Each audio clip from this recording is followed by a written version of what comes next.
milk,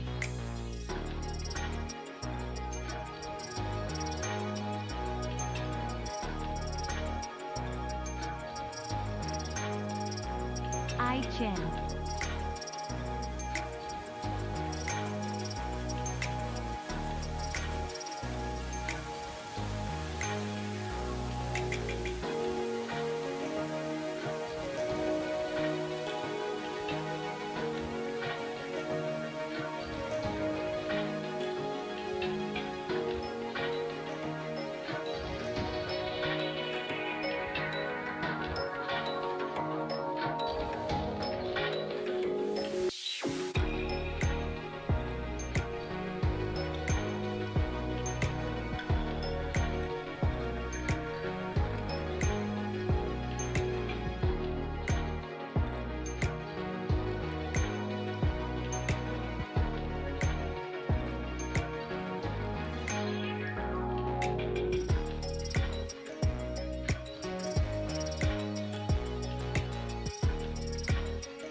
Hello, hello, hello.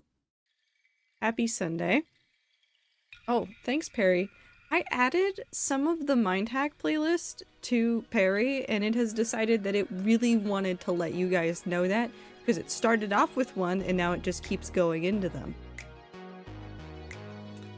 I have mint milk? Nice. How's everybody doing? Is everybody having a good weekend?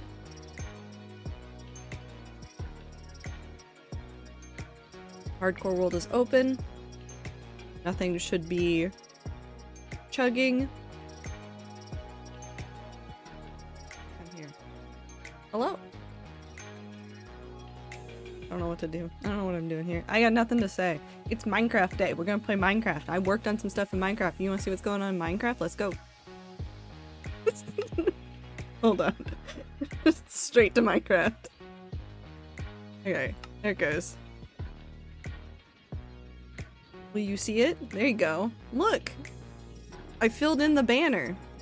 I have an idea of the stuff I want to put on here. I haven't done it yet, so we'll probably do that today. But part of what I wanted to work on today is actually in the basement. Because I was messing around with stuff and I realized that I really wanted to do the roof pattern. Really wanted to do the roof pattern for the floor below this. And so I was like staring at stuff. And I made, hold on, let me see if I can open this. Hold on, we're gonna actually pause that so I don't die. I want to see if I can share this image. Where is it in my files? There it is. Okay. I will show you what I did. I will show you what I did and then you will laugh at me because it's very silly. That's not fish. Okay, as long as that one's not fish, we're good. So, we wanted a roof for the library, right? And this is gonna look real small, and I'm gonna blow it up real big for you guys. Just know that I have like a better resolution version in the program I've been working with. This. So I went through and I made a design, and yes, there's like all sorts of things all over this. Just know that I was using things to help me like figure out like spacing for things. I'd measured out the whole room. And what I did is, because I knew the worst part of this would be getting it started, and I knew that the other worst part of this, let's just hide this for a second, the other worst part of this is legitimately this room right here. This is the vault floor. This is the vault interior. Because I've not finished the floor for this, every time I do things on the ceiling of the floor below, it all like has to be rebuttoned. So I went through and I spent like 30 minutes just starting this so that we have a space to go from. Now there's one set of like shading that I haven't decided. The spot that is the reddish color on the screen, that one is deep slate tiles, and I need to figure out something for the blue. But besides that, literally I've started it. That's what we're going to be working on. It's going to be a lot of me staring at the ceiling and then cursing at a picture of pixels. That's really what this is going to be. So welcome to my stream. Today is just I stare at pixels and cry. The squares on the map right now look so cool. It does look very interesting. I like seeing the mini map of this area just because it's such a weird little area. I actually want to go through and get like good map art of like a whole bunch of places that I've built in just to see what we can get from it. We also might work on the table today because I want to get the table done. So this is the other side.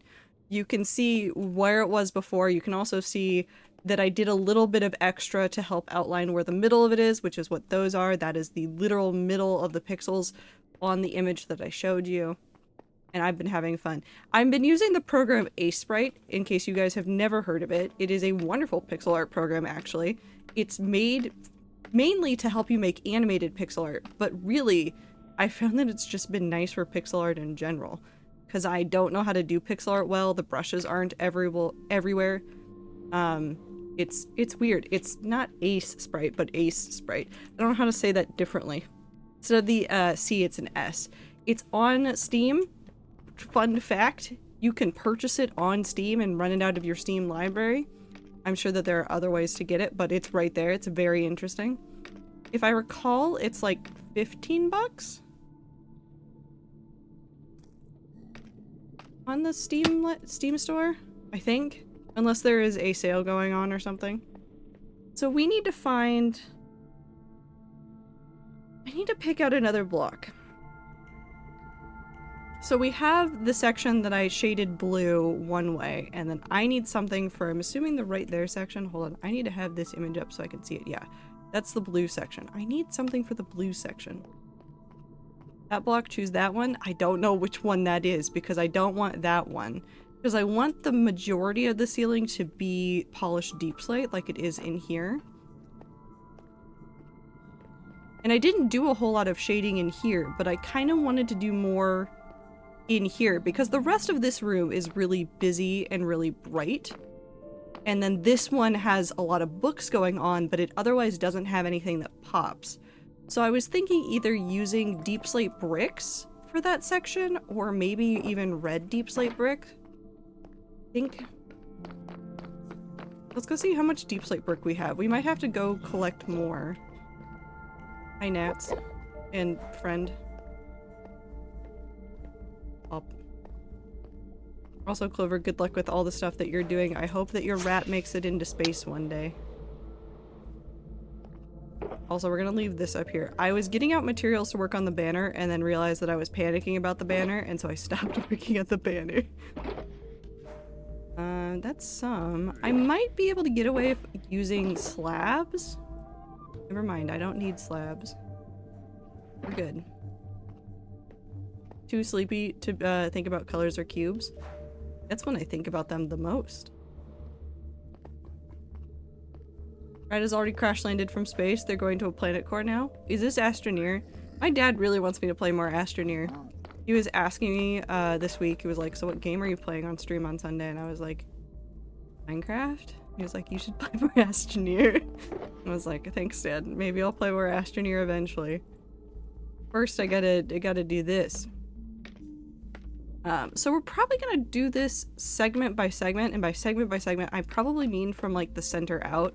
So let's go ahead and get these blocks set to the correct thing, and then we'll go and do the rest of that center outline, and then we will go through and just complete it around like that. We'll just do a whole bunch of circles.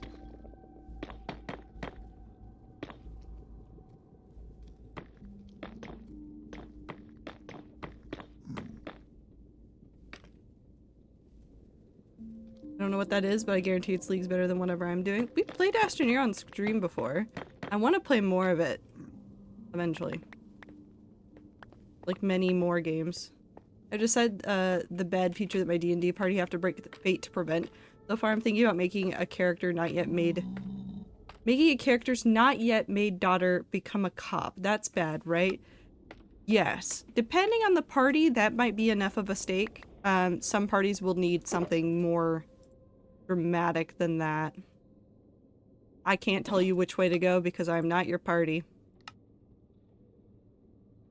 Also got rid of that infinite jump so rat can't cheat their way into space anymore. This is terrible news. How will I go to space now, Clover? How will I do it? Tell me. How will I go to space now? Okay, so we need to do this, and I need to pull this up on the screen so that I can just reference it. Plop. I'm just gonna cover myself up.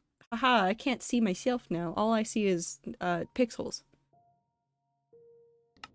Okay, so it goes 2, 4, 6, 8. So it should go 1, 2, 3, 4, 5, 6, 7, 8. Okay, so that panel is actually correct. By cop, I mean she would kill anyone that tries to cause meaningful change. I think that's different than a cop, but that might be high stakes enough. 2, 2, 2, 2, 2, 2, 2. This. Correct? Yeah, that's correct. Now... That was panicked for a second. Almost got sucked in the fiber arts, being chronically ill, pick up the granny hobby / affectionate wormhole, but narrowly dodged it for a bit longer because I took a nap. Okay, but what fiber art? What fiber art? Hold on. Note time, you have to answer. Which fiber art? Which one? 5, 6. Crochet? Okay, but have you considered it's really fun? and would be very enjoyable to do.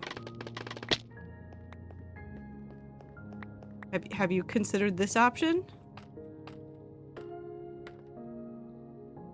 And that you should join me in my insanity of trying crochet and going absolutely wild with just picking up new patterns to work on and then getting distracted. There's no problems here. Wait, are there? Yep. I was supposed to go to an event tonight, but I was genuinely excited, but work made my body crash. Oof. Well, I do hope that you feel better soon. Obviously, we don't want you to feel like you're crashing.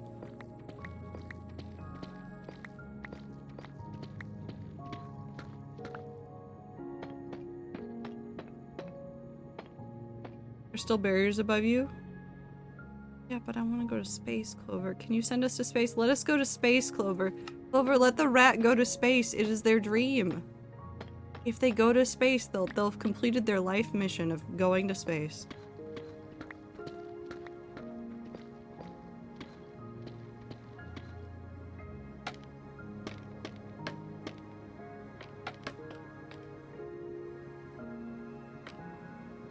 They get the ship parts? Okay, but what if I want to not have a ship? What if I want to have no ships but go to space?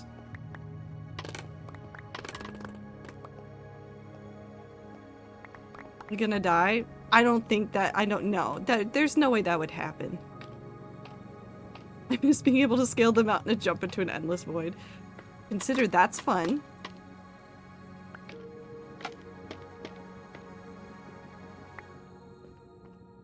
You were worse off than Laika. No, I think I can survive in space.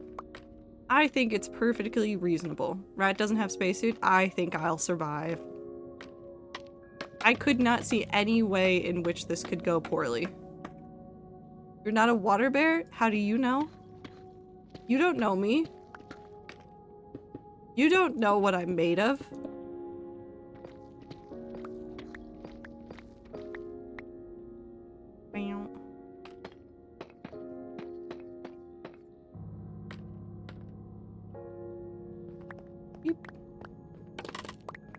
Okay, we shouldn't need this one.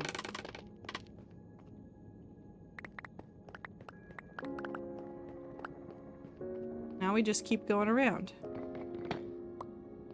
Beep. I know enough.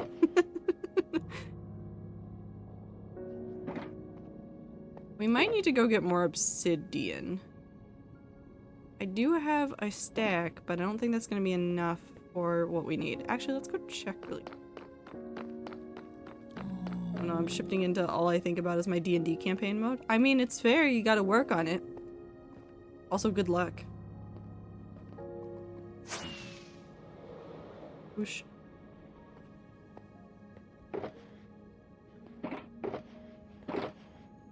Is there any spare obsidian up here? I'm betting not, but sometimes I leave stuff in places I do not expect. I know where to go get the obsidian in the house if we have no extra up here.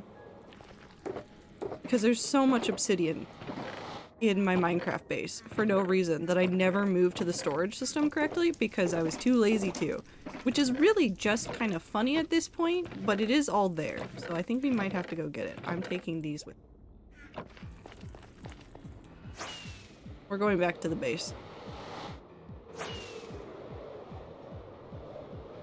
Meow, meow, meow.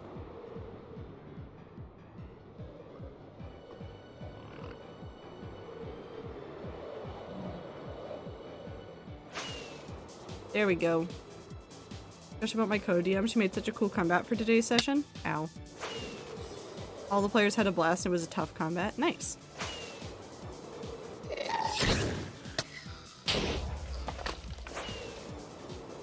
Perfect. I went Star Abyss with a spoon. What?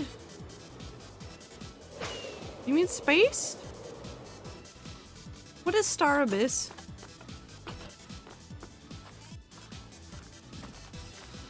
Actually, no. Can we name a video game Star Abyss?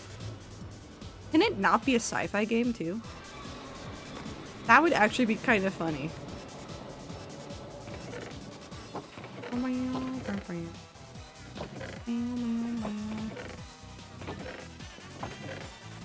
That's just black wool.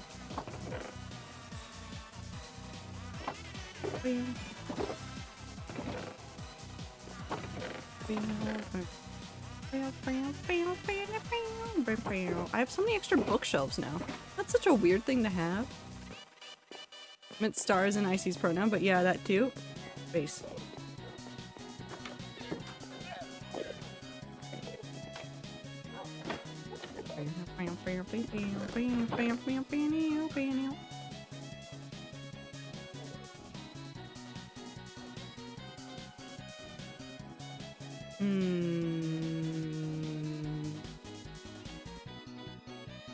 Take an extra stack with it.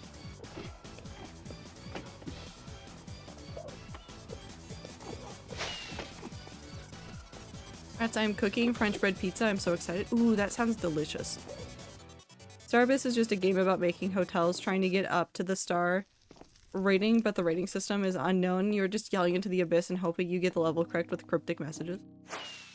I'm gonna make an extremely weird puzzle game that tells you nothing but tells you everything. That's what I want.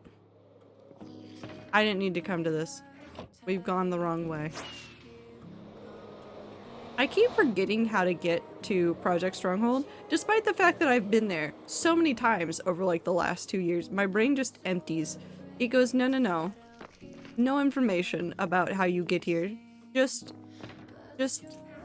hope. Just pray. There we go. Over, do not change your- do not do that. Not even as a joke. Don't do it. Don't do it. Make the other game the next time. Make more games later.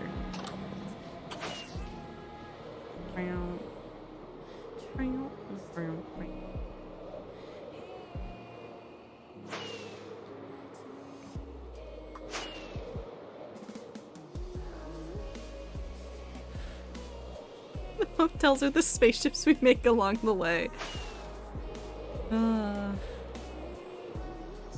Actually, there is a really interesting game. I don't think I could ever play it on stream, mostly because I think it's just something that I'd rather want to experience. But there is a game that takes place in space and includes queer witches, which is something that makes me think about the rats a lot. I don't know why. It's just, it seems like a very rat-ish game. Fun. Where did it go?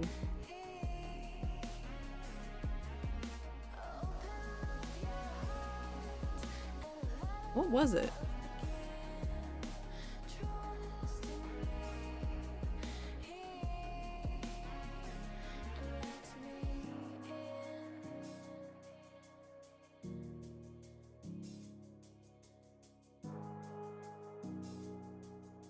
I remember the name of one of the characters, and that is it.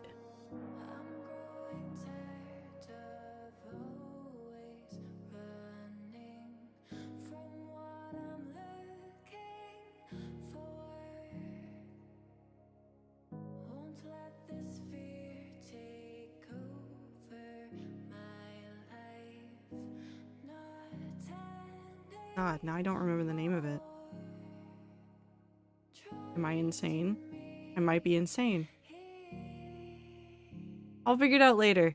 Basically, instead of like, I remember the concept of the game, so if you can find it on your own, go for it. I just don't remember the name of it because I didn't want to buy it then and there, so I purged it from my brain. But basically, the point of the game is that you're a witch, I believe, who is named Fortuna, who has been exiled into space. And you worked primarily with divination and like tarot cards. And because of something that you did, you got exiled into space and you've been living there, so you make a deal with a titan who you're not supposed to make deals with in order to get out of your punishment, really. I believe the demon, or whatever his name is Abraxas, but you make your own tarot cards. Like, you make your tarot cards for your deck, and so you can, like, pull for a whole bunch of different things that you want to include in it. It was an interesting concept.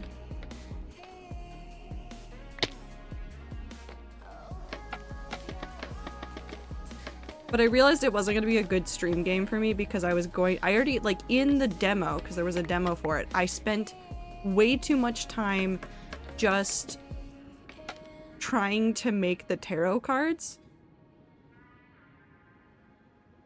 I spent like 20 minutes just making one tarot card, and I was like, this is not going to be entertaining for stream. How do you feel about the fact that Season Letter of the Future is finally out? It's really interesting that it wound up inside of my, my Steam account as a gift from Woo. Cosmic Wheel Sisterhood, yes. It's really, really interesting, though, that this game that's very fascinating is just suddenly in my Steam library. I wonder what happened there.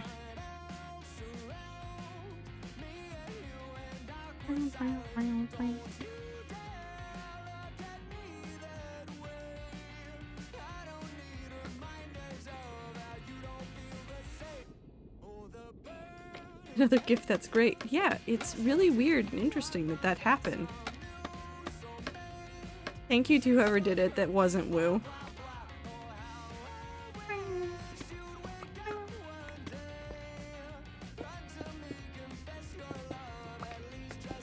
It was one of you.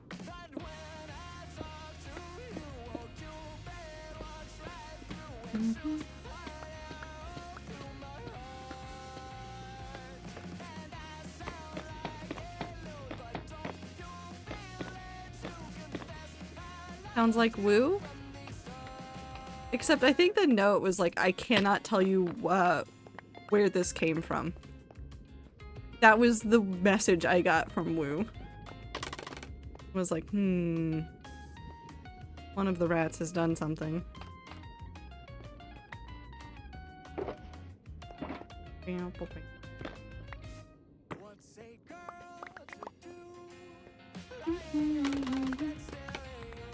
Remember talking about that game a while ago, but only found it fully released recently? I knew that it was fully releasing soon. I've seen a lot of conversations about that one, and I am actually legitimately very excited to play it, and I will probably stream that one.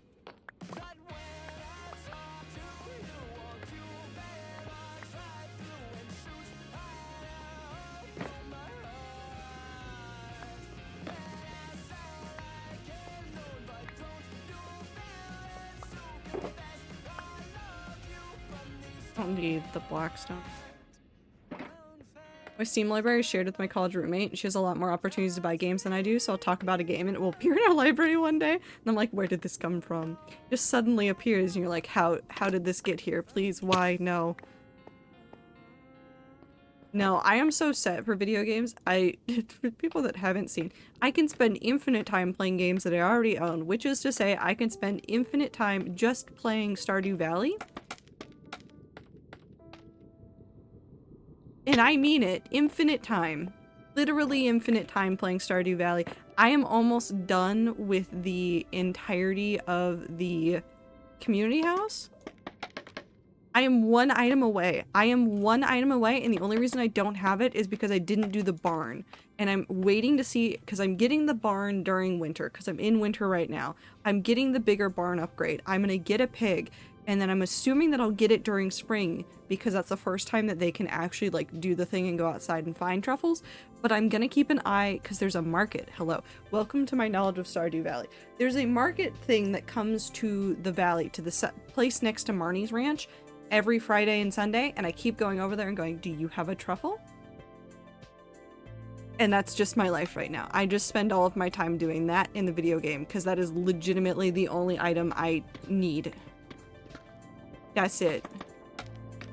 That's it. That's all I need. And then once I have it, I'll be done. I'll be so set. I will have everything for it. I have everything else. I just got the rabbit that I have to drop a rabbit's foot. Everything is fantastic. It's just that one item now that I'm missing. I'm going insane looking for it and trying to upgrade everything before winter's over. I'm knocking down all of this. No more scaffolding. I'm done. No more of that. I need to reset all the scaffolding. Beep. No, but I love Stardew Valley a whole bunch. And I do still want to make a conscious effort to go through my Steam library and play games that I've had in there for an extended period of time. So like I have games like Transistor and a couple of other like RPG-ish games that I haven't had a chance to play in years. And I'm thinking after we finish Tales of Symphonia, I'll probably go through my list of games and prioritize it by finishing one game that we started before, which I'm pretty sure is going to be Outer Wilds. Outer Worlds? One of them. Not Outer Wilds. Outer Worlds. The other one. The one where I am Captain Harkness of the Unreliable. But we'll do like some of that stuff, and then we will just start working through more of my library. The one where I have a gun. That's the one I'm talking about.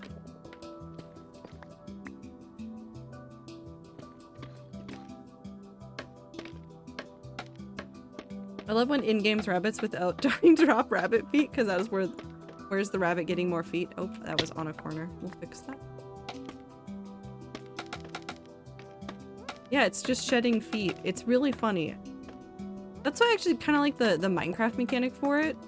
Because it doesn't require... It requires death. It requires death. Ace Detective Captain Alex Hawthorne of the Unreliable. Yeah, the one that definitely has committed 0 crimes and would never do anything wrong.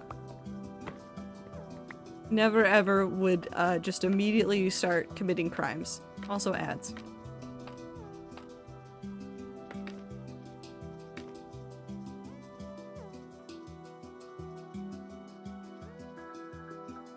I like the game, but several key parts of the game I just don't care to deal with in the slightest, but it's been very nice and cozy. Of Stardew Valley, which mechanic do you hate the most? And is it fishing?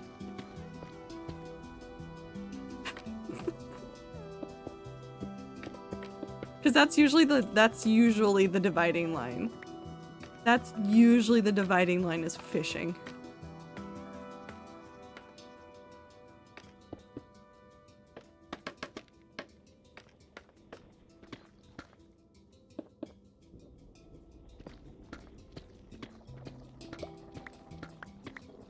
In which case, just let me into your Stardew world for like 2 hours. I will fish so many fish. And then I will disappear and you will never see me again, and that's fine.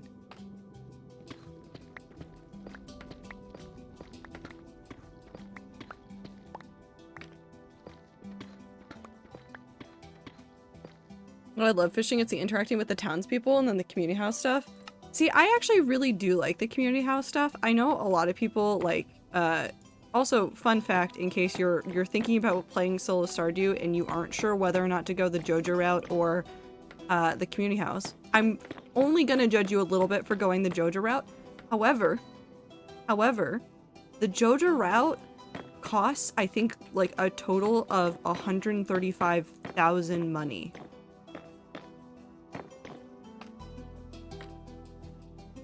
Like, it is compared to the normal community house stuff is, so Time, you started with the community house, right? There's a point at which you have the option of not doing the community house. You can go through and go to Joja and do essentially all the things that you would have to do in order to finish out the community house, get all those upgrades, and finish the game more or less, and you don't have to collect bundles. You just give Joja money and then say, I'm done. And there is, I want to do one game of doing the Joja route just so I can get the achievements on Steam for it. I don't like doing it in my main playthrough. I like the community house better as a fixture in the community. Because if you do the other one, it turns the community house into a Joja, like, storage facility.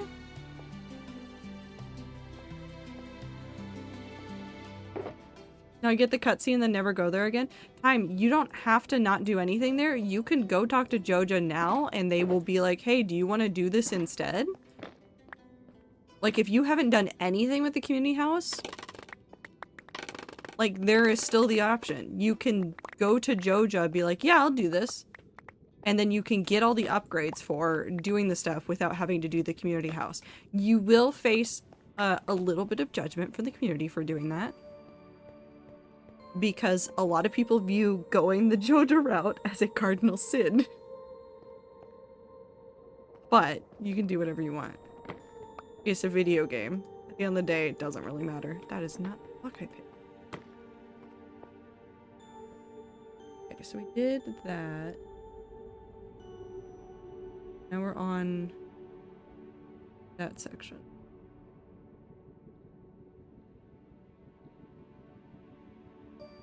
That's 1, 2, 3, 4. I think I know what I'm doing. I probably do not know what I'm doing, but it's fine. I come a little bit.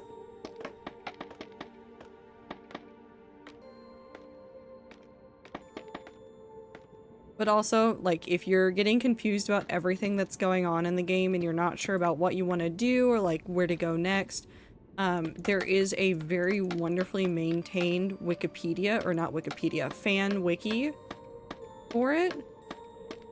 Has all the information in the world you will ever need for that game. Okay, so... do...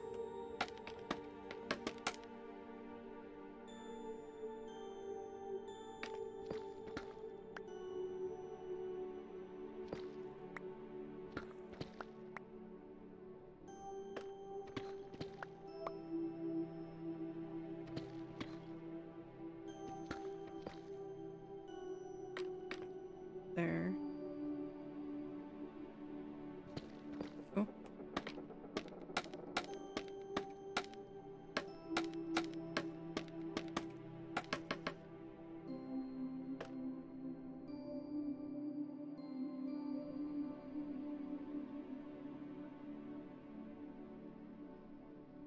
One, two.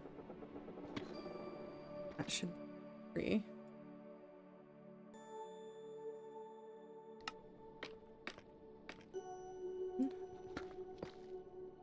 I'll try unlocking it because I like the little guys. The Junimos are very cute and can be very helpful later in the game.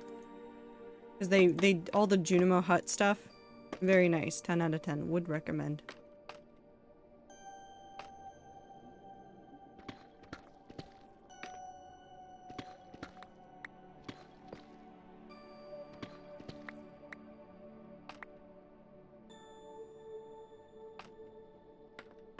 Hold on, I'm getting lost.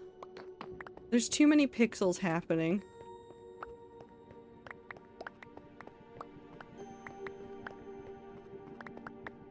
Also, fun fact for people that like fiber arts, there is a cross-stitch book for Stardew Valley that like outlines all the materials and stuff that you'll need.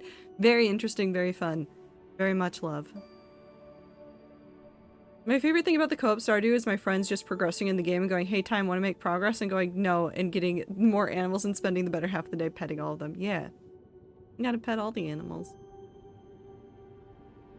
Always make sure that I have at least a few hours left in the day when I complete a bundle so I can hang out with them. That's adorable, Icy.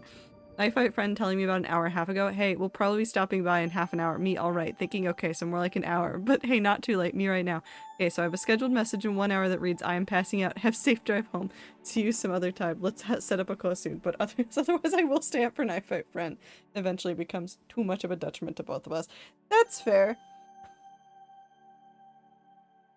Always good to set, like, hey, I need to actually go to sleep at this hour. If you show up, I am asleep.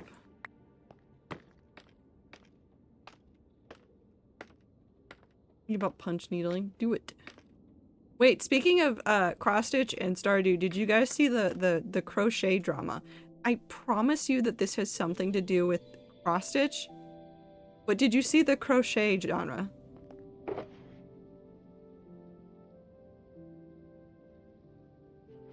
Because I have been laughing at it. Okay, so there is somebody on Etsy who has been making pillows. I also watched that YouTuber. Yeah, it's well, I forget if it's Emma in the moment or Made in the moment, but it's the same content creator. I love them very much. They're wonderful. They shaved their head. It was very fun to just open up that video and be like, wow, their head is shaved now. Okay. But there was a video that was about how this Etsy, it wasn't Etsy seller, was selling all of these like video game related things. They all look very like cross stitch and very nicely done. A lot of them are listed as crochet. And people were looking at this one Stardew Valley themed pillow, trying to figure out how they'd done such crisp color changes. Because when you do crochet and you do color changes in crochet, you normally have like, crochet isn't like it isn't like, I don't have any crochet over here to show you. It's not like super flat and like super like here are the stitches. Like even knitting's like that too. Like knitting is a whole bunch of little V's that you can see in it. And so somebody was like asking about it, and so eventually they put up a pattern. So sorry, that's so many streams, and this is so many cubes. But they put up a like thing of like, this is how I did it, and people started reading it and then started going, hey, hold on, that doesn't make sense. This is listed as a crochet pattern, and all of this color changing is cross stitch, because the way that it was working is instead of just doing like all of the color changes as part of the thing, what they were doing instead was doing a very simple base crochet and then taking yarn and using the crochet panel like Aida cloth. Like, well, I have Aida, but you're not going to be able to see it. And then doing essentially cross stitch into the cloth that they had made in order to make those really nice pretty pixels. And everybody's been really upset. Also, the pattern was made by AI, which is the other reason why everybody is upset. It's been very fascinating to watch them all fight about this. It's very interesting to watch them all fight about this. Do I like the fact that they used AI? Absolutely not. Also, Stardew Valley is pretty trademarked, and so you shouldn't be selling patterns that use trademarked materials. Just a thing to put out there. Without permission. You can do it if you have permission, but I highly doubt this person had permission to do so. Friend just started streaming her embroidery, pretty chill. It's a very like calm thing to do. I really like it. It's not something you do very fast. Well, I mean, you can do it very fast, but it's generally something that you take a lot of time to do. And I've seen process videos from some people before that are just like their entire process of doing embroidery, and it's just hours and hours and hours and hours of just very slow, meticulous work. It's so cool. Like, there are some very specific practices with embroidery in other parts of the world where it's a legitimate art form, how they get those pieces to work together the way they do. That looks correct. I love watching lace weaving. Do you mean with like tatting specifically for lace, or one of the other ones? Because there's a couple of different ways to do lace, and I have watched so many of all of them because they are some of the most beautiful things I've seen. Want to eat the pixels? In the video game or in crochet? Cross stitch patterns.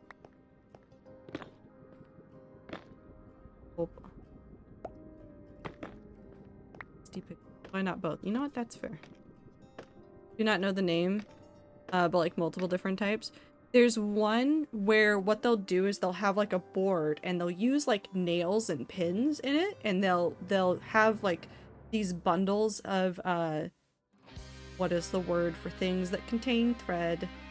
You know what I'm talking about, but they'll have like all of these things down at the bottom and they just like roll them over in different ways.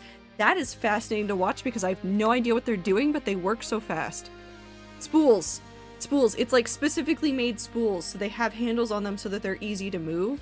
But it's like they just like flip them over and do all this stuff, and then they put another pin in, and then they do that again, and then they just keep doing that. It's absolutely fascinating. Padding is a little bit different. It's no pins or anything. They do it kind of just in the air like you would with crochet and stuff, but it's just tying knots. That's what my friend warned me about. If I do pick up crochet, it's pretty hard on the eyes and will likely cause mine quite a bit of strain if I do pick it up. My best piece of advice for you with that is do not use black thread ever. Ever. Do not use black thread. But other than that, as long as you've got lots of good visible light, you should be fine.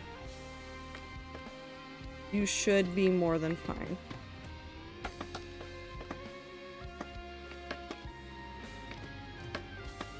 Because that's my problem, is I like doing things that involve dark colors for, like, wearables and stuff, and so I keep working on things, and I'm like, wow, no, I can't see this. This pattern, indecipherable. Like this. I cannot tell where I started, where I'm going, what I'm doing. I just know that I am here.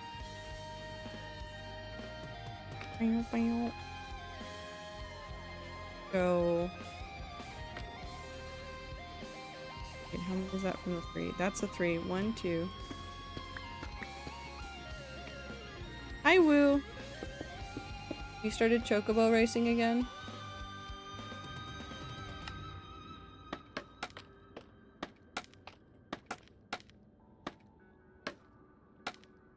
I think I'll really like Punch Needle. Slightly Violent makes the fluffy. That one will definitely be fun. And you can adapt a whole bunch of patterns too, Tastic. You could take a whole bunch of like any sort of pixel art and turn that into Punch Needle stuff. The same goes for like cross stitch and stuff. Pixel art and cross stitch like go hand in hand. That was the big issue, is I cannot be under large amounts of light because of extreme photosensitivity. I'm still down to try and make it work, but it's a very fair concern. So fun fact, and something that I've seen in public, because there's a whole bunch of like craft circles that go and work at the cafe that I will go and work at. They have like shoulder mounted like flashlights. So it's not like huge amounts of light. It's a very specific like flashlight. And these are like older folks, so they've got issues with sight as well. So they have this flashlight on their shoulder.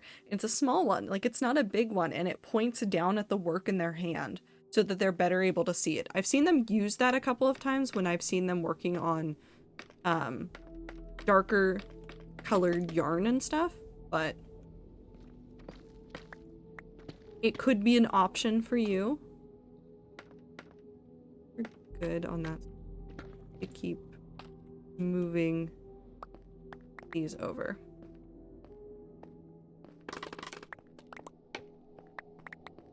Thinking of using some of my own designs? Hell yeah. It is really fun to see how like pixel art and crochet can fit together very nicely.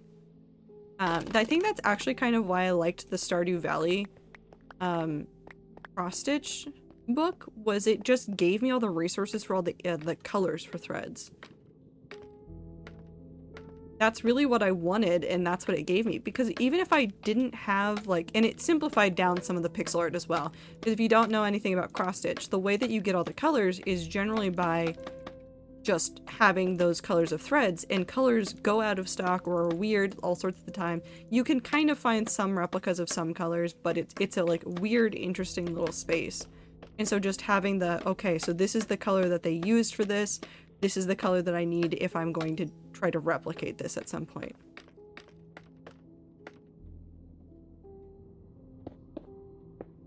Lots of accessibility things for low vision and fiber arts, because a lot of old people do it too. Yes, definitely. Time, if you do more fiber art stuff, let me know, because I can point you towards like some good resources for like patterns and things. To anybody that does fiber arts and want to find more resources, I'm always open to like share what I know and what I've found, because there's a lot of stuff out there, and it's kind of hard to like sort through all of it, because there's just a lot of information out there and a lot of people that have been doing a lot of things for a long time. Oh, put that back. Okay.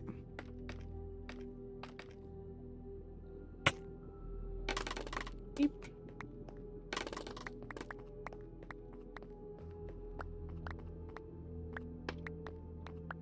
Remember, kids, your eyes aren't forever. Yup.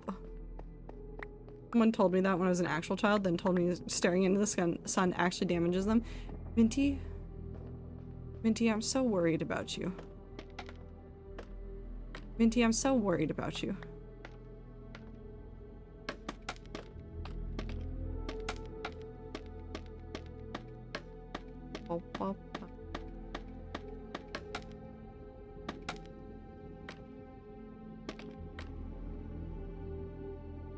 go. Well, it should be actually.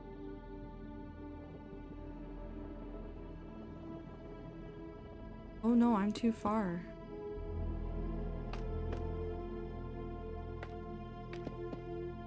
Wait.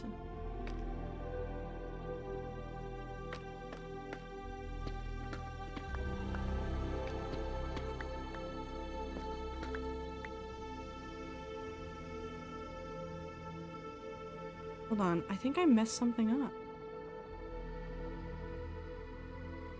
No, I just can't count.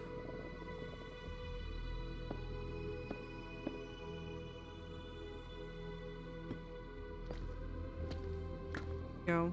That's correct.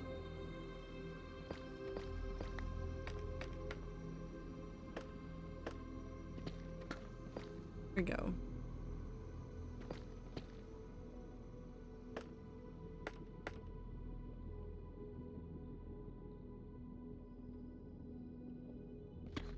Do gate account. Listen, I'm trying my best. I'm trying so hard. There's so many brain cells firing all at once right now. They're not doing their greatest work, but they're certainly trying.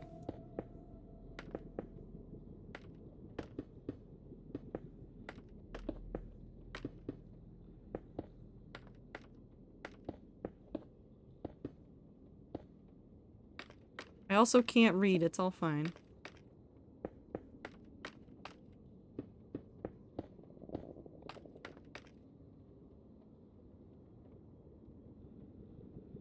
Perfect. Now we can do the center of this as this.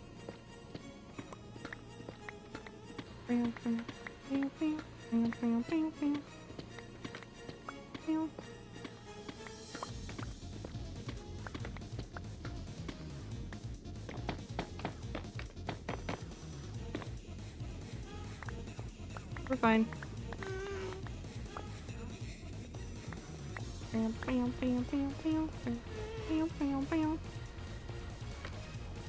Since my vision started declining again, I started craving more and more tactile art because it makes my brain so happy in a way that I cannot describe to someone who has fully had their sight. I love the idea of fiber arts as a little tactile medium. I will say that over the years of getting really good and comfortable with crochet and knitting and stuff, there are patterns now that I can do without looking at them because I can just feel what I'm doing, so I definitely agree with that. It is very much tactile at some point.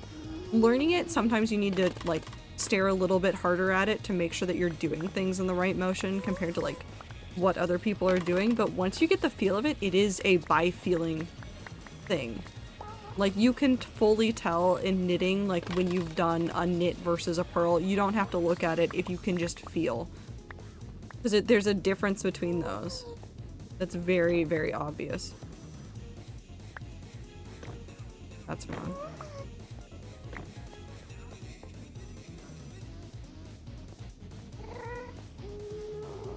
Oh.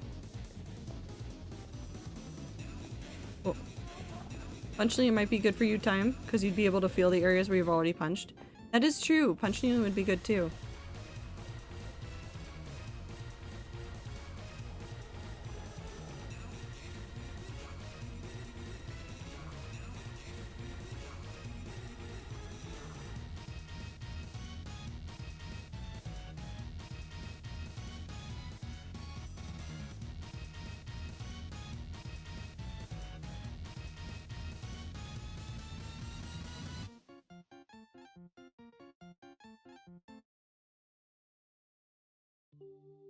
It is so sleepy staring at me.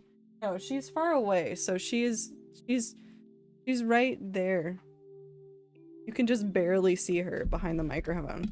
But she doesn't want to be picked up. Because if I stand up to go get her, she will run away.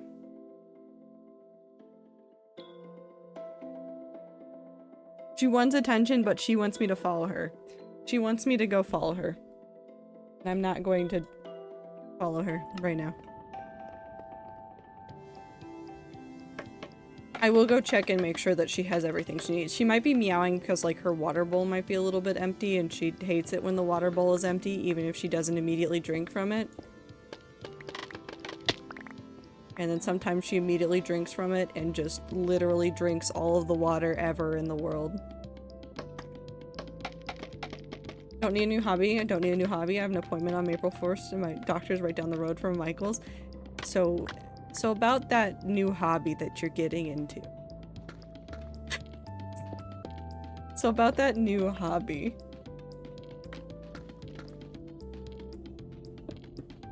I hope you have fun with it. Whatever it is. Whatever hobbies you pick up.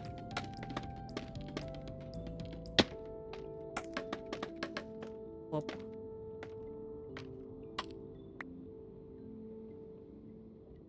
this should be the 3. Yeah.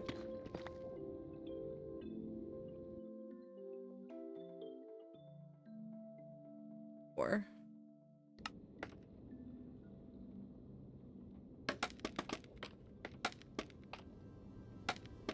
Whoever really liked fresh water in the bowl, he likes it full and will cry if it's just even a little bit depleted. Anne's like that with her food bowl. But with her water bowl, she'll pick an amount that I don't understand and then be like, if it is not full again, I will just sit here and cry forever. And I'm like, okay. And then she will come and cry at me if it is empty. This includes at 3 a.m. in the morning. This is not a joke. She will come and stand on the bed and cry at me until I wake up and I stare at her and go, what's wrong? And then I go and follow her and she sits next to the bowl and goes, it's not adequately full, please fix.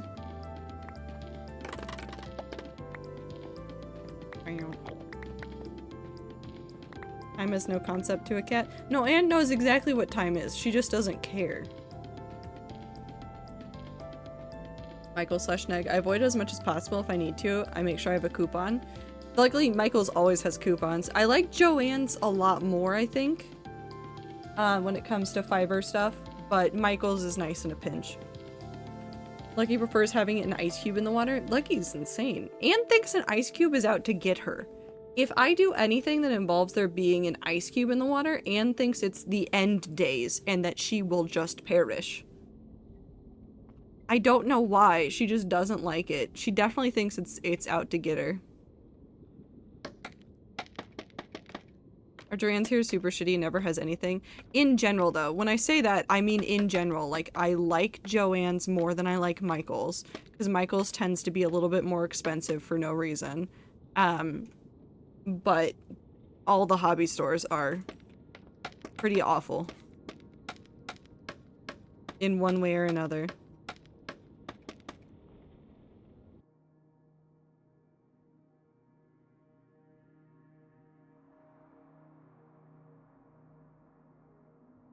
Nothing? Is that your way of saying I'm not doing anything? Go my foot and pretend nothing is happening? Yes. That is exactly what she's going to do. So anyways. What was that? 2, 4, 6, 8, 10, 12. We have some great local fiber art stores. Yeet. Orange juice. I like my local craft store more, and obviously I can't ever name them because if I name them, that just doxes me, but I like them a lot. 2, 3, it's 12. 1, 2, 6. But I like my local craft store a lot more than the big box stores. However, there are some things that my local craft store cannot or does not stock as much. Like, if I want cheap acrylic yarn to, like, mess around with patterns, there's no way I'm getting it from the local yarn store. They don't carry stuff like that. They just don't. So it's one of those things of, like, you sometimes have to, like, measure what you need versus what you can get from where. If I need cheap yarn, I'm going to Joann's. We have a fantastic fabric store, but nothing else for crafts. It's hard too. There's a lot of online resources as well. Obviously you have to pay shipping and stuff, but like still, there's a lot of good online places for fiber art stuff as well. Hi T. How are you?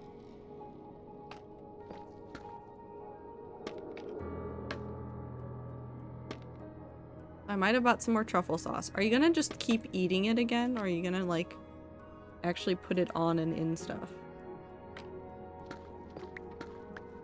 That's down. That was not the direction I needed to go.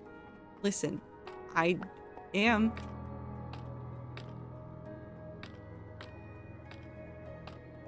What would you like me to hear?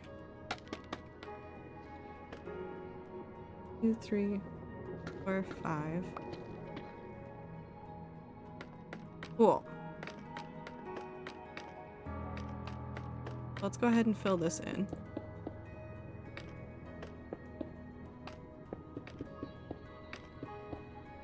And then we'll come through and we'll do a whole bunch of this. And then as we finish filling in this section, because this section needs to be deep slate tiles, we will go ahead and turn the scaffolding around. So we'll just make a slow circle around this area. A little of both. Well, just, no, you gotta put it in stuff. You gotta put it in stuff. I just remembered EBDB. Have a good night. Are you going to bed, T? Or are you just remembering that EBDB exists?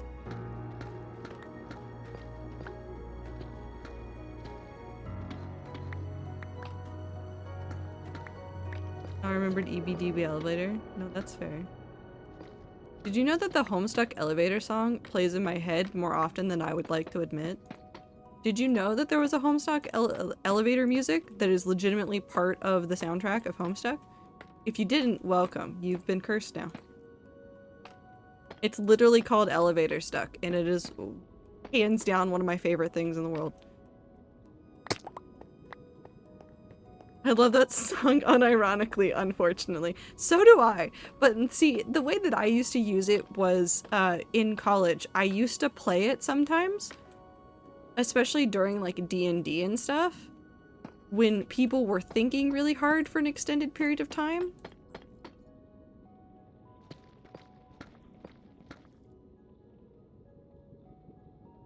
So it was just the on hold we are thinking music. Alternate Jeopardy music. That's basically what I did with it, is I would just play it during moments like that on my phone while we were playing Pathfinder. And then everybody would know, because of course it was me. And I used to terrorize the DM just a tiny bit with it. It brought much joy. Have a good time, Minty.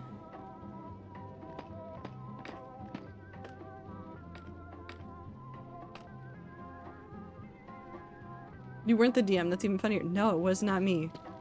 No, I didn't start DMing Pathfinder or D&D stuff until during COVID.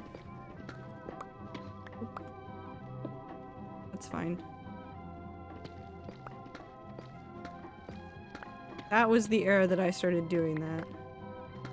Before, another friend of mine was the DM. We learned a lot about Pathfinder together as a group, which is really that we did not understand a single thing about the rules for an extended period of time. This is not a joke. We understood nothing about the rules. Heads were empty the entire time. Some kind of instinctual fear. Do you think it might be because it's Minty? Do you fear Minty, Woo? Maybe we'll run that Voidling D&D game sometime? Definitely should. It'd be very fun and very cool, but also, like, people be busy with their own stuff, so make sure you got time. 2 of the exact same cup in my room right now, and it feels like a glitch. What if it is just a little bit of a glitch?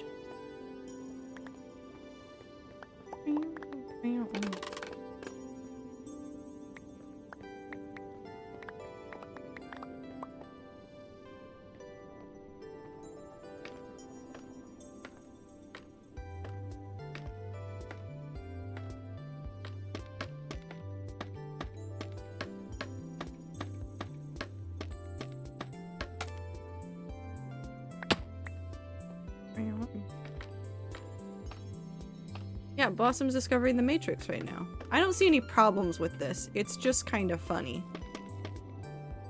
Could go that way?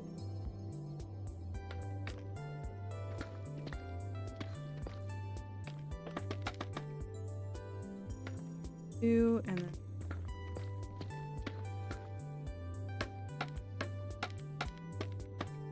You get to make soup tomorrow? Hell yeah. I need to go grab another soup mix from the store. I want to, like, mess around with one of the pre-made soup mixes a little bit more. I just need to remember to grab the soup mix. Hello, Anne. You're back. I see you've eaten a whole bunch of food and are now just licking your chops standing there over a pile of pens. Which makes sense, really. For the way I live my life. Go 1, 2.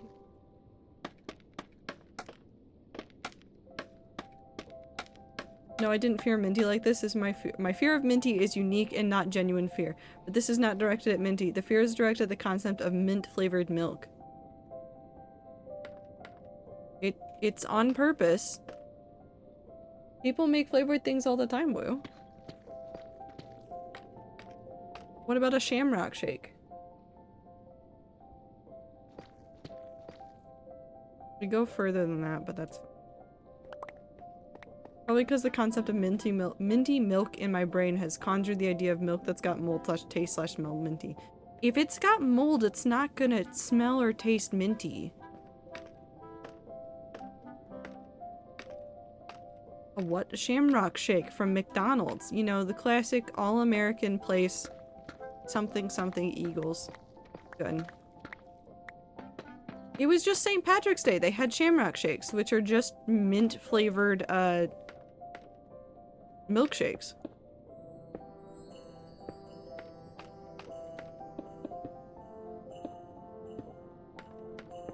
Mint ice cream's really common, too. I don't know why mint milk is confusing you, Woo. I feel like there's many more things you could be afraid of, and most of them might be minty. The person, not the flavor. I have ice cream still. I didn't eat ice cream last time. Now I still have ice cream. I have the ice cream that has the cone pieces in it that are covered in chocolate so they don't, like, go all soggy.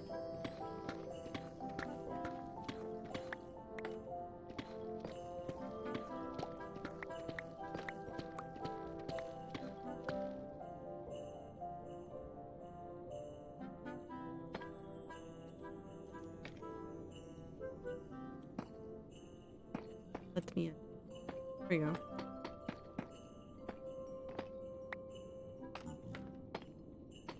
Waffle cone or regular? It's like it's the waffle cone pieces.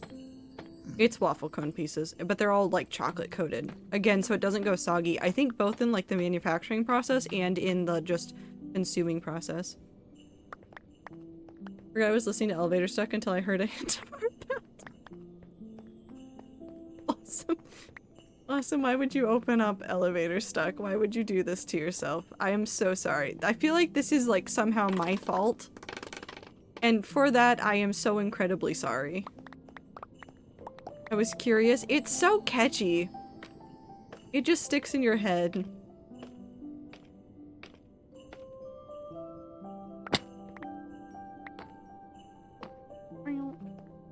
Not eat their food. I mean, that's fair, Woo, but the Shamrock Shake has been around for a while, and even if you didn't consume it, I'd assume you have heard of it at some point, because they talk about it non-stop as soon as it hits March, and then it disappears.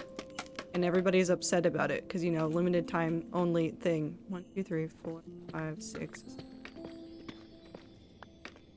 11, 12.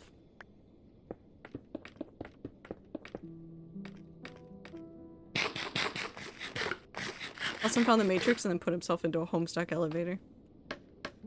Which, I don't know why you would do that, but like, I can't blame you, I guess. I can be confused, though. I think I'm allowed that one. We need more.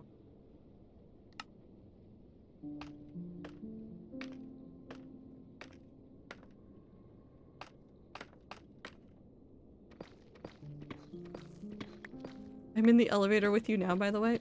This is such a wonderful sentence to be able to say at people.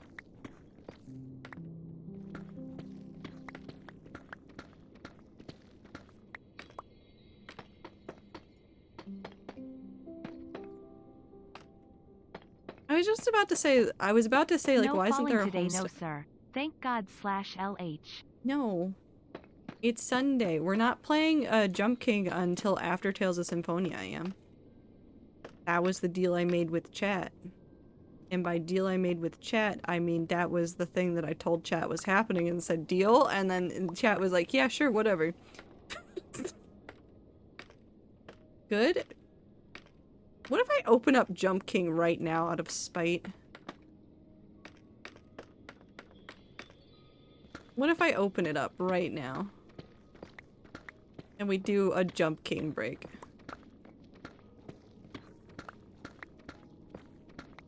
Okay, snacks now. Have fun!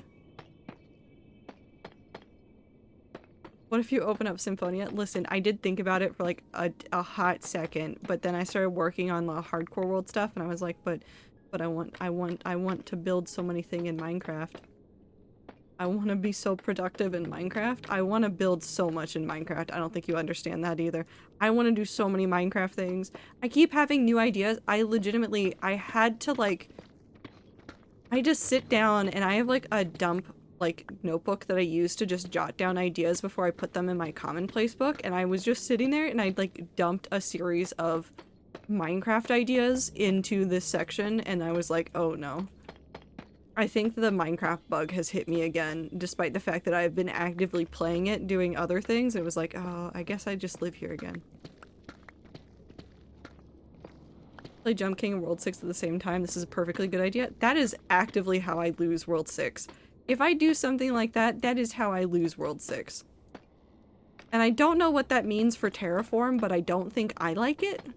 And I don't know how the people that know what Terraform would think about it.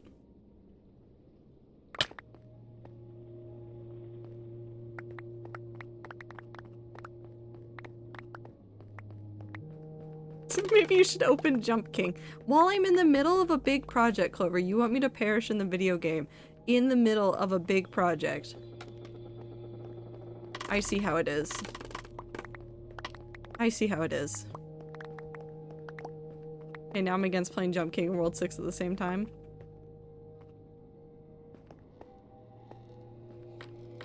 On principle? No, that's fair.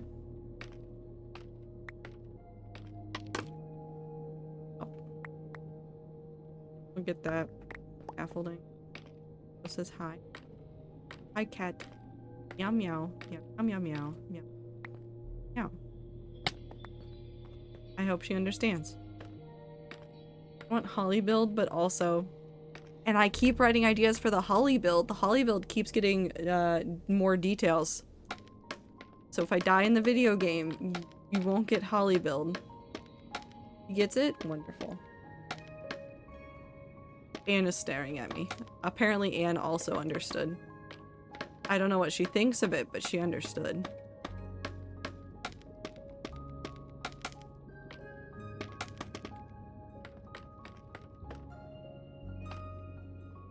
Two, three.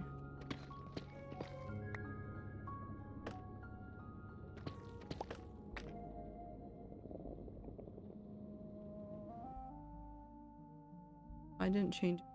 Some of this might disappear into this because I don't think I accounted for that when I made this pattern, but that's fine. And then it goes pop, pop, pop. And it goes here. And that's how that section.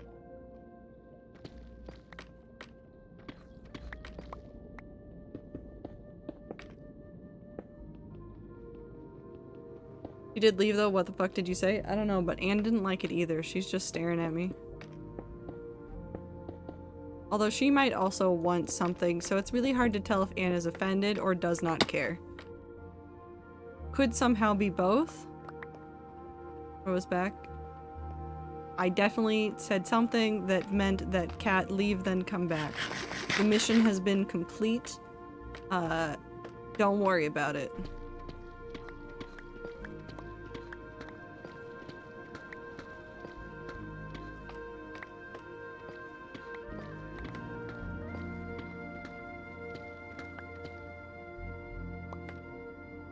Have cereal now though? Hell.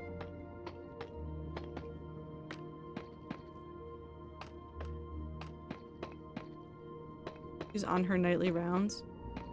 That's what she wants you to think. You might be committing crimes.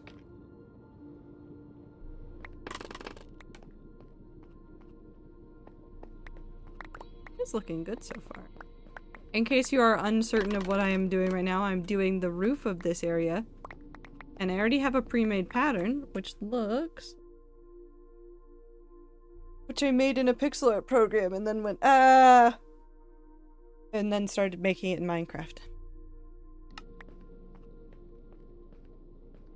You know, the normal way that everybody works on their things.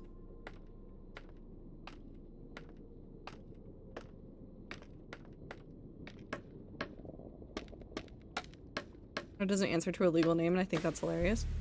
Anne doesn't answer to her legal name either, but then again, her legal name is Tiffany. This is not a joke, by the way.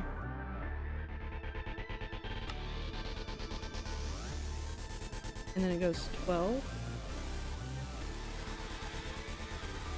And Laura, I think I told you guys about that. When I got her from the shelter, her name was Tiffany. 2.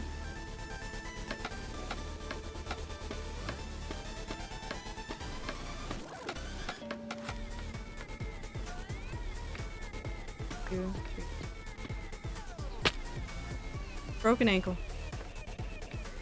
Do not rename her legal name. It's renamed in a lot of systems, but for some reason some systems still have her listed as Tiffany, and I've tried to fix it, and it legitimately doesn't take. Like, the system just doesn't want it. I've tried. I've literally tried, and it's like, Tiffany. And I'm like, okay, sure. Whatever you say. 1, 2, 3, 4, 5, 6, 7, 8, 9, 10. Whose name is Tiffany in Rat D&D? Well, Anne has taken Woo's name. Stolen it. His name would be, legal name is Rogue, and IDK would, who would name a cat that? Me. I've talked about this. I wanted to name my first cat Batman. This was not something I thought of as a child, by the way. This was just something I wanted to do in general. I wanted to name a cat Batman. It seemed fun. I call one of my cats Batman. See, it just seems like fun, doesn't it? It's just like, yep, that's Batman. And if somebody starts asking questions, you're like, Batman did it. How are they gonna fight back against that? Can't.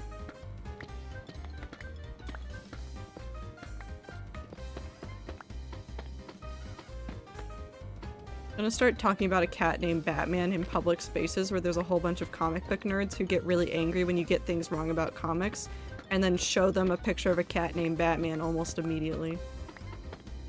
That's all I want out of life.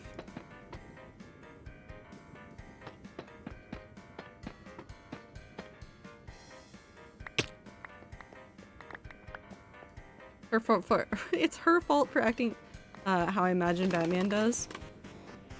Dramatic and broody.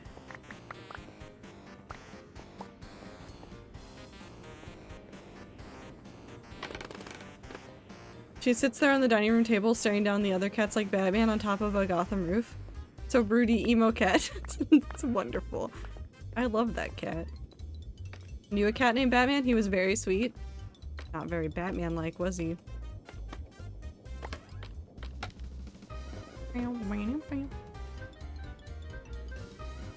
Oh.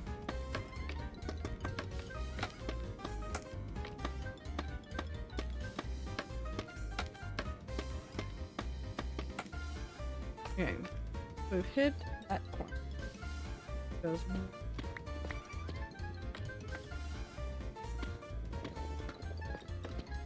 4, 5.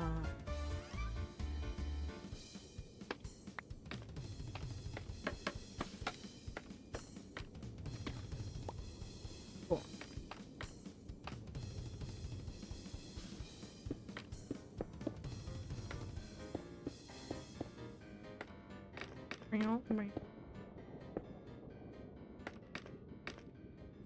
Okay, now we can go this. You bent over, he'd stand on your back. That's adorable. That's adorable. I spent so long in my other Stardew world. It was like 5 years long to get a dinosaur egg so long. I've gotten 3 natural ones in this one. I haven't either. Oh, you asked me earlier, Icy. I'm sorry, I didn't say this earlier. If I'd gone to the Skull Caves, and I have gone to the Skull Caves. Mostly because I was trying to get some more iridium because I wanted more sprinklers. The iridium ore was fighting me though, so I was having a bad time with it, and also the serpent things in the Skull Caves were killing me.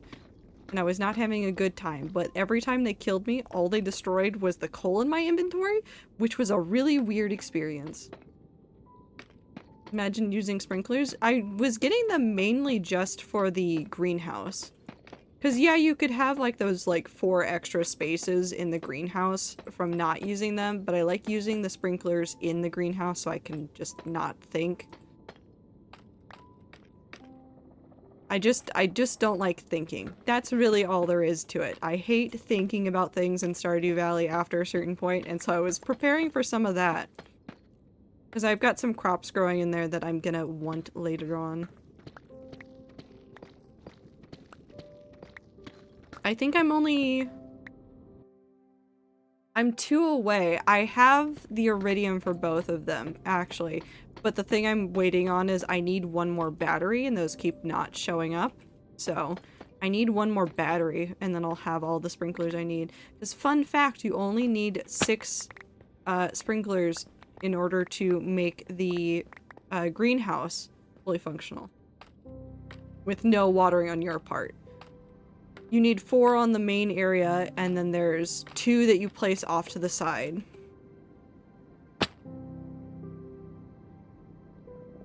That's interesting.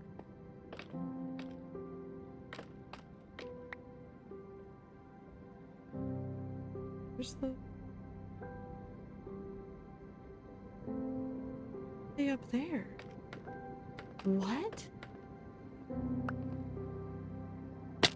Hold on, I need to go upstairs. I need to understand what's happening. Trying to get sprinklers for my greenhouse right now on an old save because I've been suffering through watering all that with a copper can. T, you know what else you could do? You could get the non-copper cans. You can upgrade it. I'm building too efficiently. I'm actually making stuff pop up here. No? No? Woo, stop drinking the hot sauce. Stop drinking the hot sauce. I upgrade when I could just get sprinklers? Because they're nice to have? The upgrades are so nice.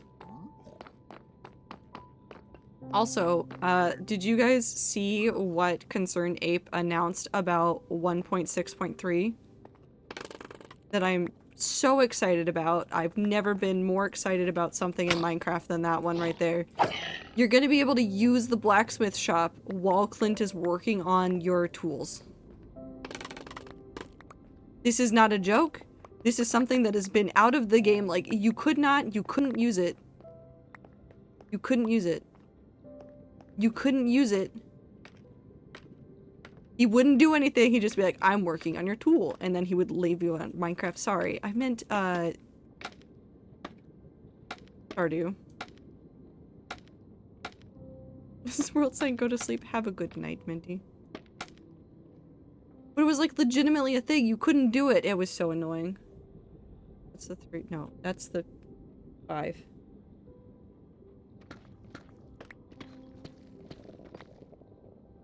But the 1.6.3 update is going to have it so that you can go talk to Clint and get things and work on geodes and stuff even while he's in the middle of working on your tools. Which is... I'm going to scream. I'm gonna scream about that one. I've wanted that for so long. The other thing that we desperately needed was the big chest, and that one's in this update. There's big chests in Terraria now. Not Terraria. Why is my brain saying every game that is not the game I want to talk about? Stardew Valley. Just Minecraft Terraria. Actually, there is a Terraria item that you can get in Stardew. I forget how you do it, but it has something to do with the wizard's house. 5.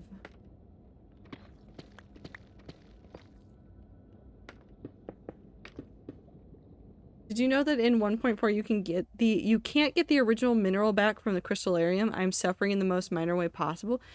What? You can't? No, wait, I knew about that one because I remember reading about it in the 1.5 update. There's also star drops in Terraria. Yeah, they did stuff back and forth, but I think the thing that happens in Stardew involves you opening a portal. I think it gets you a sword. I think it's a really ridiculous looking sword, and it has to do with the wizard, and I don't remember how you do it. Also, did you know that once upon a time, there used to be weapons themed after the eligible characters for marriage in Stardew? I bet most of you knew that, but did you know that they're just in there and you can't have them? They were done even before Emily and Shane were eligible for marriage as well. So they're just those in the game. Hidden, deep within.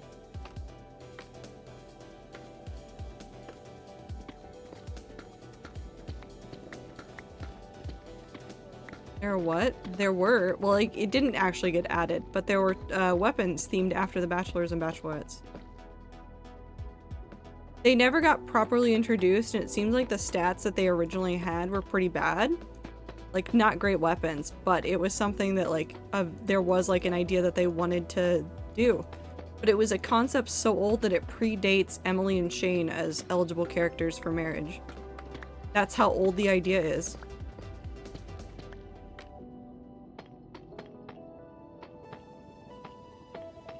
You marry someone and they knight you. You marry someone and they go, okay babe, have a weapon.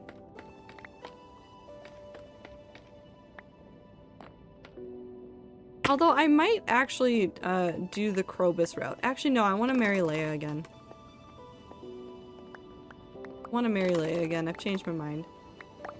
Because you can become best friends with Krobus and then they move in and then they're just your shadow friend roommate and there's no romantic attachment there. By the way, in case you were looking for a non-romantic option in Stardew. They serve essentially the same function as the spouses, but they're just not a romantic partner.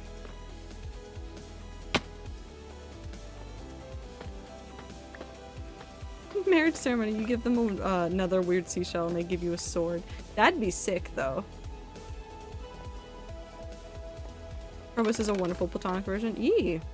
I know that there were people that were afraid that you couldn't get all of the achievements if you, like, not married Krobus, but, like, you moved in with Krobus or had Krobus move in with you. But you can. It's the exact same thing. There's no distinction between Krobus and the other characters that can live with you. If my betrothed gave me a sword, that'd mean we were meant to be together. I'd say that's a pretty good sign, yeah.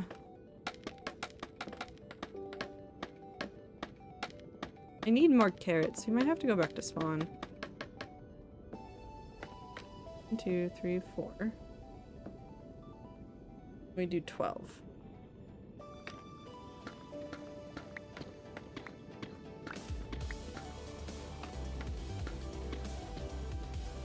Actually, no, we should be good.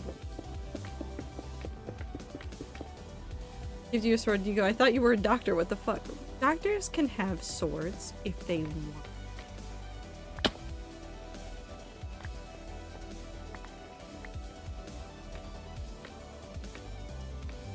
In fact, I'm sure that there's plenty of doctors that have swords. Who would deny themselves the glory and fun of having a sword? Probably several people now that I think about it, but you know, it's fine.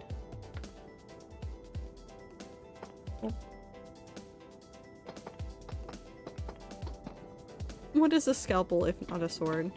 It's just a nitty bitty sword. Tiny little sword.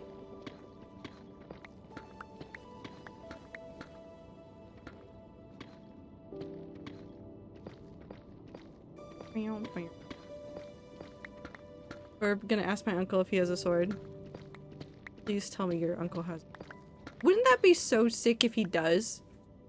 And it's just because he wanted one.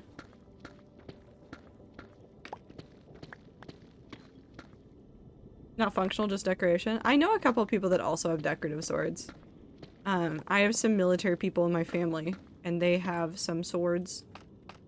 that are for decorative purposes. Doctor, so I have some bad news. Pulls out a sword. You're not gonna make it. Pushes anime glasses up. They start glowing. This is an anime. We've invented an anime somehow in the middle of this. I kind of adore it.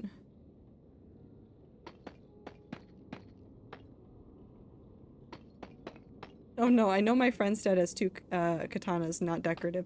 Also, weren't there just tables once on your table? Weren't there swords just on a table once, Clover? I swear you talked about it once.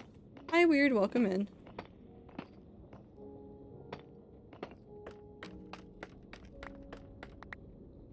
They were in the way of baking, I think. That's what I remember, is they were in the way of you making stuff.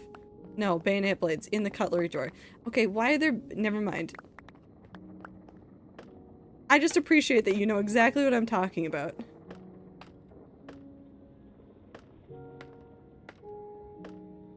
Every single license is forged and they never actually try to heal the patients. It's just automatically sword. Just the worst doctor in the world, really, right there.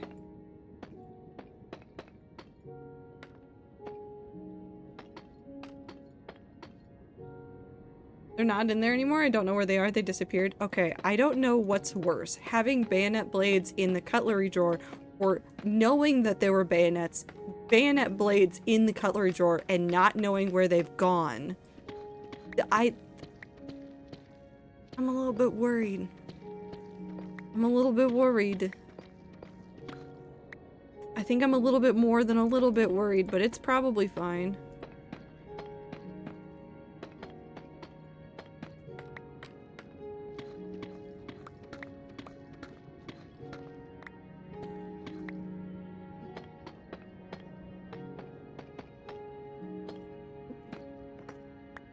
Down, and then we can remove all this again, and then take a step back and look.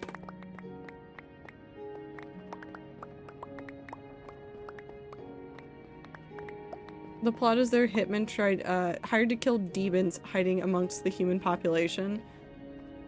So they have to figure out how to make them sick to get them to the hospital where they battle and kill them. This is very convoluted. This is a perfect anime plot.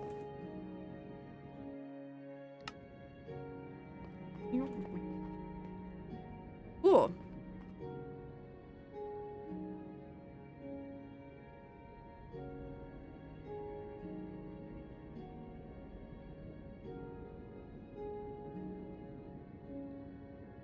Now we just need to do the details on it. So if you've... Well, let me just stop. So we've done that main structure in the middle that have the decorative things. So we just need to do the wiggly bits off to the sides now. Who's watching Ziploc? I don't know.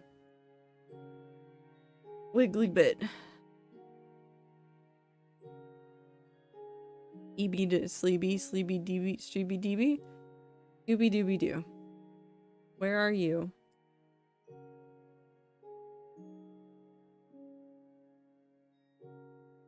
The wiggly bits up. Now, I think all of them are done with Blackstone, so we can just dump everything else and take... Nope, that wasn't what I wanted. Just take Blackstone with us. Cool. I've soft-locked myself again. I used Warp Farm Totem. There's a big tree blocking me from getting out. I do not have my axe on me. How do you keep doing this? I have legitimate questions about how you've managed to do this once more. I have to count again. 2, 4, 6, 8, 10.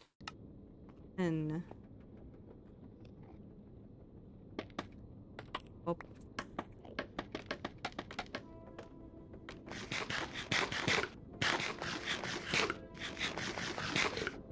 So many. I don't think I'll ever get answers either. 3, 4, 5, 6, 8, 9. I do have Risk of Rain music though, and really, that's all I need out of life. And it's 4 and 2.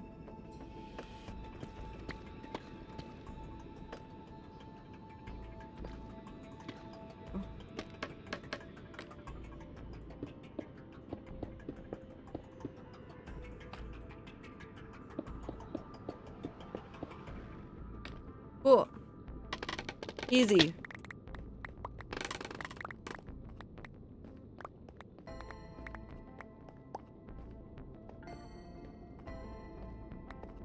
I've been stolen from on my own farm. What? Icy? Is it because you passed out because it reached 2 a.m.?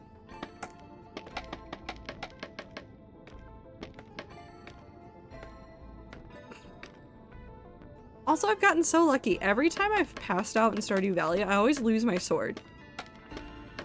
Always lose my sword. And in this new save file, I've managed to not lose my sword at all.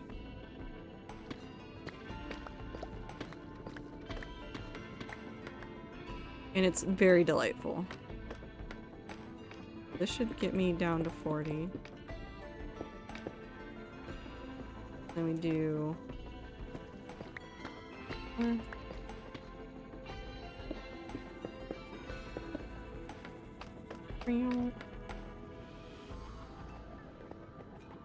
Not my fault there was a tree. I think that might be your fault. You didn't verify that the space would be clear. You had the power to ensure that it would be safe and sound for you to use, and you didn't make sure it was. Granted, I still haven't figured out where Grandpa's shrine is on the little back area in the Meadowlands map. But that's neither here nor there. And I think these are done already. Yeah, those are done already. Let's go do that side stuff. I have no idea how to get to it either, Ziploc. I haven't done- okay, so I have a problem with the Meadowlands map. There's so many trees. There's so many trees. I've been slowly getting there, and I'm getting to, like, that back corner. But there's a river back there, and then more land, and I haven't found the bridge? So I'm assuming it's somewhere up there, and I just haven't found it yet. But it's winter now, so I'm gonna go destroy everything on my farm.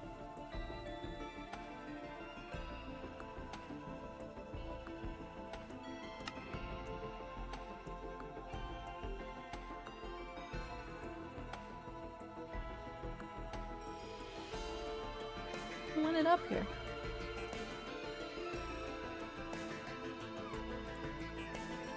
Going.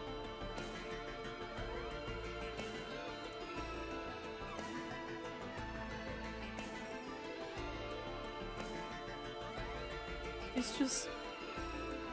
Where are you going? What's down there? What's underneath the desk that you so desperately want? Nothing. You just want pets. Come here. No.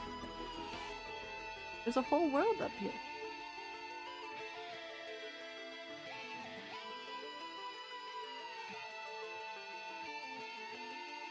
I have a cat.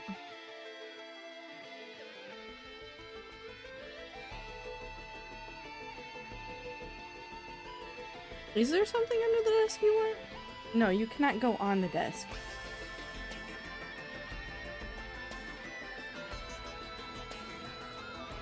You want a pet?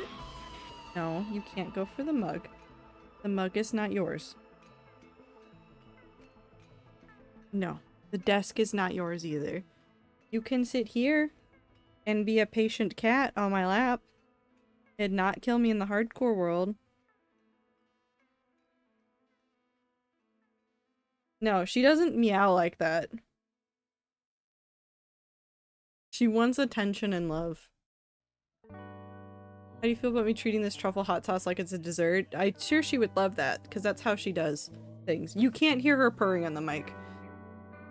Unfortunately, I have my settings and it doesn't pick up cat purring. And I'm not going to adjust my settings because then you can hear the whole world outside of my apartment. That is wrong. Hold on, wait. Did I fuck up? Wait, how did that wind up perfectly there? Hold on.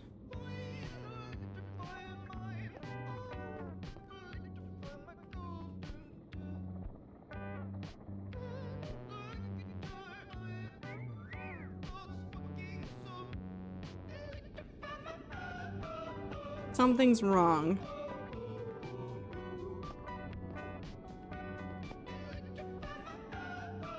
This matches to here, matches to here, matches to there. And that's off. So which one of these is wrong? Yeah, but for the Doctor anime, they have to deduce the type of demon each one is. This is Phasmophobia. This is Phasmophobia. That one's there. This one also there. What happened? 1, 2.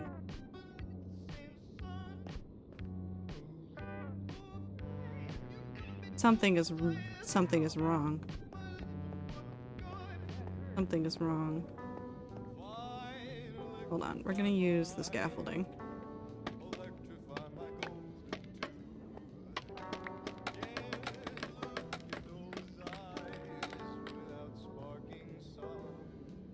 Okay, so that's 18. So this one should also reach 46. I come over here and do this one.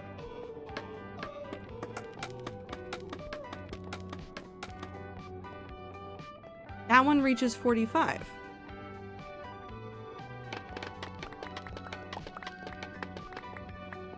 So we need to move this one over. Or is one side completely off? Do I need to just move an entire side, just one? We're gonna do some more measuring. Hold on.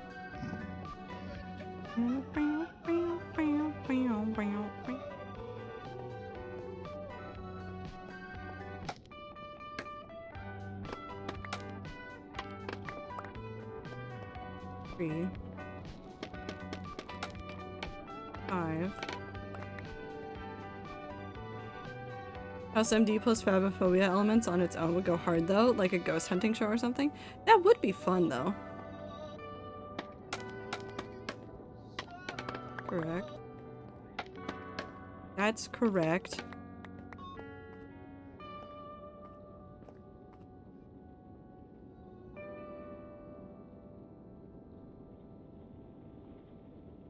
You smacked me. Okay, hold on. Let me figure this out. So this corner is 1, 2, and then 1, 2, 3, 4, 5, and 2.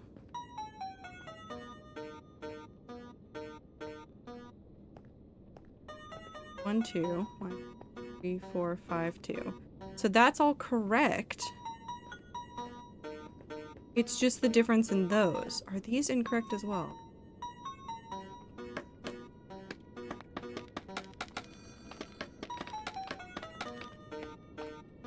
One's to 48, which means if this is wrong, that side's gonna reach to 49?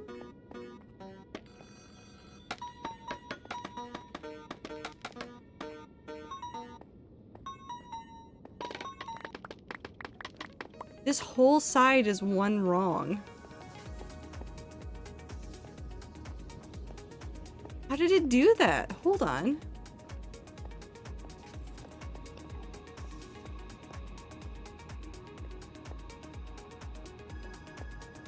Wait, hold on. Is this side right on the front?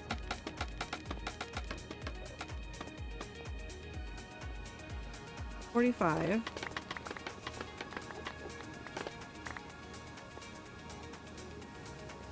Missing a block. Where'd it go? Hello? Oh, it's back there.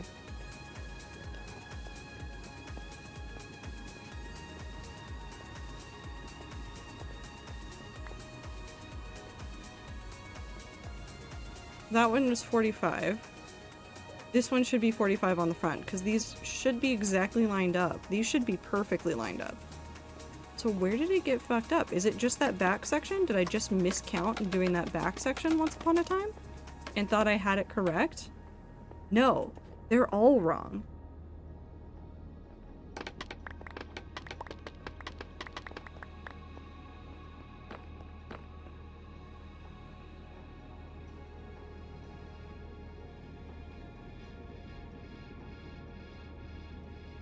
What happened?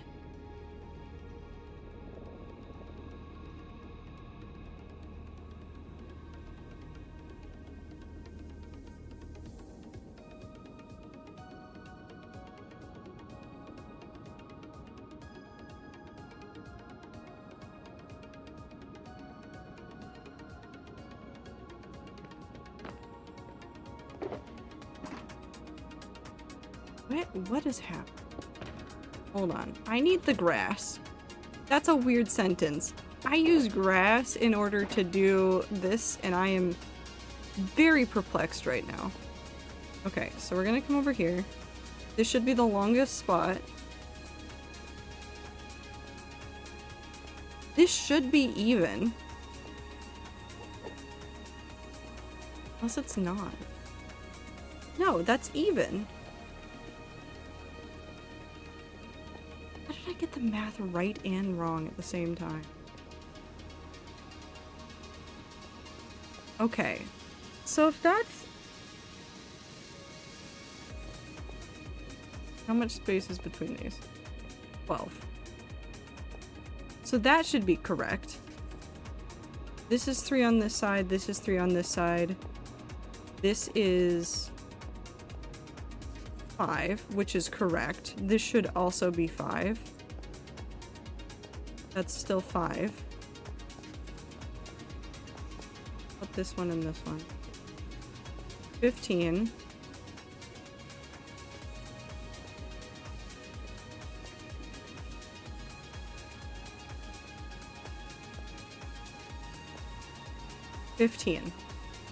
Okay.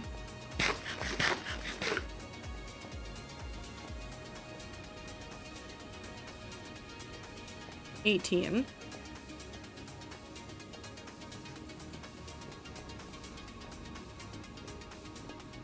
$18. No? Okay, so that one's correct. That's correct there. Now let's test this. Are these still correct? 15.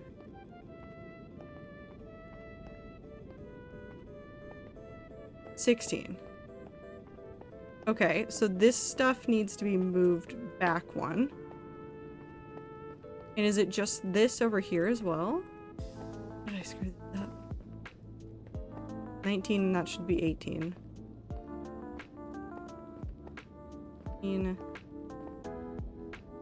18. So we just need to move everything over 1. That's not as bad as it could be.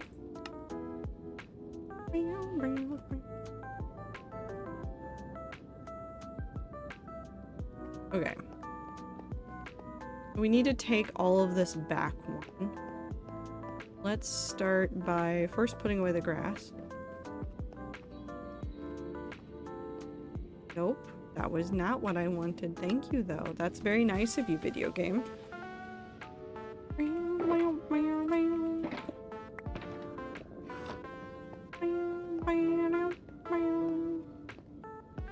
We're doing a side quest right now. I'm very sorry, but also not very sorry at all.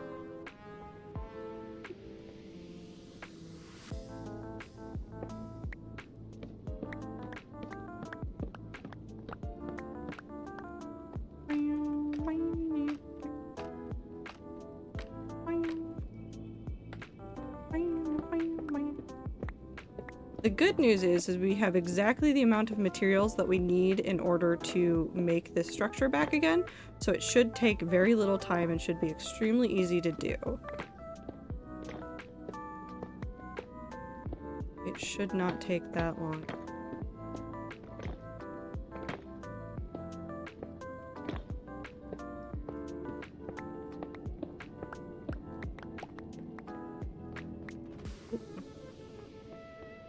Will need more inventory. Got too much blackstone in my pocket.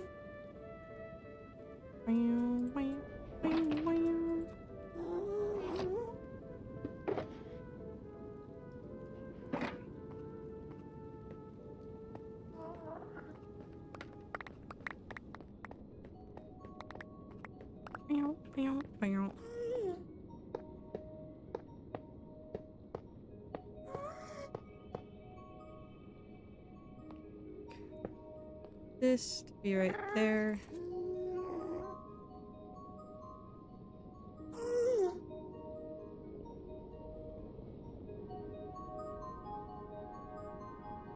How did you spawn?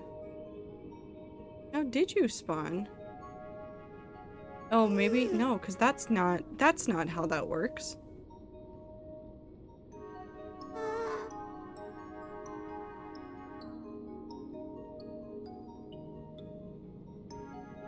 Oh, that's covered. That shouldn't be spawnable. None of this is spawnable. That one. That's it. That's right there. That's all it needs. Okay, we'll fix that in a minute.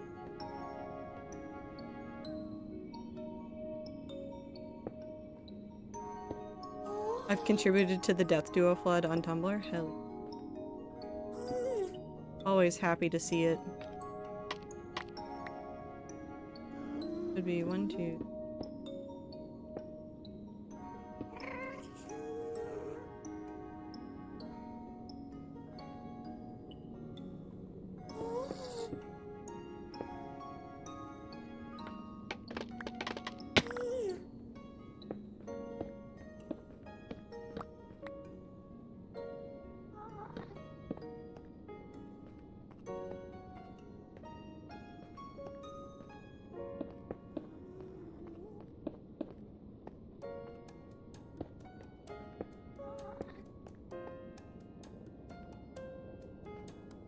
Need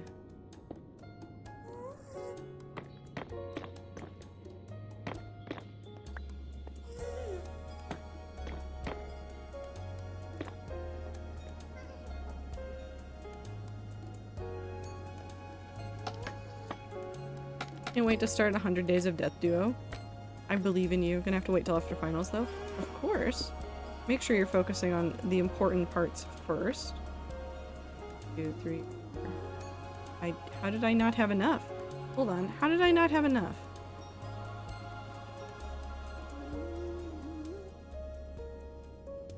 Did I put one away or something? I'm missing one. Was I always missing one and I just never noticed? That's entirely possible.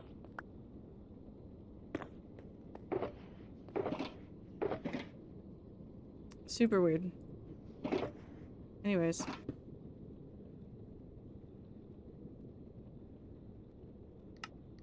Brick wall. That's a good Minty message. Time looping? Ooh, actually, that's a really good one.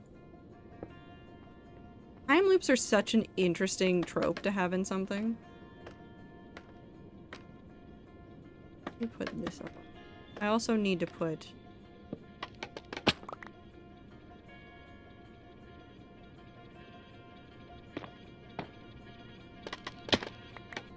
Okay, so now, here comes the tricky bit. What we need to do, essentially, is we're going to pull this entire section over one. So we need to demolish a section of bookshelves, this entire thing, and then we're going to essentially one for one put the bookshelves back on the other side. So we're gonna leave all of these over here just so that they aren't in my inventory so I have the exact number and don't get freaked out. Also, I need food. Do I have food in here? I should have food in here. I do have food in here. I need to go put more carrots in there. That's a problem for later me.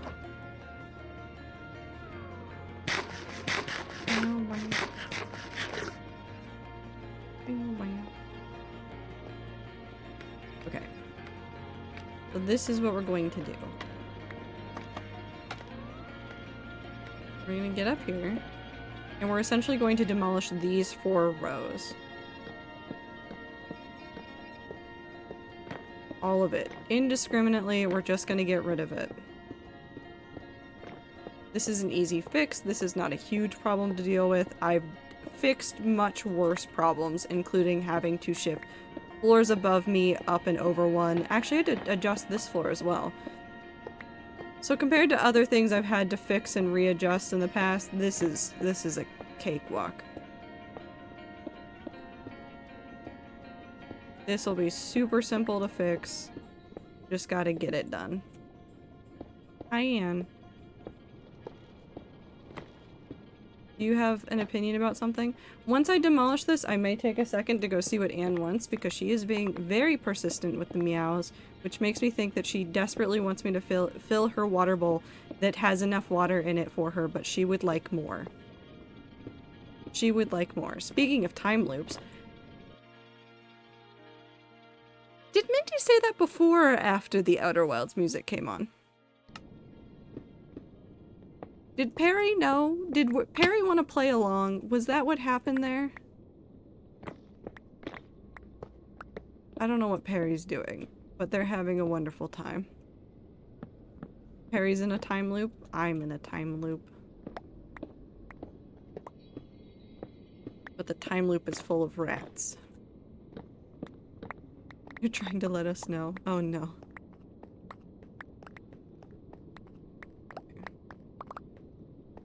All of that is demolished. Put these in the inventory. Need to do this. Okay. Moving everything over one. So really quickly, I need to go see what my cat wants something to do with. I'm gonna run ads really quick. So that you guys have a reason to not care about me being gone for a second, so don't worry about it, everything's good. I'll be right back, hold on.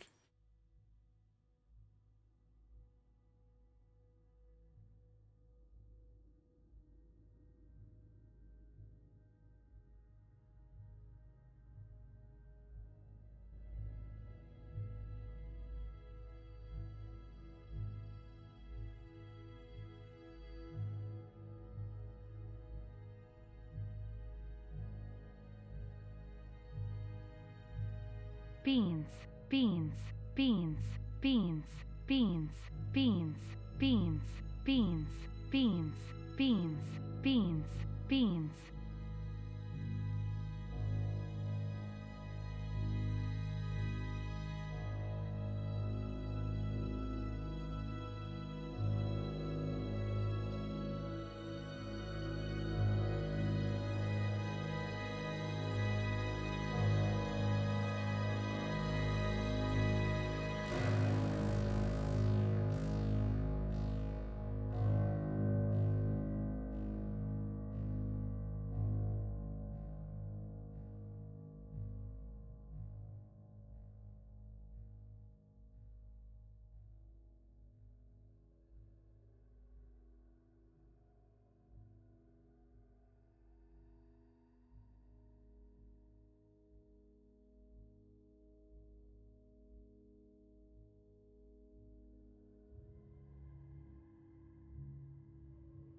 Why are you trying to free Beans here?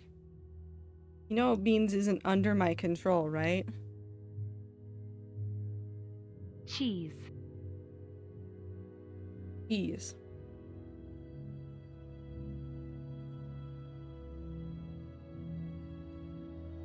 Oh, I understand now why there was Beans.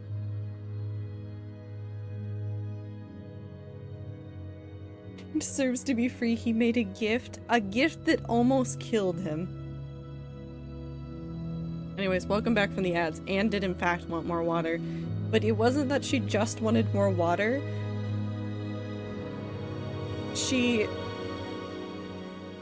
Because the bowl I put her water in is a plastic one. In order to get to the last of her water, she had knocked over the bowl and spilled out the little water that was left. So it wasn't like a huge mess, and it also is on top of a like rug in case she does something like that. So I was like, okay, it's gonna air dry, it's fine. And she was just, I walked over to it and then she looked at me and meowed, and I was like, I see what happened here. Almost killed him and also looked disgusting. It looks worse now. If you don't know what we're talking about, Pirate Software's one of the ferrets in his rescue, you know, just decided one day to be a little bit silly goofy and, might have, you know, just had an incident with a hairball, essentially. I don't know what else you could describe it as, but it's essentially a hairball. that accidentally was like in their stomach. That poor ferret. Very much suffering from that. Was not a good time for them. It looks disgusting. A beans pearl. It is a beans pearl, which I absolutely detest the name of. But I get it. Okay, so now put this in my... Now we can... Yes.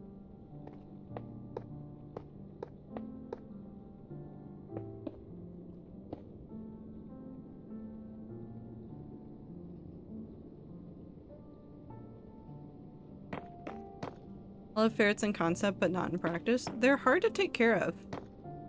I grew up with a couple of friends that had ferrets, and they were always a time. Like, always a time.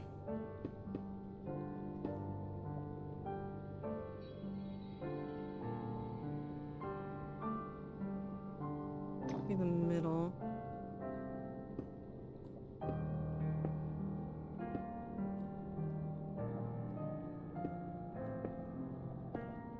But I will say, the ferrets that Thor deals with as part of the ferret rescue that he runs are also an extra, like, special level of cursed because all of them have a whole bunch of, like, health issues in general. So they end up having a lot more issues than, like, your average ferret would. Just a lot more.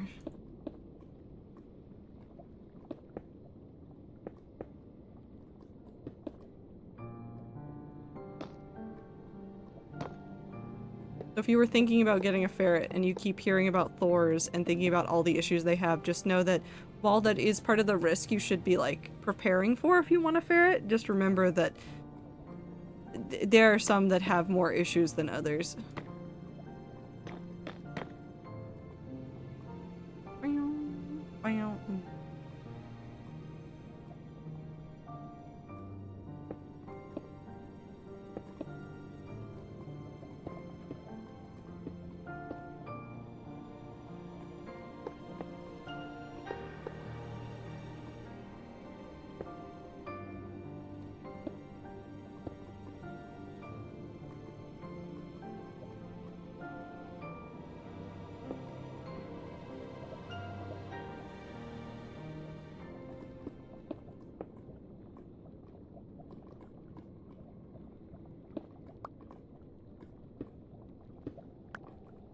Up.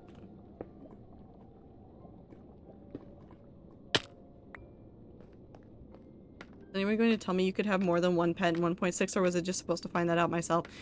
We were just gonna leave it as a surprise for you to discover later because we figured that you would like a nice little surprise. Wait, T, what? Yeah, you can have more than one pet. Once you reach full hearts with the pet that you have, you can get more watering bowls from Marnie, who, by the way, also sells cat trees and dog houses that you can have. And I forget where you get them, but you can purchase more pets. Like an infinite number of pets. Hold on, let me just repeat that. You can have an infinite number of pets, pretty much. I think there might be like a limit, but you can just keep getting, like if you want a house full of cats, you can have a house full of cats. Like you can get more than one black cat, you can get more than one cat, you can get turtles. Turtles cannot wear hats, unfortunately, if you were about to get very excited about that. They can't wear the hats, but they can be cute as heck. Okay, that's all correct now, so now I can go back to my very important business of making squiggles on the ceiling. Okay.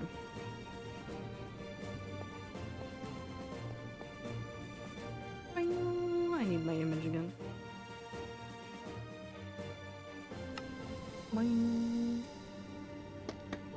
No farm, this is an animal shelter now.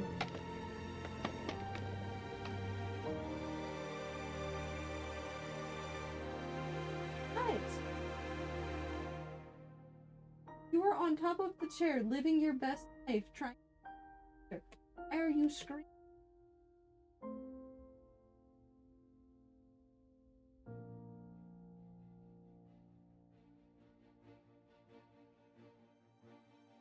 You can't see her right now. That's her right there. You can barely see her ears.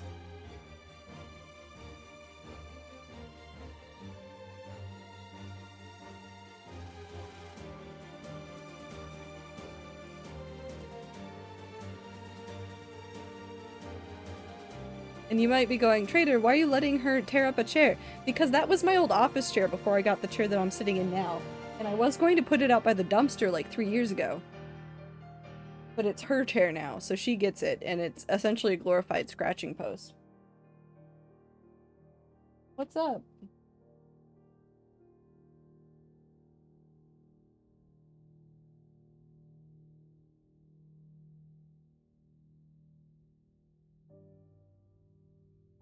What? Do you need something? I'm trying to play video games.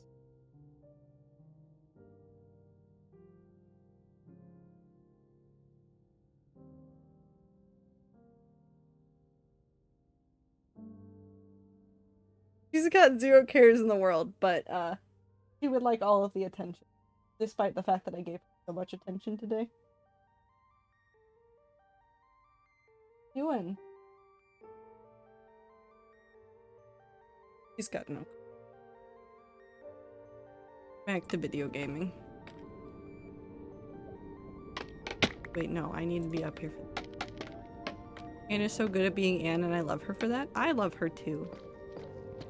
She's so stupid, though.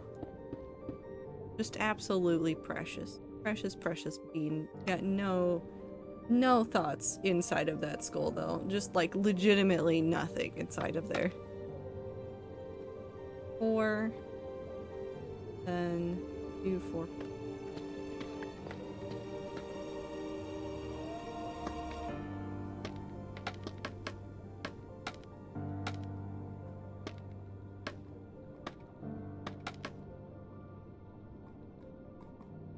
She's also upset because there's a shark on top of the cat tree. 2.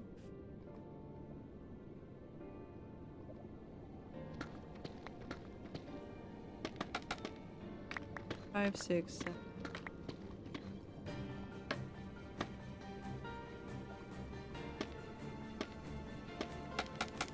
I'm waiting to see if she'll try to knock him down, but so far she hasn't, so.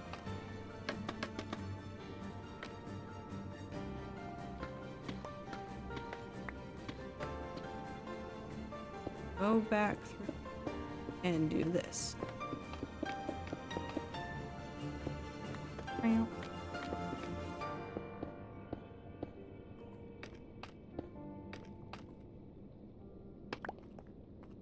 She's so good at being Anne, and I love that for her. Sure, that's what she is. She's definitely good at something, and I don't know how to explain what she's good at. Rats. I am very deep in my Stardew era again. Welcome. Did you know the Bleeding Love is 17 years old this year? Hey Ibit, did you know that all I need is a truffle and then I have completed the community bundle? It is barely the beginning of winter in my Stardew game. I've also, the world started on Tuesday. How have I almost finished the community bundle and a year of Stardew Valley? Anyways, I hope you're having fun with it. Who are you romancing?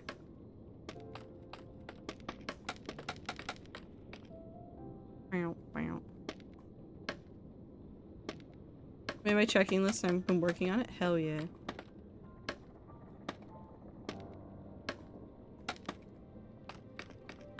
Are you going for perfection in this world, or are you just focused on the community center? Because I think after I do the community center and like dick around for a while, I actually want to make a perfect world. 4, 5, 6, 7, 8. Look, I feel like your farm would be a great cryptid in the eyes of the village. Oh yeah, no, I don't talk to them at all. Sometimes I show up and I throw things at them and then I leave. But that's actually a pretty accurate representation of me in the video game anyways.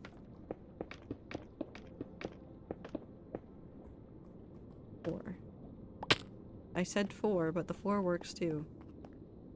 I'm going to do the community center, then the JojaMart bundle, then I'll worry about like making my farm look pretty. If I can, I will marry Harvey along the way. Harvey. Interesting. don't know a lot of people that would marry Harvey. I also am terrible at finding him. Where does that man go? I have no idea. I have never once had like a fetch quest for him that I haven't had to immediately open up the wiki and go, where the fuck is Harvey? No, but that's the problem, is he's never in the doctor's office when I'm looking for him. He's never in there. Where does that man go? What is he doing? See, but I think mine would be the same because I don't speak to them at all outside the shops. I just exist in the distance with my millions of animals. I don't even have millions of animals. I just show up, do things, spend a whole bunch of money, and then disappear again.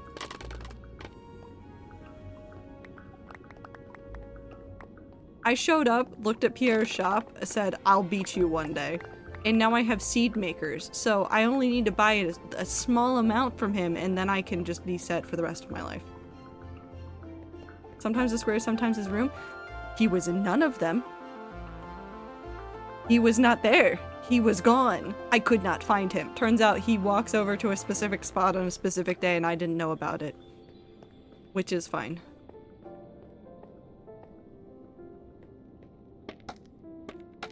Never see the farmer, but there's a constant hum of cow noises in the distance. That is time. During the spring, you'll hang out behind Emily's house at 3 p.m. I know that one. I know those spots. There was another one where he was just not in any of those. And I could not find him, and I was very distressed for a second. And then I went, I can look this up. I looked it up. Turns out he was just off in the distance on his own. Wait, hold on. No, okay, so that should be correct, because that's just one over from that. Do these touch the wall? No, they don't touch the wall. They touch the shelves. That's fine then. We're in the right direction.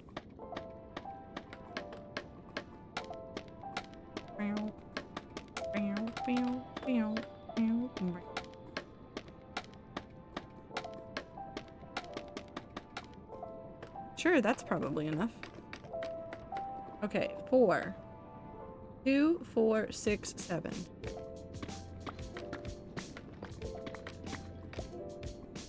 6.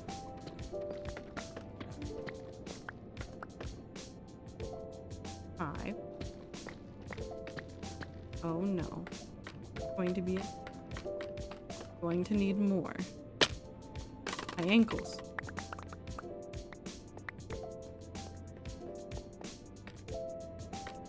Was followed by a small attack of dogs and chickens. Bees, dogs, and chickens. Please. Please, I just need a little bit more. Thank you. 5. And then it should be 6 here.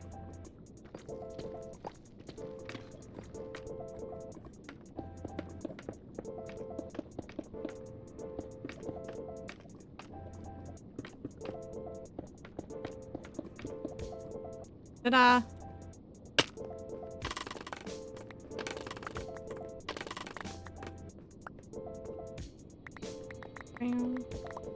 Now we'll come over here and do this side, and then the north-south stuff will be done, and then we just need to do the east-west sides, and then we'll go back upstairs and stare at the banner, and it'll be fine.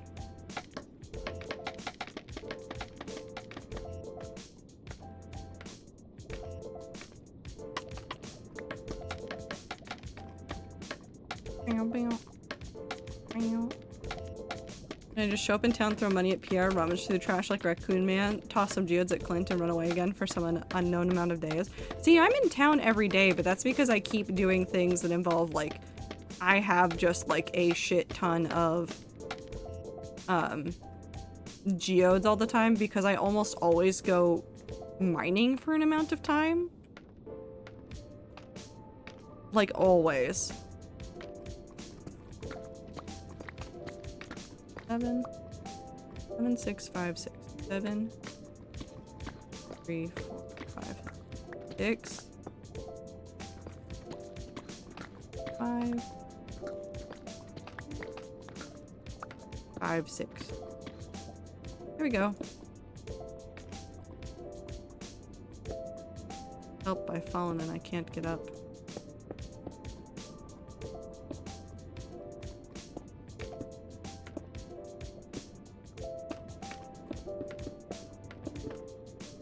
I'm in town, I'm fishing or shopping. I'm in town giving Clint so much business, even though I don't like him as a character. But dear God, do I want all the stuff that comes from working with like all of the tools and stuff.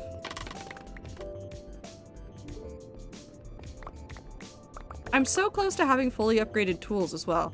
I think the axe and the hoe still need to be upgraded to gold. And then I haven't done the pan, and then I haven't done the trash can, because I leave those for like after I get everything else done, because they're not useful until way later. Okay. Done that now. That's done. That's done. This is done over here.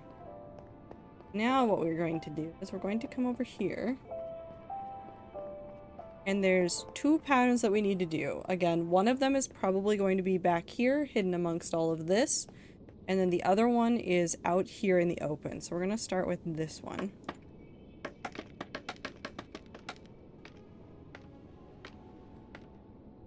So I need to be 2 back from that one? No, I need to be 3 back from that one. And oh, it's this.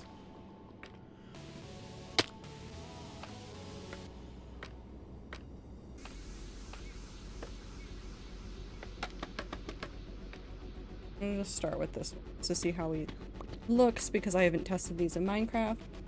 So it's 3, 3, 3, and then a weird little bit. My favorite thing to tell my friends when I'm just ignoring the townspeople from the mines is I'm mining and crafting, and one day I actually just logged off and no one noticed and started playing Minecraft to see how long it took them. That's kind of beautiful though. That's kind of beautiful though.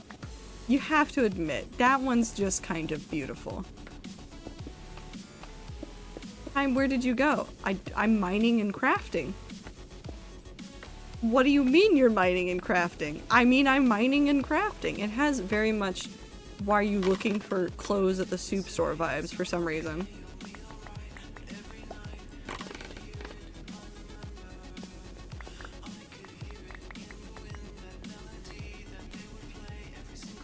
We might change part of that into gold to help accentuate that a little bit, but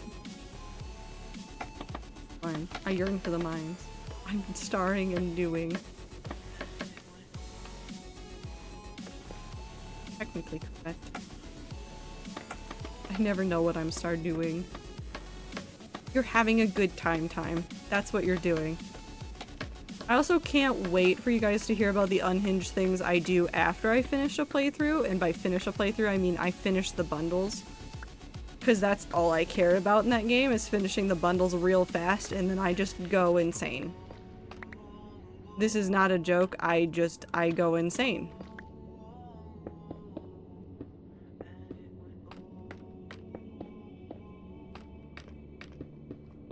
I want to make a nice aesthetic farm this time, I think, because I've avoided doing it in the past because I got confused about all the aesthetic stuff. But I think this time I'm going to actually sit down and try to make my farm look really cute, and then one day on stream maybe I will share it with the rats. Who's standing? Undoes your star. Thank you, Ten.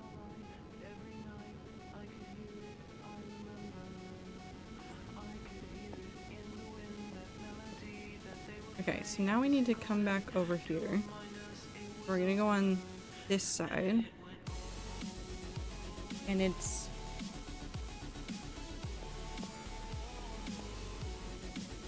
You're welcome. You're close enough. Don't worry about it. Okay, so along the bookshelves is where it is one away from the other one. So this starts here. Goes there.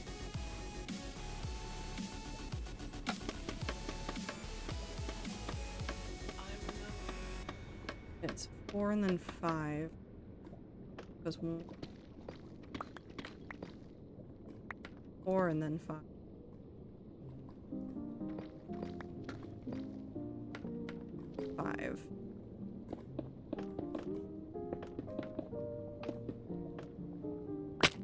And then we'll flip this around and we'll do the other side. And then we'll just need to do one more side and then we'll be completely done with this part of this. Won't that be exciting? Then I can mark stuff off on the to-do list. Then we'll go work on the banner, or maybe I'll go do shenanigans in Minecraft because no one can stop me. What if I just find a side quest to do? Side quest of my own design. I don't need to do that actually, and I should probably stop myself, but it's fine. Maybe. We'll find out. 3, 4, 2, 3, 4, 5.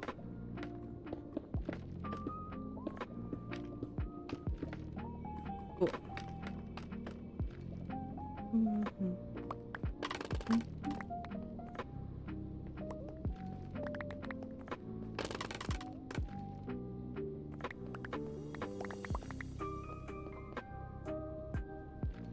Keep losing scaffolding. Don't know where it's going. Corner? Yes.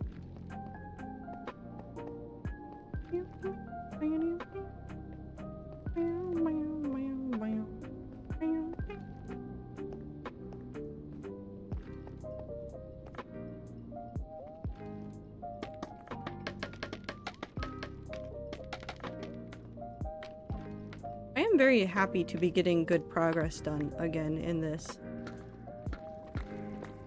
Whatever design, writer, art block I had going on before is almost completely gone, and my brain is like, ah yes, I know how I want to build this big project again. And actually, once we finish the table, I think we're done with this entire floor. Minus maybe some details that I want to do. Maybe.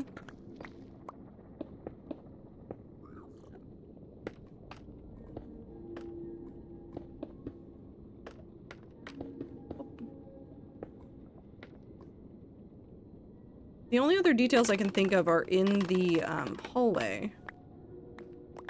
There's some space in the hallway that I had to put pillars up in order to prevent gas from spawning, and I kind of want to decorate those a little bit, but that's not like a major thing, and it looks just fine without it right now. Just to show what's happened. You can just barely see them. They're not that noticeable unless you're back here. But I put all of these nether brick things in here as a way to break up the space. So technically the gas can't spawn in there. I could stop them like 5 blocks up, but that felt too awkward. Maybe I'll do something up in the middle right here that they could all link up to or something. But just needed a little bit of extra space. Like this spot is too narrow for them to spawn in, so that's fine. That's fine right there. It was just needing that back area that was just open to be a little bit more enclosed. We're also going to be incredibly careful in here with the table, which will go in this spot right here. The table needs to be done in such a way that it can't let gas spawn either. But we should be good. I plan on doing it mostly in slabs and just blocks. Just regular plain old blocks, but we'll still have to be a little bit careful.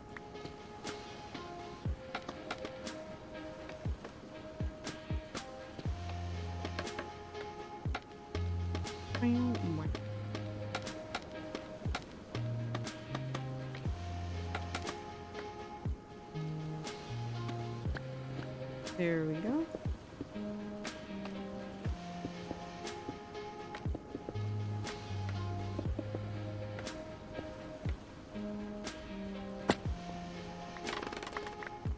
I do hope all the rats that are having to do tests right now, not just Clover, but I know that there's other rats and other members of the community that are doing a lot of tests and things right now. I hope everything is going well for the rats that are doing that. I believe in you guys. You guys are gonna do great. You guys are gonna do fine.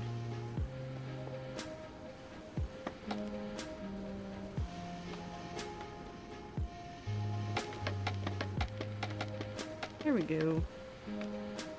So 2, 4, 5.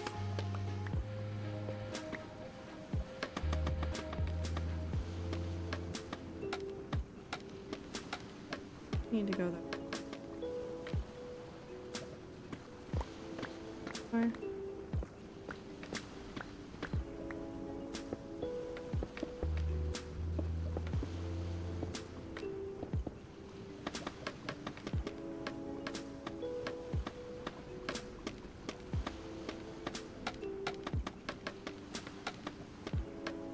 That should be more than enough. We'll be fine. Could go like this. Grief.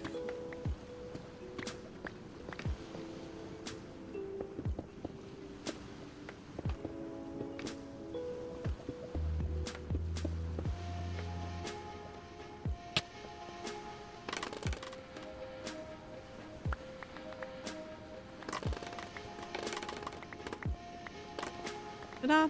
We finished the roof. Well, ceiling. We finished the upper layer. We are now almost done with this area. We've done the bookshelves. There's a little bit more detailing I want to do on the tops of the lower bookshelves. Like on these. Like I want to do some more like stair shapes just along that just to be a little bit different. But besides that, that's almost done. That is almost done. Hold on, I want to go look at my list.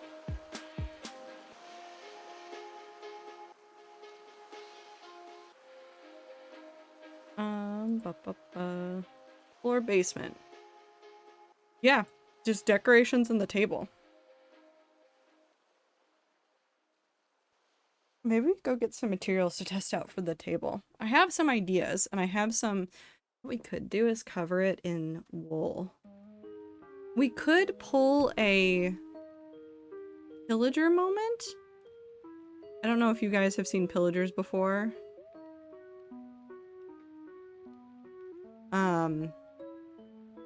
Like the way that they do tables and stuff, and they'll do like wool on their tables. We could do it with carpet.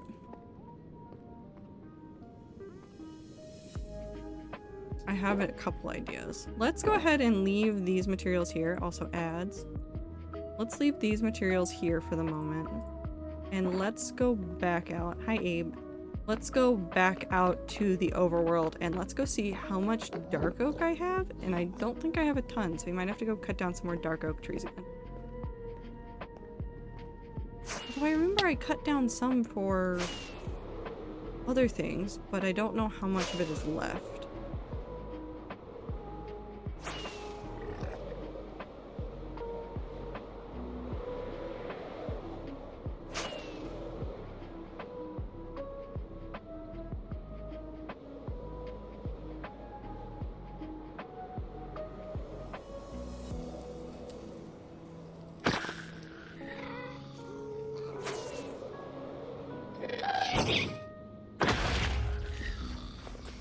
Don't mind me. Just killing gas. You know, the usual.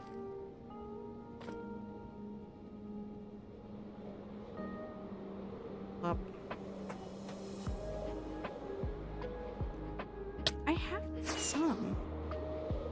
No, I had extra. Actually, hold on. I wonder...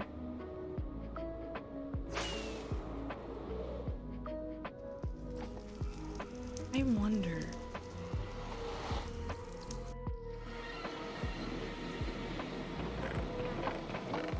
Ah. Cool. We don't have to go chop down any trees at all. We can literally just go straight back into the nether and go back to work. Oh, the ads aren't starting now. The ads are starting soon.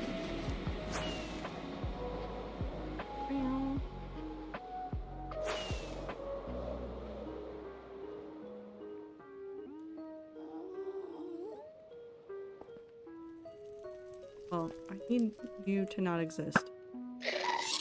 Thank you.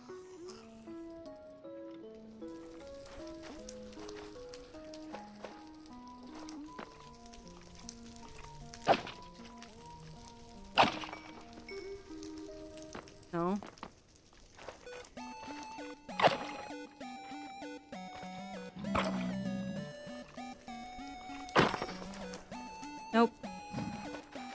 They were so conveniently placed, I had to check.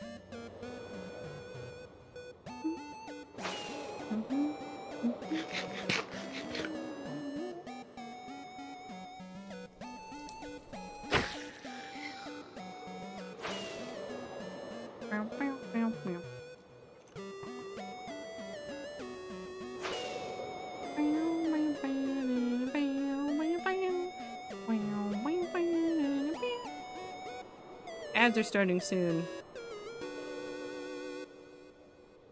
We still need to go back for wool at some point, but for now I think this will be enough. Actually, hold on. We might have some wool up here. We do. We'll use white wool to test things out, and then we will go back and get more colors from spawn. Depending on how we feel about it. But what we're going to do is come down here. The ads are playing right now.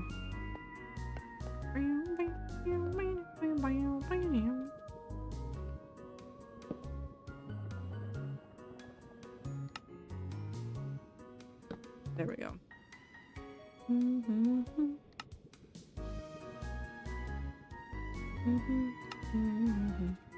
That should be more than enough.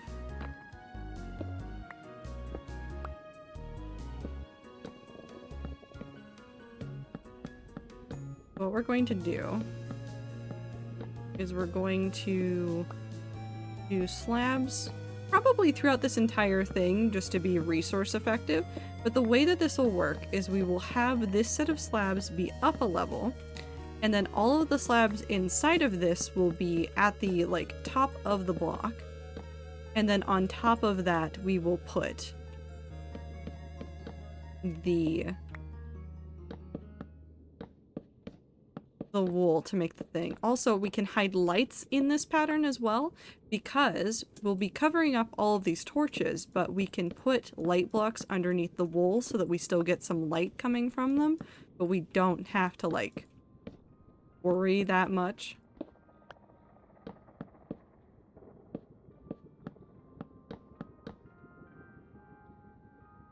Actually, we'll leave that there as a stepping stone.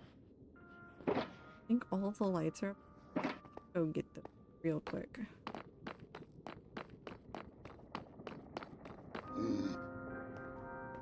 We'll go get some of the frog lights that we have up there.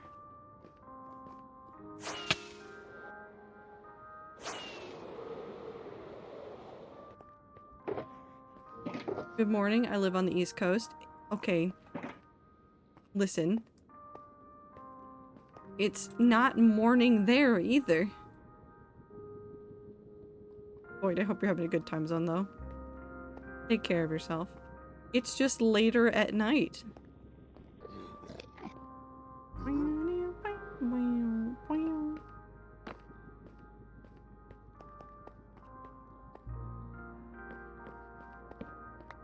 Remember to not put exact times in chat for yourself. Practice internet safety, chat. Do each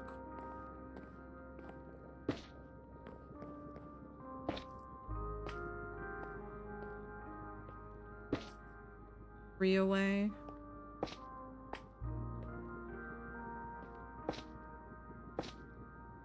One more.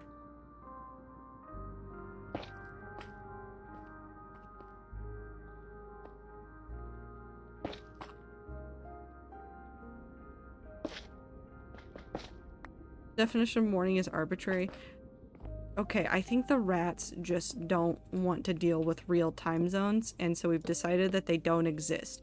I don't think this was a conscious effort. I think this was just something that all of us collectively did, and now we all have to live with it.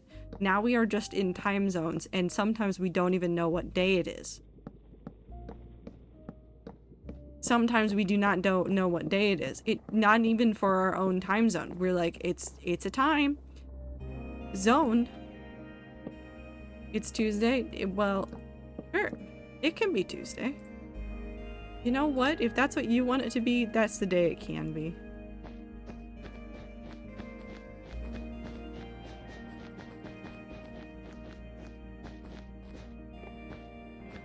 There are 2 time zones, sun and moon. Those are Pokemon video games, but okay.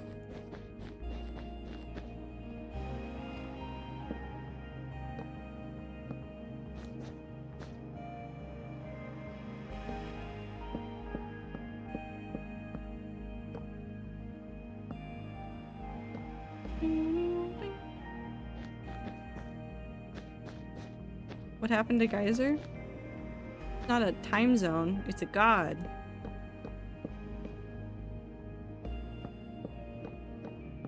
Day and night. Wait, no, that's a song? Listen.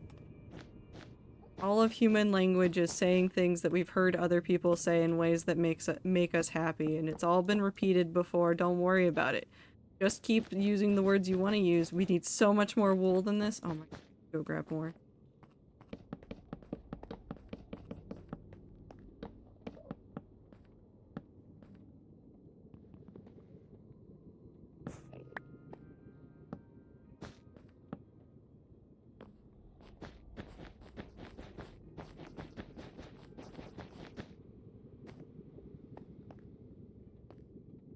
Not ready for what? I mean, the Earth's rotation is slowing. Days will eventually get longer. Don't do that. Don't do this to me. Don't do this to me.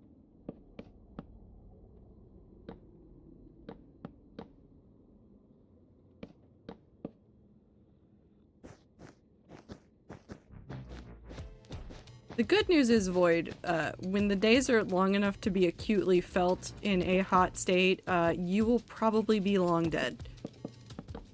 So this is not a problem for you, for if you had children, those children, if those children had children, not even for them.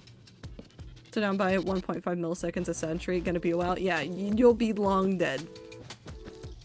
If that is any respite, you will be very long dead. There will be so many things that will have happened between now and then.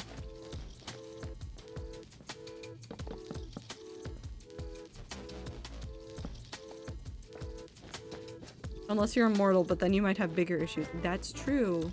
If you're immortal, there might be other issues going on. / tell me your secrets. How'd you do that?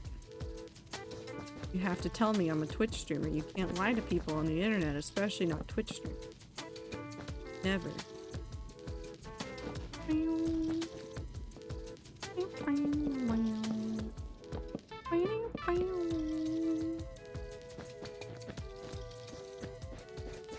So close. I'm gonna have just barely not enough to do this.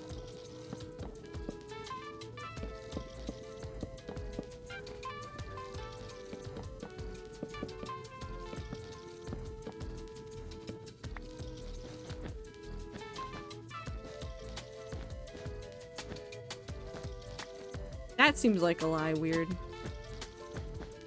I'm immortal because I haven't died yet. Okay, listen, there's no flaws in that logic right there. We need 12 more. We need 12 more wool. Yeah, I became immortal by...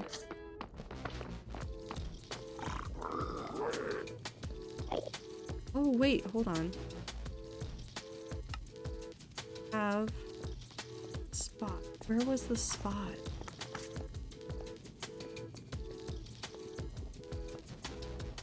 Not here.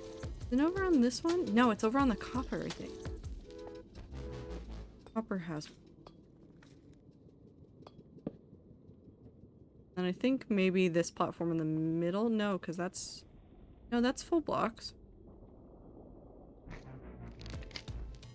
Why is it playing it again? Excuse me? Oh, it's a stereo mix. Thank you, game. Let's have Danny song. Just remembered Icy saying that I could believably be immortal or something along those lines. Best compliment. You could be. Are you immortal?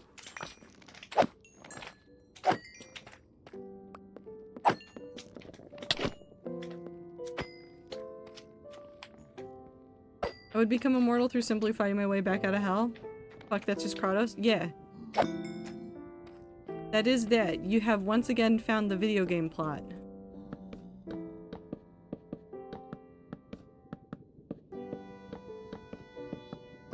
What are we but video game plots we found along the way?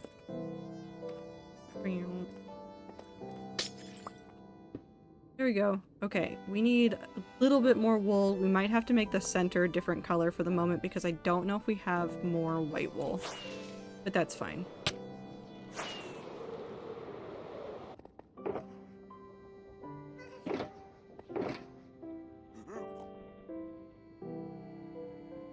Okay, we have black wool.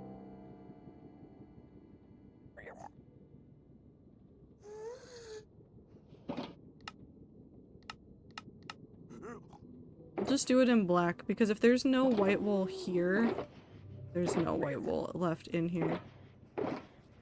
There's so much iron. So much.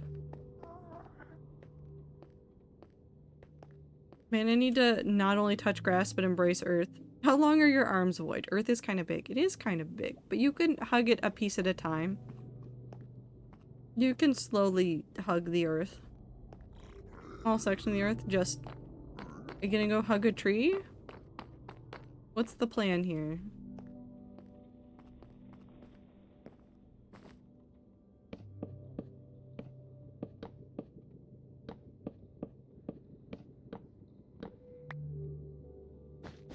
Like a bag of dirt. You know what? That could work. That just looks like an eye again. This is not meant to be an eye on purpose. Do we do a pattern in this with like red and yellow wool? Or do we just leave it plain?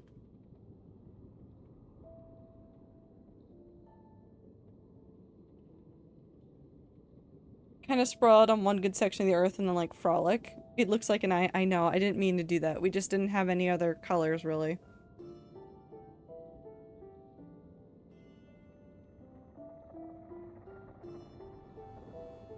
Man. Do we do designs? I like the eye though. And we can leave it as an eye. You guys want the table to be an eye?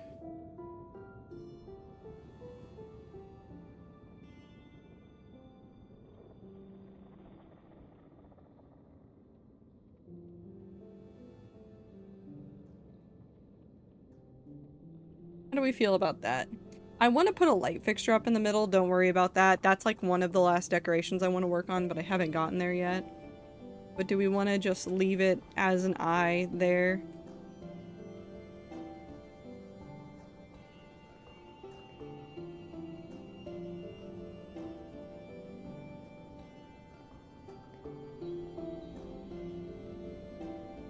Although it looks sort of like a weird pool table from the standing angle because of the solid white, I guess. Probably.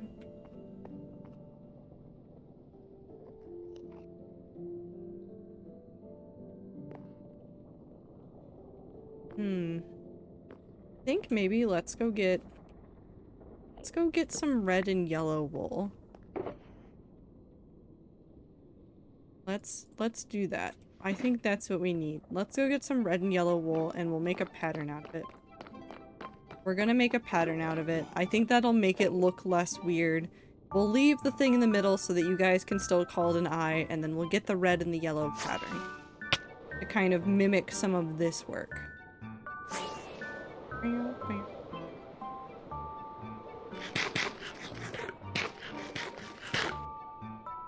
My table. A new product from Apple.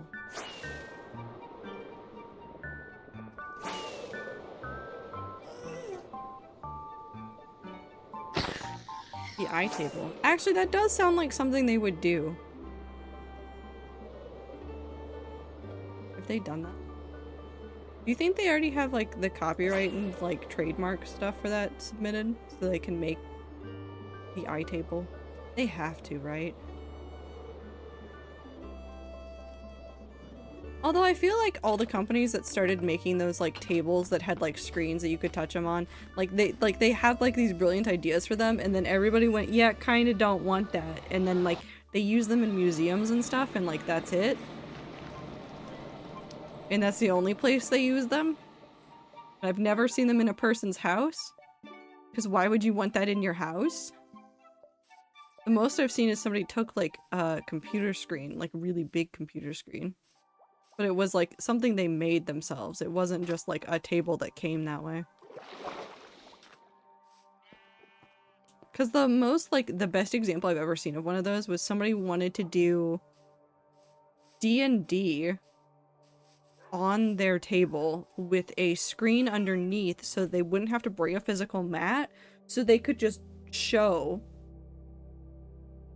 the area that the characters were in. Yeah, that one's very cool. I like that one a lot.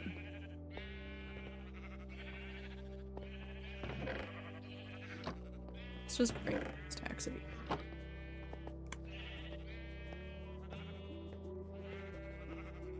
Actually, I haven't checked in a while. Any of these. They're all fine. Yep, they're all good. Everything's hunky-dory. The sheep are doing fine in their weird little underground area. So is the Among Us.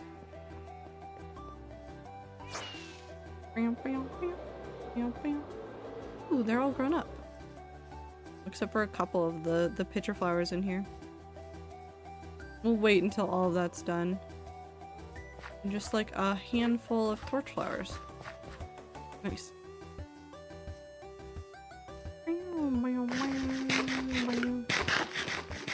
Actually, while we're overworld.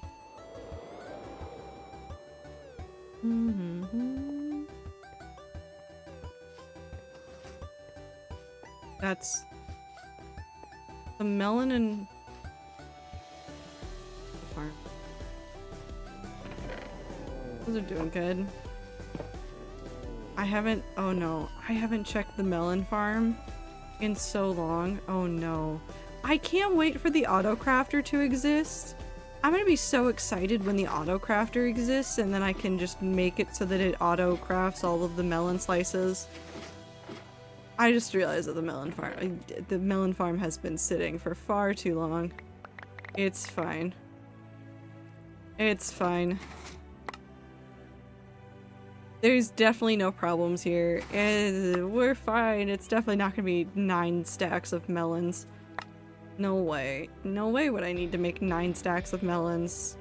Just unheard of. That's silly. Why would I ever need to do that?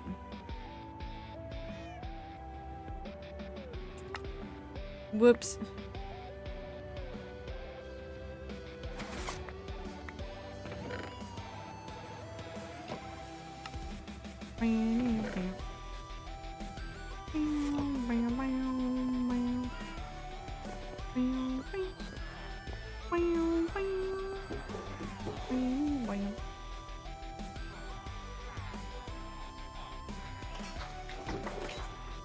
There's so many extra pumpkins though. We're taking the pumpkins away. I'm gonna just go through the pumpkins. We're doing quick maintenance. Hold on.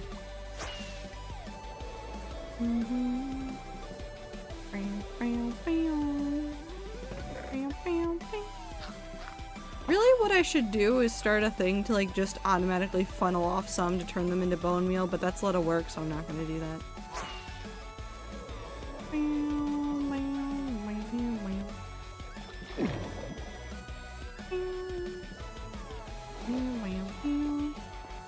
We are gonna do something a little bit silly. Mostly because I do need to heal up stuff and I require more carrots. We don't have enough golden carrots inside of my shulkers, so we're just gonna really quickly fix that by doing this. We're gonna trade for a whole bunch of emeralds, and then we're gonna go through and do a whole bunch of trades for the golden apples. Not golden apples, golden carrots.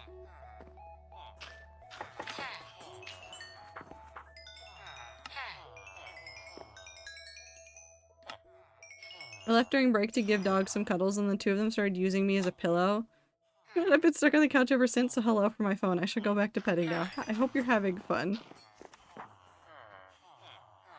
Are you having a good time at least? Can you guys refresh your trades? You done? I think they might be done.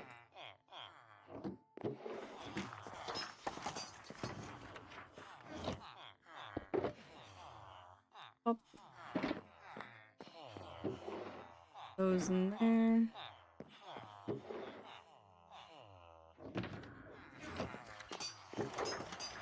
This really quick so that we don't have an overflow of emeralds at any given point. There. There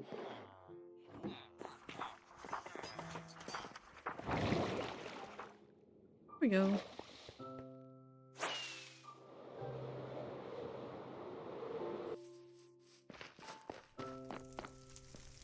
We need to grab the black wool from the throne level. And then we will go back down. We'll do some patterning with the black, red, and yellow wool. And then we will call that table done. And then the last things that need to be done there are light fixtures, but I don't feel like having an existential crisis over a chandelier today. So we're gonna skip the chandelier today and go find something else to work on.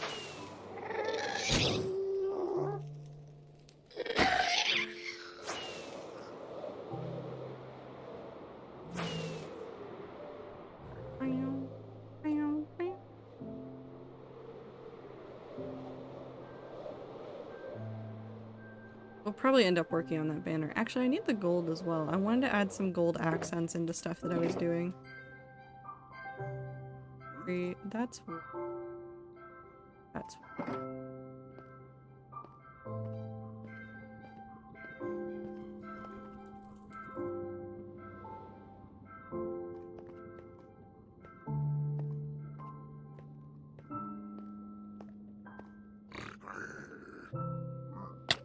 Oh, I also saw that Squid Kid posted a video today that was about the Potato War era. I need to go watch it and see what he was talking about, but it's always funny to hear more about that era. I moved my... I moved it. We might leave a couple of these here as, like, quote-unquote seats around this. They also make it easier to get on and off of this for us, which is really what I care about, but it's kind of funny.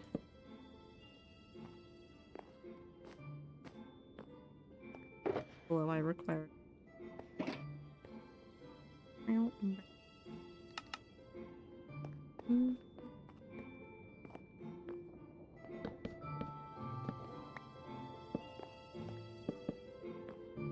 I could actually give chair backs to these as well.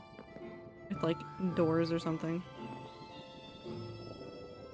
Do I hate that? Yeah. Might hate that idea. We'll find a different set of doors to use for it. Like maybe spruce. For now, this is what matters.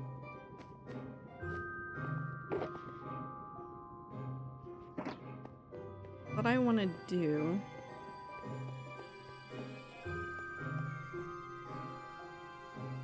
Yeah. Okay. We're gonna do this. We're gonna go sprinkle in a couple of these. These are not in the pattern that I was originally following. This is just me wanting to put just a little bit of shine into the ceiling to reflect a whole bunch of the, this is how Stan feels about things. Which is that he likes gold. We're gonna go add one right here. All 4 of these.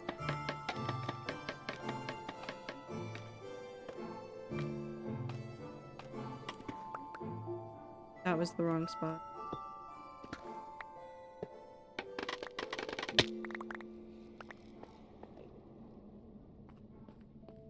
Beep.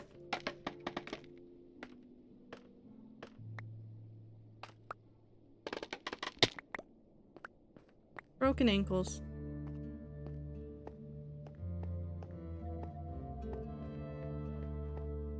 That's good. I think we may add some more on those spots. I want to make sure that we have some good contrast going on.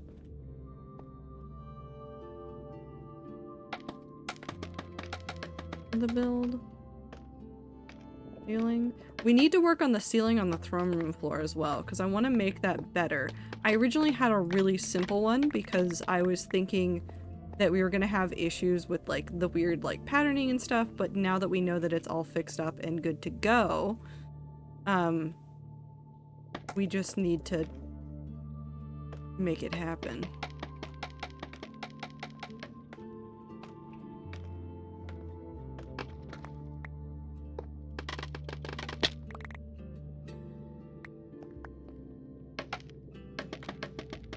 I need to stop breaking it so trying to escape the world so fast. It's not helping me.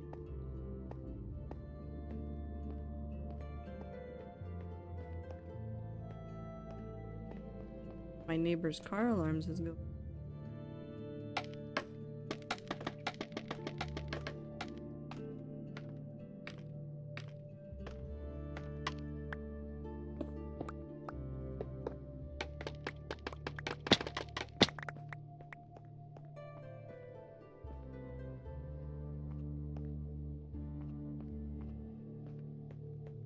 Do it that way.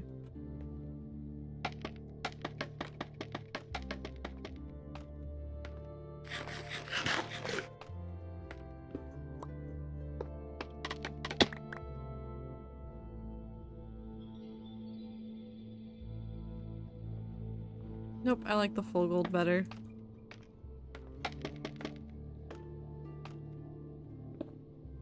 Beep.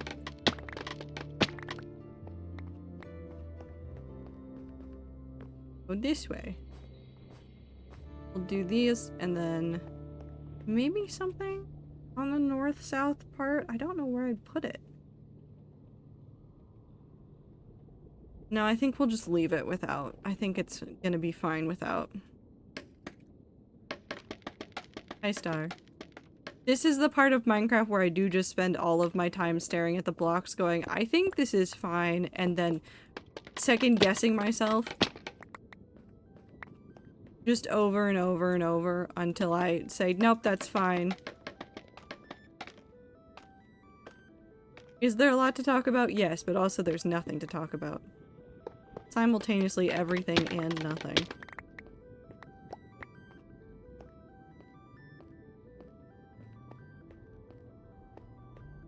Yep, just little flecks of color. I don't want the gold to be overwhelming in this build, I think. I think there is something I could do here. Also a piece of scaffolding. I have an idea. Need one of these gone so I can scaffold on it.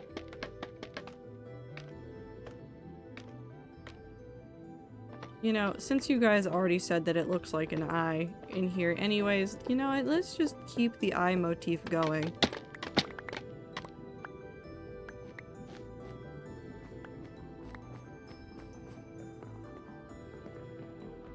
Yep, nope, we're sticking with that one. That's fine by me.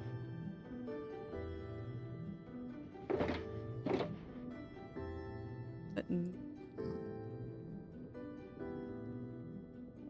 now we have the wool. Let's go ahead and turn this all into carpets. It doesn't really matter because we can just get more. So right now we have a pretty blank canvas. I plan on leaving the base of it white because that is what the main floor looks like if we go all the way up.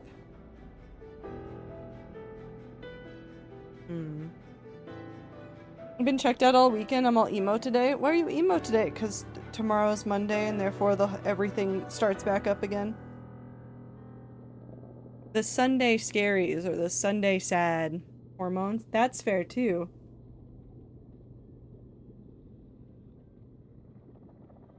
Anna's sitting so prim and proper right now. Ovaries are angy. I understand.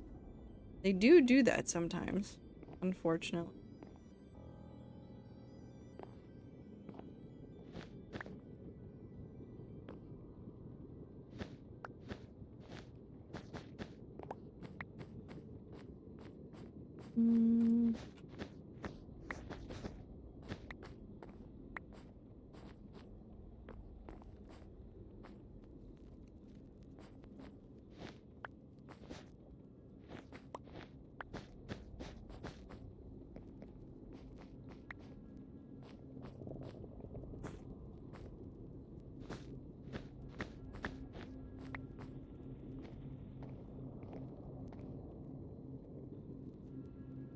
I don't think I like that. Let's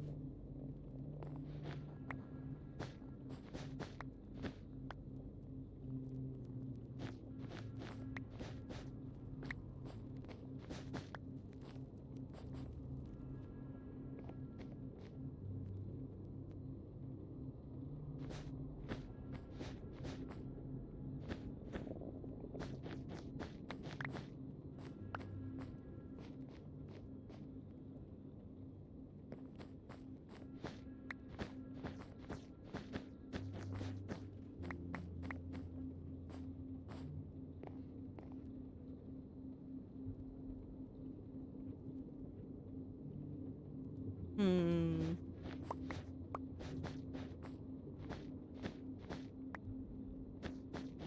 Actually, maybe that's what it needed to be. Also ads, unfortunately. Oh, actually, that might be a lot better.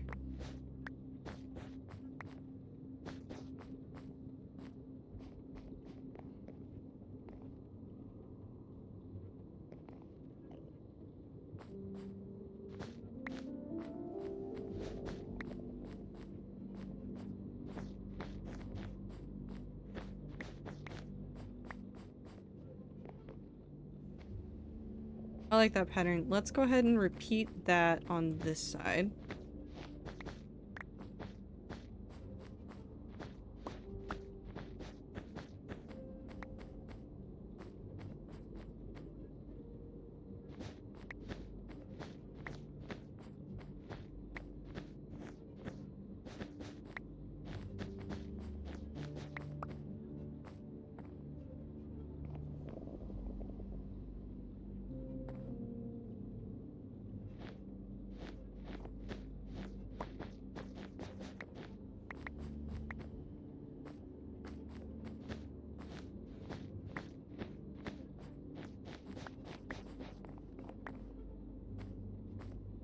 I need to keep a 3-month sub to 14. Why do I keep hovering? I don't need a 3-month sub to 14. Why do I keep hovering over this button? The Chocobo Racing keeps calling to you, Woo, and my greatest answer to this is don't. You don't need it. You don't need it.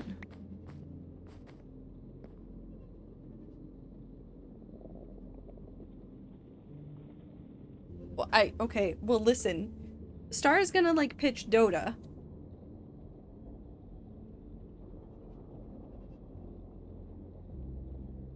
So I say go for that one.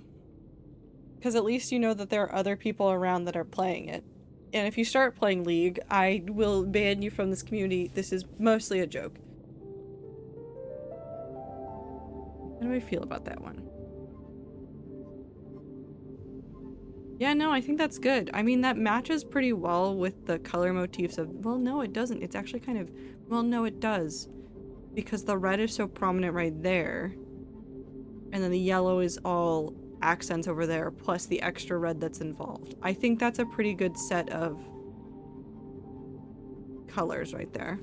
Matches pretty well with other things we've done. That'll work out nicely. We'll leave it at that. So now, the only thing left in here that we need to do, because I'm not doing anything to the floors, probably if I do, it's all going to be underneath, except for maybe right here at the entrance. But everything that we're going to do here is going to be, I need to do a light fixture that's going to stem out of the middle of that. Maybe a light fixture over here that'll stem out from the middle of that, and same for over there. Those are the only things left that we need to do. So I think we'll call it there for that area. Let's take this stuff home. We're gonna take my inventory worth of stuff home. We're gonna organize the shulker boxes and the carpets away and then figure out what we want to tackle next.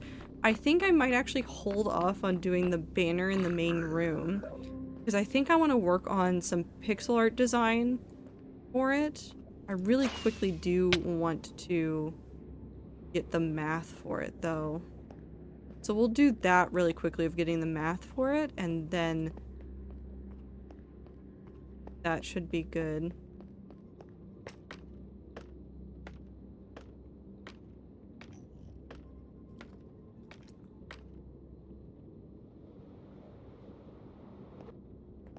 Wire my grass. I require the ability to touch grass.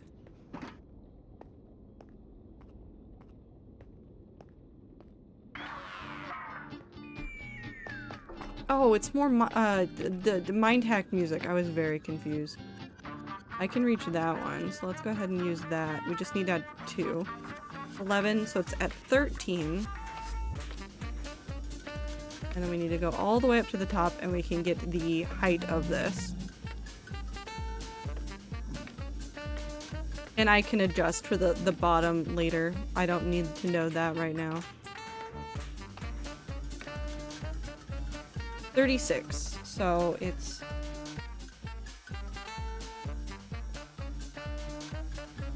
$36. I'm asleep. Good morning, rats. Have a good night. Take care of yourself.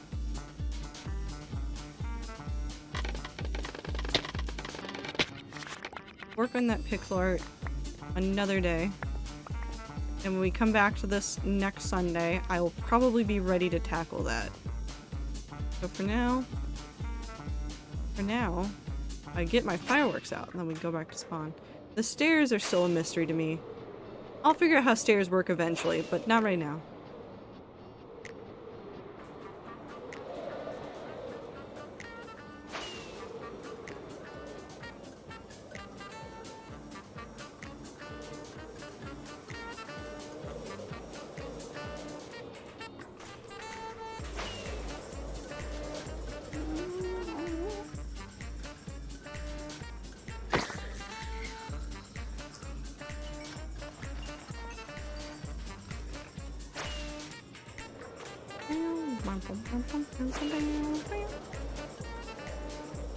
Also just missed my character, I think.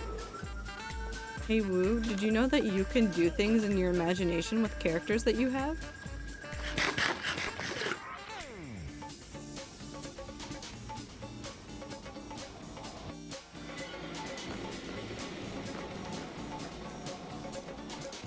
Let's take the carpet back over here. I genuinely am not creative enough for that. Yes, you are. You are 1000% creative enough to just write shit about a character that you like. We are here to help you. Everything's connected. Time is of the essence. We live in the future. Color makes us hungry. Everything's connected. Did I leave? Redesign your logo. We know how to do Hold it. on. Make the calculations. I did. Put them into Go back to action. the... We will find the angle. Starting with convention. See where the misunderstanding is? No. You can use your imagination, Woo. You can write about, create art, you can do whatever you want. You can say that you're not creative enough, but you can. No, I don't miss the backstory, the lore of my character, I just miss playing as the character. You can send the character on adventures in your brain with no backstory necessary. I just miss playing the game. Then go play the game. Well, no, because then you would need thing. Who have you considered taking the free Final Fantasy thing that I have?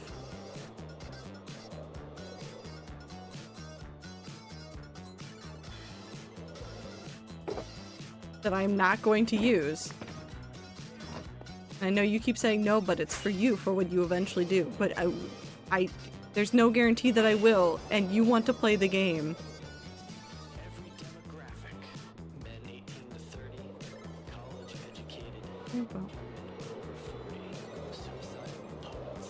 Fat Midwestern fathers. Kids with diabetes. Pentecostal preachers. Under 20.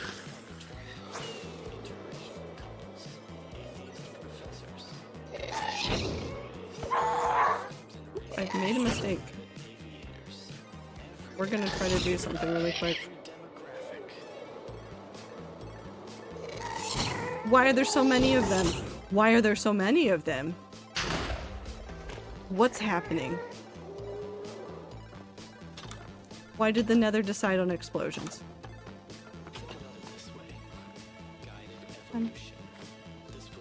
This is the same bias as another streamer that I watch, going into detention as a teen and him telling straight to the teacher's face, I don't fucking care about this dumb shit. I'm not gonna learn anything or repent. You can't stop me. I can replay the entirety of Terminator with my brain with my eyes closed.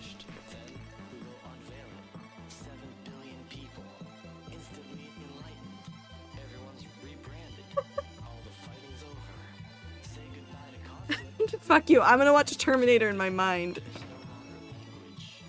That's what that was. That was fuck you, I'm playing Terminator in my head. And that's Listen, that's delightful. Everything's connected. That's just delightful. I'm gonna let them have that one. You said verbatim. Said to the teacher. No, just, it's so good. It's so good. It's so stupid. It's so wonderful.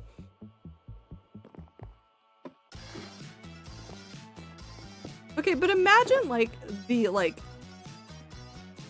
it's not really a mindfuck, but just how confusing it would be for a teacher to just have a student that's like in detention, they're like, oh, they're getting in trouble again, need to take care of this, and the student goes, fuck you, I'm watching Terminator, in an age where things like doesn't have like a phone or like anything with them that would allow them to normally watch a movie, and they just sit there and they just cross their arms and they're just angry.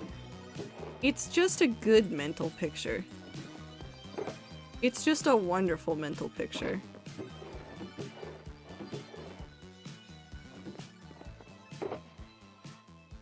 Fuck you, it's Terminator time.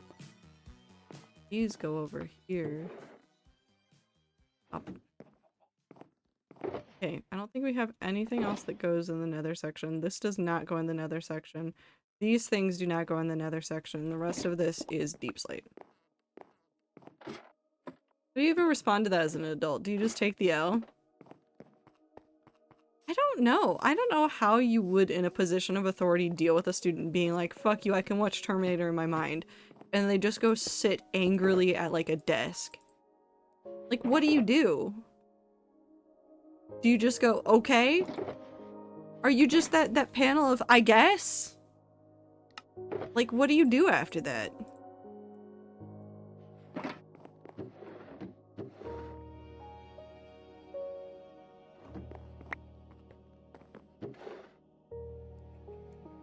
I think I'd cry.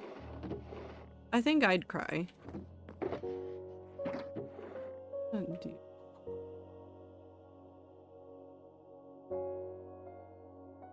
I want to get the standard block.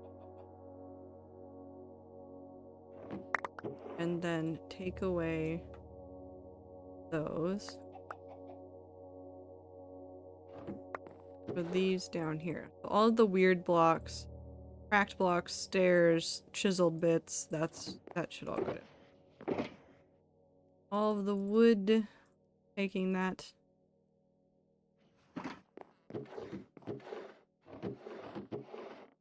Goes there. Go downstairs. I don't know where to put the Lumen bookshelves and stuff. About the game, you got the soundtrack too, so I don't know if you feel bad or not about adding it to your stream playlist. I'm gonna wait until I've played the game or like listened to the soundtrack before I add it to the playlist. My like rule of thumb is go play the game first and then I feel fine with using the soundtrack as part of the playlist. Unless there's any issues with copyright with it, which I will double check before I add it as well.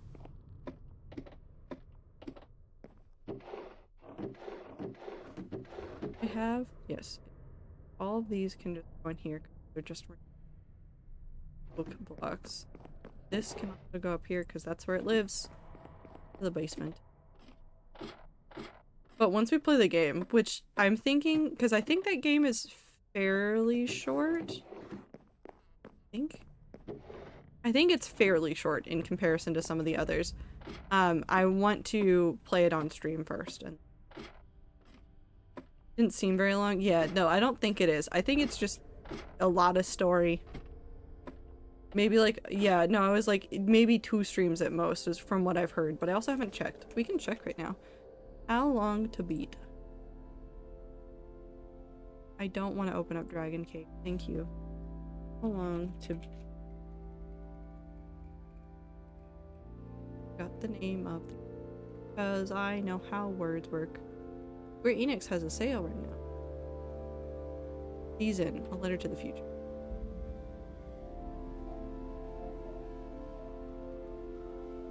Six and a half hours. 2 streams at most. If you're a gamer that strives to see all aspects of the game, you are likely to spend around 8.5 hours. So 2 streams at most. What's the longest? The shortest playthrough is 4 hours and 47 minutes, and the longest is 15 hours. So, I know you keep saying you will play 14, but I'm not gonna play 14.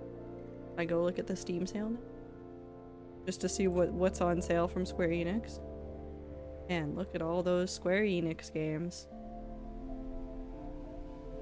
Okay, but Nier Automata is $16.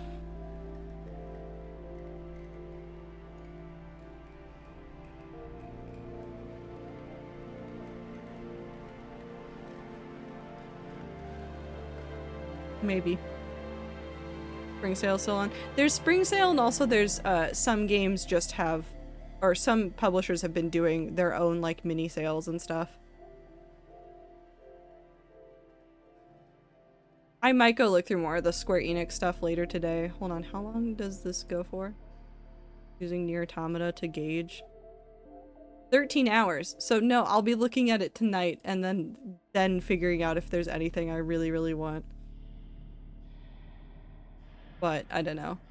I have a lot of games. Okay, but Harvestella's on. Okay, hold on. Wait. Hold on. Harvestella is on sale.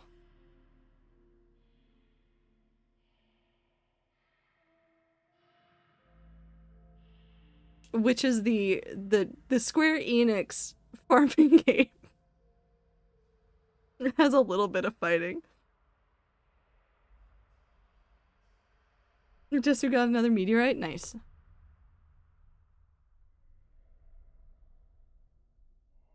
Shadow of oh, maybe not. Shadow of Rune Factory. I don't want a Shadow of Rune Factory. No, listen, Woo, you can't do this to me. I can't just buy the complete edition of Final Fantasy XIV if I'm not gonna play it. Because if I buy that, I have to play Final Fantasy XIV.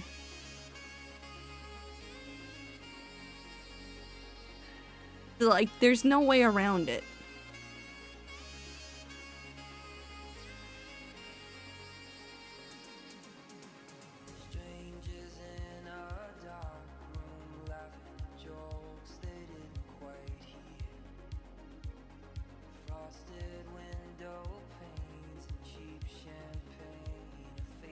Expanded free trial.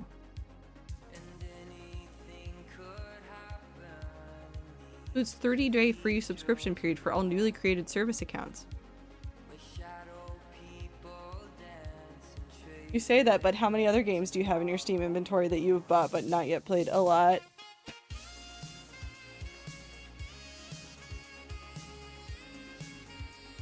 Or plan to play but keep putting on. Listen, if I open up my thing and it says play next, it doesn't always show me Omori, Everhood, Enter the Gungeon, Night in the Woods, Ori and the Blind Forest, which I feel like I played the original one and it keeps showing me the definitive edition and go playing that. It hasn't showed me those specific 5 games for forever, and it's now added Doom Eternal to that list. It really wants me to play Five Nights at Freddy's too, which is really funny. Okay, what if after Tales of Symphonia, I just start playing through the random games that it's like, hey, you should play these? Because there's no way that can go wrong with playing Omori, which is, hold on, let's... How long to beat Omori? That's definitely not a 30-hour minimum game.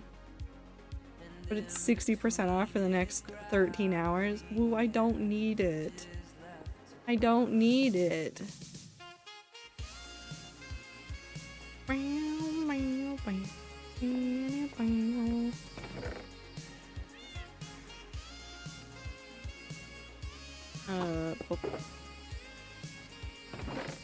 I'm taking you.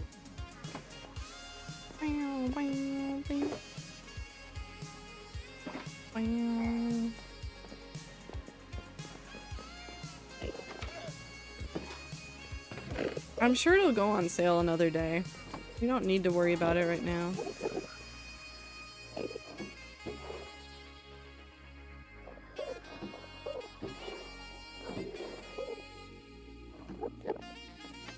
Steam Deck compatible too? No, I don't need that. Listen, I'm having enough fun just quietly playing too many hours of Stardew Valley. I don't need it. I don't need it. How do you check price history? I know people have done it before. I have no idea. Would you like me to Google that for you? How to check Steam price history. Steam database.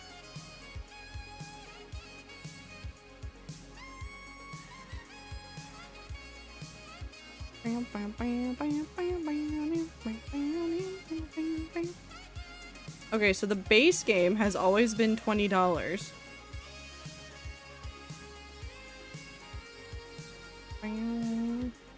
With the thing that's on sale is actually Endwalker,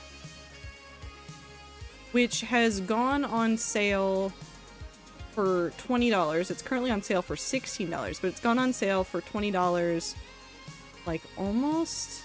It was in January and then October and then June during the summer sale and then March and then December and then November. So it's gone.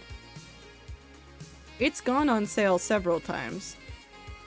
And I don't think you can buy the other... Hold on. That's actually an interesting thing. Did the other DLCs still exist for things that you buy? Because that's in the complete edition is Endwalker, and that's the only DLC you can buy, but the other DLCs exist. Hey Woo, why does it only have the one DLC when I know that they've done other expansions? Do they just kind of roll all of them up into the one little bundle and then go purchase? Purchase this. What's happening there? Because Dawn Trail still shows up, but it's... No, that's coming soon. Steam database? Tell me your secrets. Tell me all of your secrets. Where's Shadowbringers?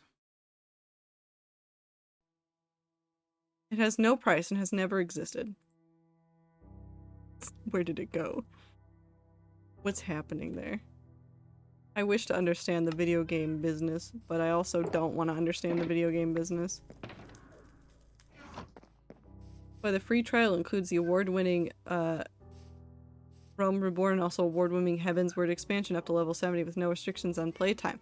Okay, so they've just bundled it into the base game and said, here you go. Is that what they've done? Also, I'm going to take a look at my list of things to do so that we can pick something new to do. We've done the table, so all we need to do is the decorations down there. I don't really want to work on Project Stronghold right now, so let's go sit in front of the spider spawner for a little bit.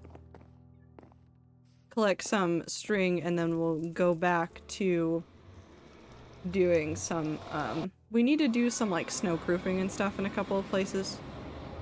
Or did we finish the snowproofing? Yes, did we need string? Hold on, let's go back and look at the Mumsy Castle. I think we need more string for Mumsy Castle, but I want to verify before we go do it.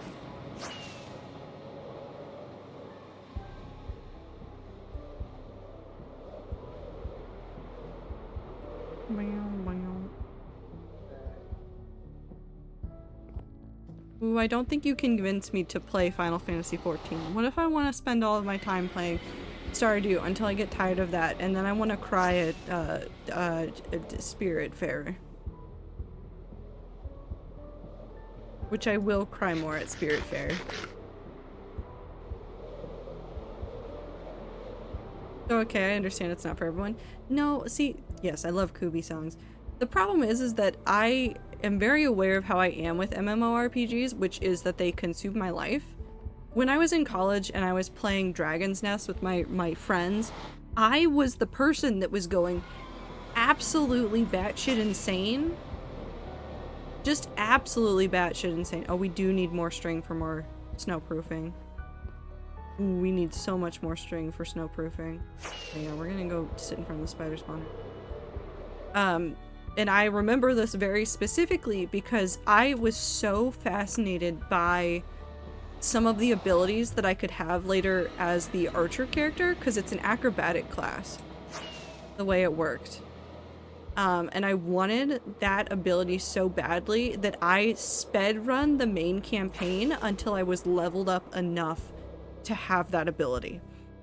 And the best part of that ability, so the way that the Dragon Nest characters worked, I don't know if they still work this way because I haven't played the game in a decade, but the way that it used to work was the characters are, first of all, you cannot change your character model at all. Like, your look is dependent on your class, which I really hated. But you did have like 3 or 4 choices of like specializations, so it was kind of like a two-pronged path where you'd like pick a major specialization and then you could pick a more minor one later to go even further into. But my favorite part that I've ever done in that video game was we were doing PvP, my friends and I didn't like fighting PvP with other people, like, but doing like really light, like just for funsies PvP with friends was really fun.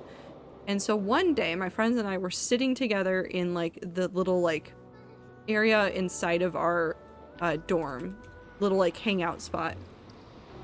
My friend was playing a witch, and one of the specializations that witches got was time stopping spells. So could like pause characters in midair, do some damage to them while they're paused.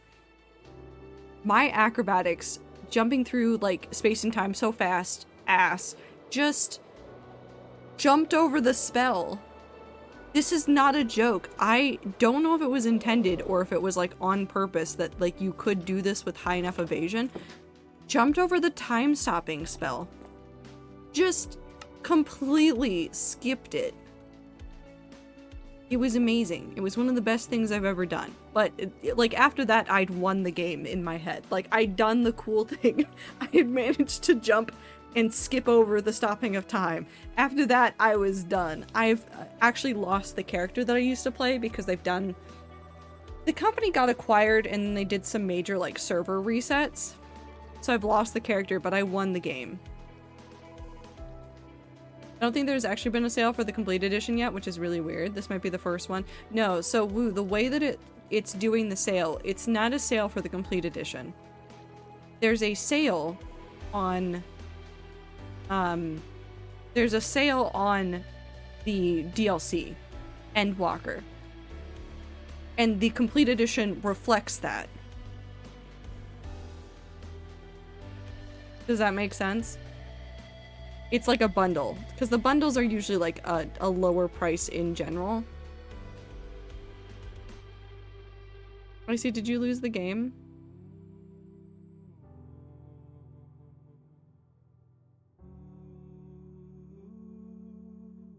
So, Woo, for what you want, if you click on it in Steam, the price of the individual products right now is $35.98, and the cost of the package is $23.99.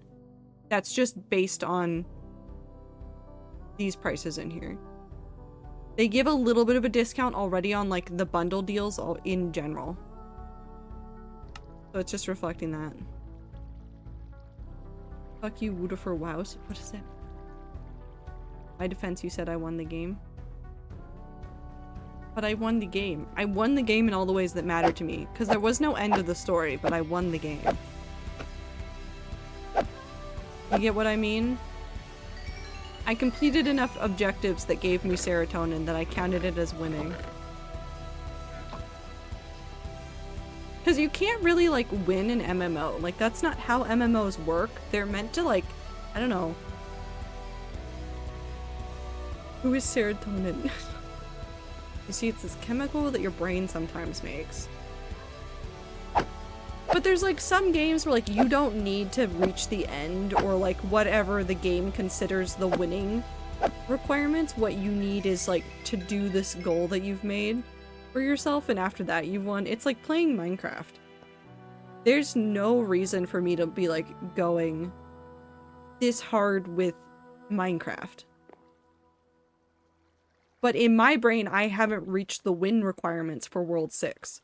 That's really the end of it. Like, I know a ton of people that play Minecraft and essentially go through a never-ending loop of just doing enough to build up to getting to the Nether, then to getting to the fortress, then to getting the materials they need to go find the end portal, going through the end portal, beating the dragon, and then considering that a win and stop. And I know people that like consider that enough of a win requirement. They're like, I don't need the elytra, I don't need to go on an adventure, I've completed the game, and then they'll do it again in like a week or something. Not even like speed running, just like that's how they play Minecraft. Whereas for World 6, the win requirement is finishing 10 gigantic story builds.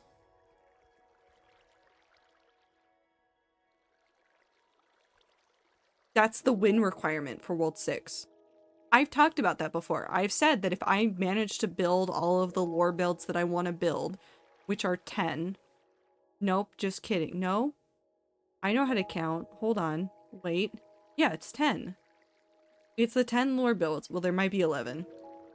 10, 11 lore builds. We're not going to talk about it. Once I finish those, once I've told the story that I want without the death, I'm done. I've won that world, and I will end that world. I have a plan. I have a plan in place if I reach that point. That's years in the future, though. You can sort of win it, it's just that it requires an unbelievable amount of effort and time to get to complete endgame with everything. Yeah. I'm done, I could do more, this is awesome, repeat. Yeah. I'm done, I could do more, this is awesome, repeat is kind of, I think, the lifespan of an MMORPG. And the I could do more is sometimes they have added more content for me to do. Which is the only real way to qualify a win in an MMORPG is when you don't have any other endgame content to do, regardless of all the content in between the start and current endgame. At least that's what makes sense. And then there's the RPers, which I would probably not get involved in that. But like, everybody has their own win conditions for games like that are very open-ended. It's different for every single person, and there's different games that like the quote-unquote win condition for players to like stop playing the game is sometimes not even like a win. Sometimes it is just stopping playing the game that they've been playing for years and years and years. Like Thor talks about it when he talks about how he's won Eve. He didn't win Eve, he quit. He stopped playing. Like, keep playing roguelites, there is no end. Yeah, and see, that's the thing, is like, there's like, even with that of like, there's no end, you can still find a way, like, quantify, like, I've done enough that I feel complete. So like, when I go through and I look at like some of my Steam games, I'm trying to think of a good one. Okay, so I'm working on Champions of Breakfast right now. I have 101 out of 160 achievements unlocked in that game. My win state for Champions of Breakfast is completing the 160 achievements. So that means going through and doing things like, what's the hardest one that everybody has the hardest time with? Obtaining a score of at least 1 billion. That's like the end goal, is being able to get that achievement along with the other really hard achievements, which are like doing the game with every spice on, which are modifiers to the game that make it harder. Once I've gotten all of those achievements, unless Pirate Software goes through and adds more things to the game, I'm going to consider that game beaten. Done. Like, technically I could play that game forever. I'm not going to play it forever, but I'll have considered the win state found for that game. But that's different for everybody, and for every game. Like, there are some games that, like, me finishing one playthrough is enough. Like, I'm sure if I play Amori, which actually I kind of want to, well, no. Let's leave this open so that we're still getting more of those. So, if I go through and I look at Amori,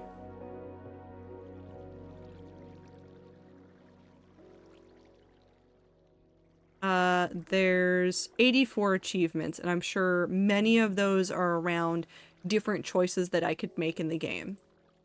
Different, like, minute changes that I could do. The end goal for me, the winning of that, is not going to be also... Nope, I'm not going to say your username, but welcome in. The end goal of that isn't getting all of the achievements for me. It is literally just beating the game once.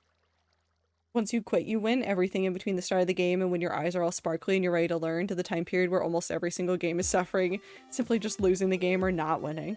Yeah. It all depends. Is Punch-Out a roguelike? I don't know, Void. Also, hi, MJ.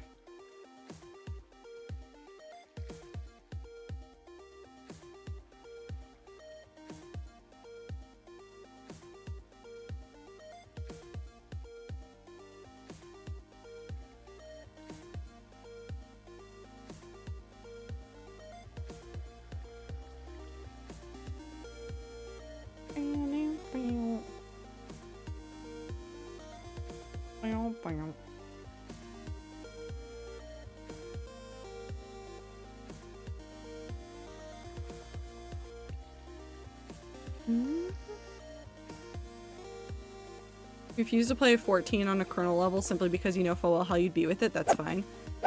I don't know.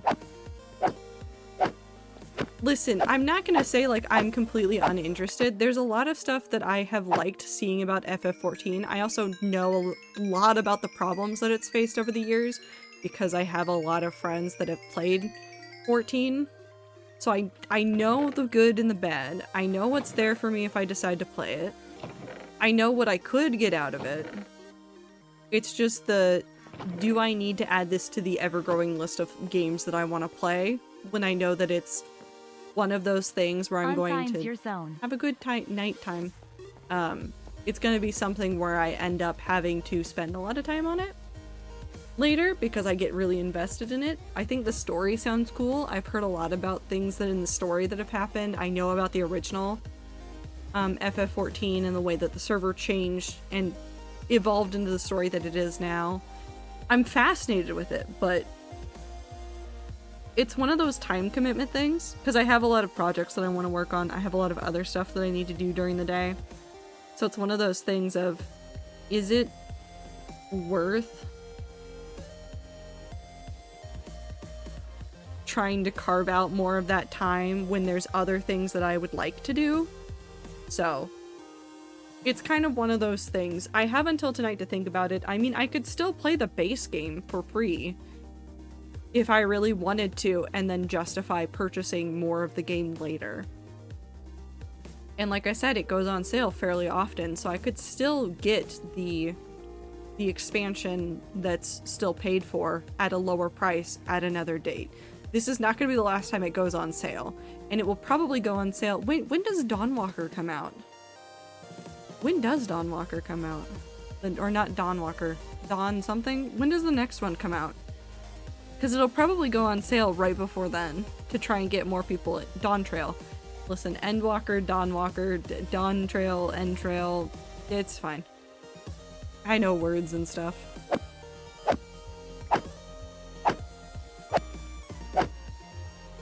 Also, welcome to Roxim, but not Roxim. This is where we live now.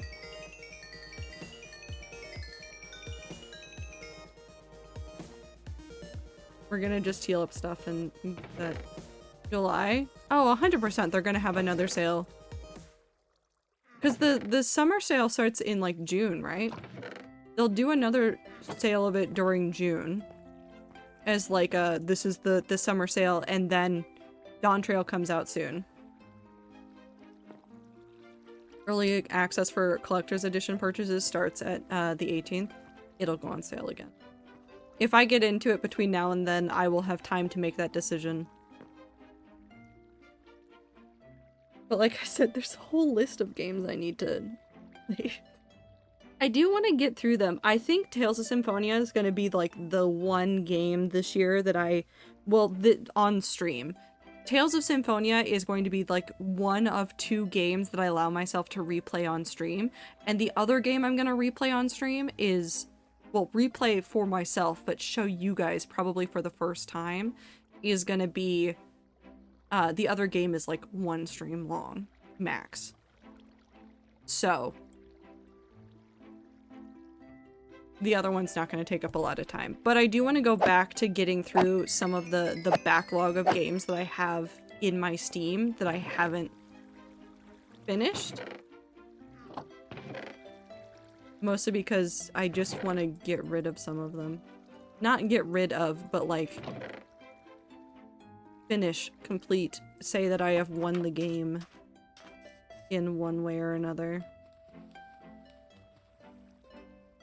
Look at them. They're bestie.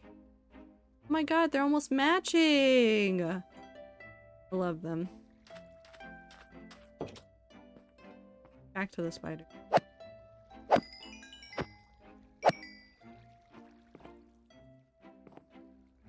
Meow.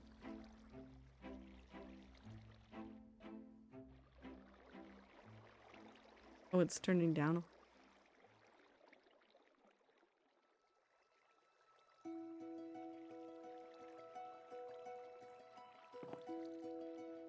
I do want to get better about getting through backlogs of things. Like, I'm trying to not put any more, like, books on hold at the library right now because I know that I need to, like, finish some, and I have a lot of books at home that I need to finish that I haven't finished yet. Just a lot of, like, wow, look at all this stuff I need to get through, rather than, finding new ones to read. We have books at home? No, but literally it is, we have books at home. But, like, the books at home are also wonderful and exciting, and I'm very happy to read them. I just keep getting distracted because I walk into the library to return a book, and then I look at a display that's like, here's our choices for the month, and I'm like, I would like all of these. And then I pick up 2 of them, and then I leave. So I return 1 book and leave with 2 more, and it's like a hydra that I cannot escape. It's a book-based hydra, and I would really appreciate it if I could stop.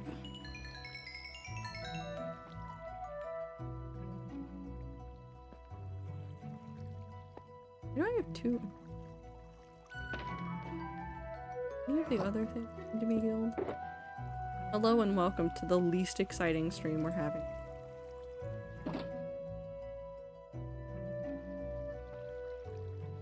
We'll just let that go. Now I have to talk at you a whole bunch.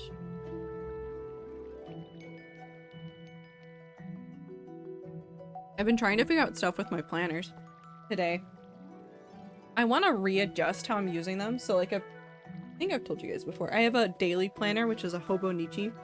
And then I've started using a weekly thing to track better some like time management for like scheduling things during the week, and then which I now have a cover for, but I have like pocket notebooks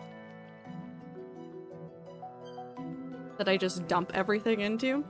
I've been readjusting how some of the layouts have been done today, and it's been good and also like really annoying, and it's like really stupid.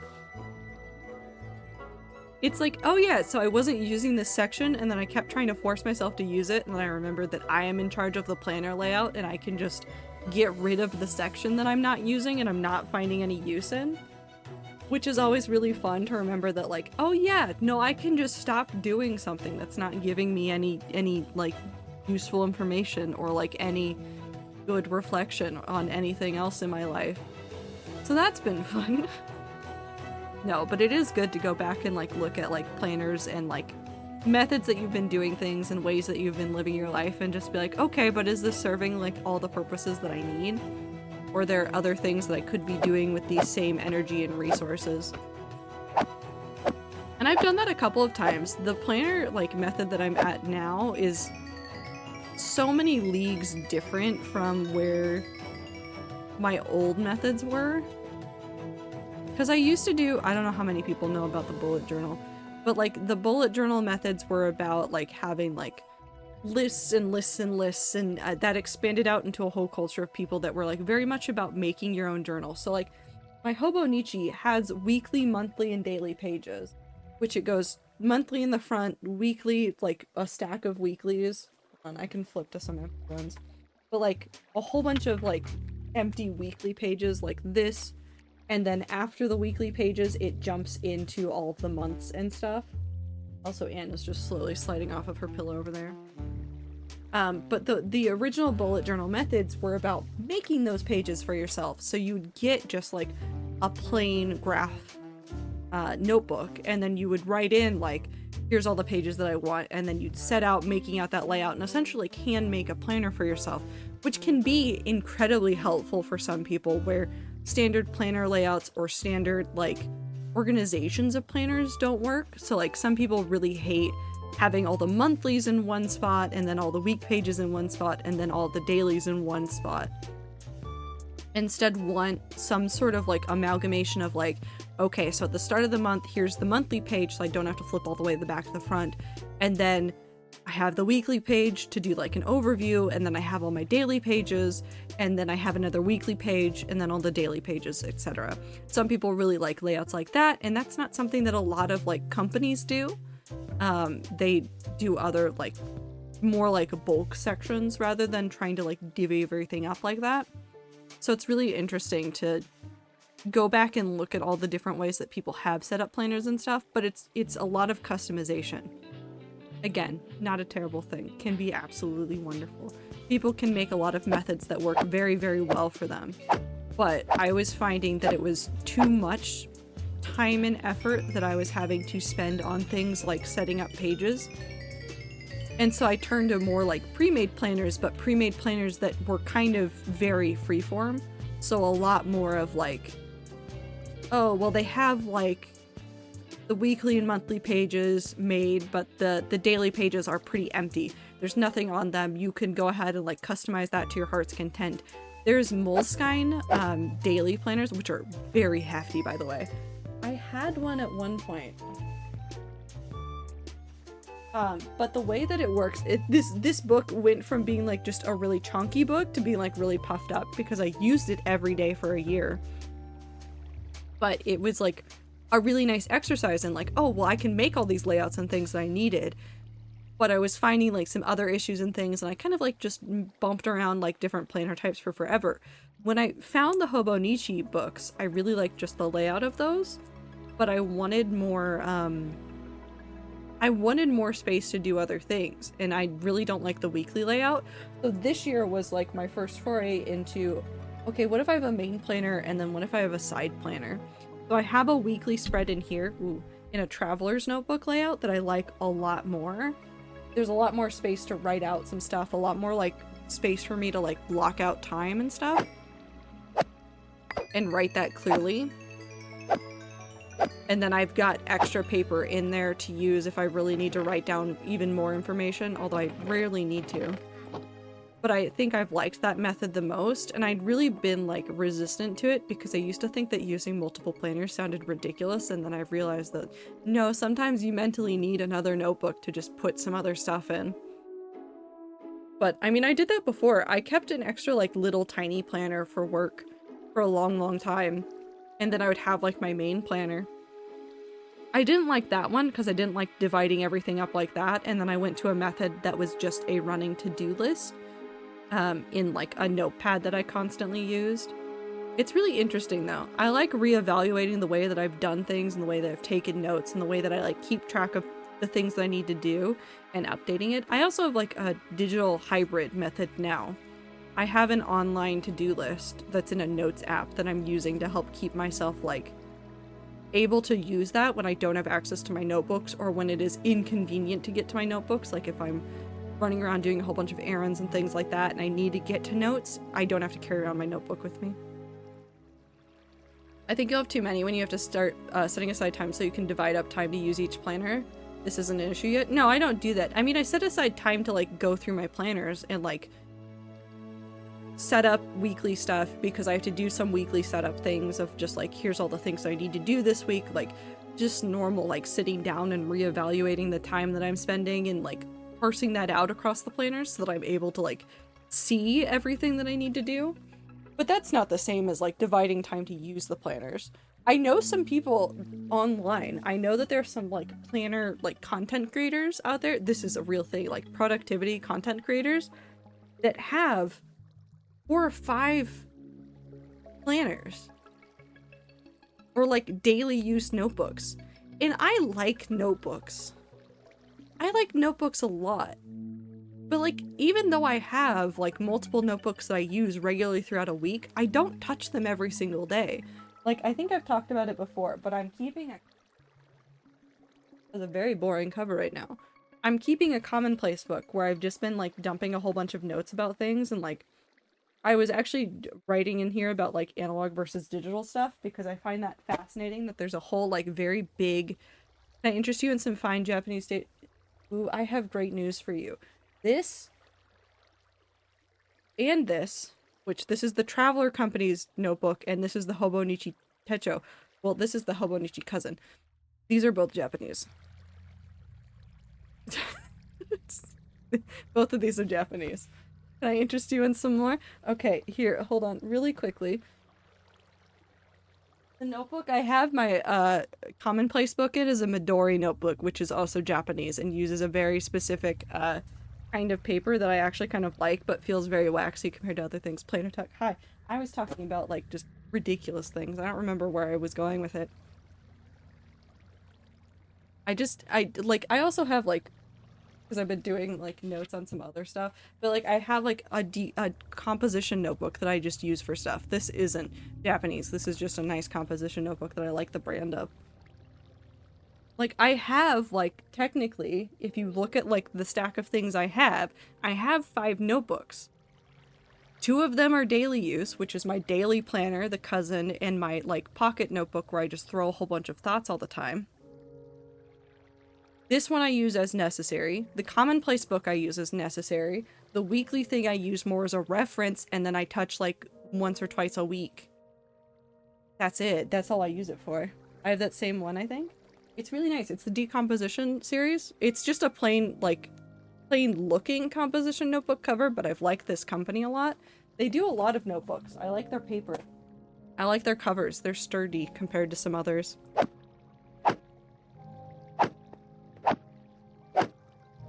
No, YouTube decided this week and several weeks ago and for like the entirety of this year that it really wanted me to start paying attention to the note-taking people.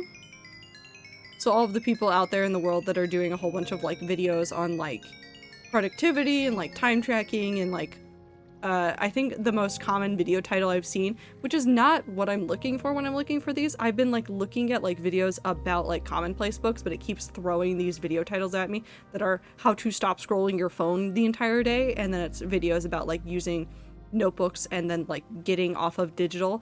It's been really interesting, and this is why I have this section of my commonplace book. There's a whole section of these like people online that are very much about stepping away from technology. And then there's a different section of the productivity people that are like, I have moved all of my productivity stuff to the computer and I have never been happier. And this is the way I live my life, constantly plugged into the computer. And it's been showing me both. It really started with like, here's everything analog. And then it's slowly gotten the, here's everything digital. And I'm like, this is fascinating. This is fascinating. And there's like nothing wrong with either set of methods. I think people should be free, like feel free to test and try all sorts of methods, whether they're analog, digital, whatever. But it's really fascinating that the internet presents a lot of like one or the other views of this. There's no like, hey, you can use both and be happy. I found one guy that actually had a video that was like that, and the rest of them were like, here's how to only use notebooks for the rest of your life. And I was like, this is... Want shit that doesn't require the internet? Let me turn it off so I can't get sucked in.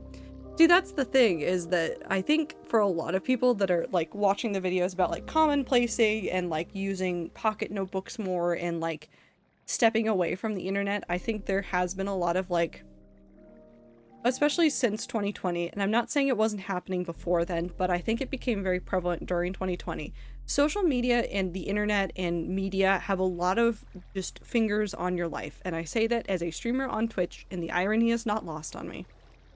The irony is not lost on me at all. I understand what I'm doing here is serving that machine as well.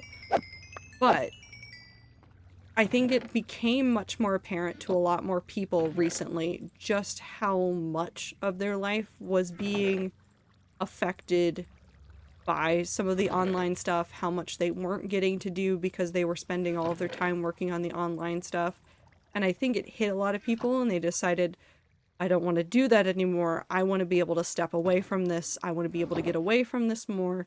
And so there has been a movement of people heading away from some of the online stuff, trying to get further away from it, not like out of spite, but out of like, I just want to be able to do some other stuff with my time. I don't want to be spending all of my time trying to like mess with the computer, and the internet is awful and it keeps showing me horrible things. I mean, I was watching, Ludwig was going through, what was it, like 100 reels, 100 TikToks, 100 YouTube shorts, and he legitimately at some point talked about how people talk about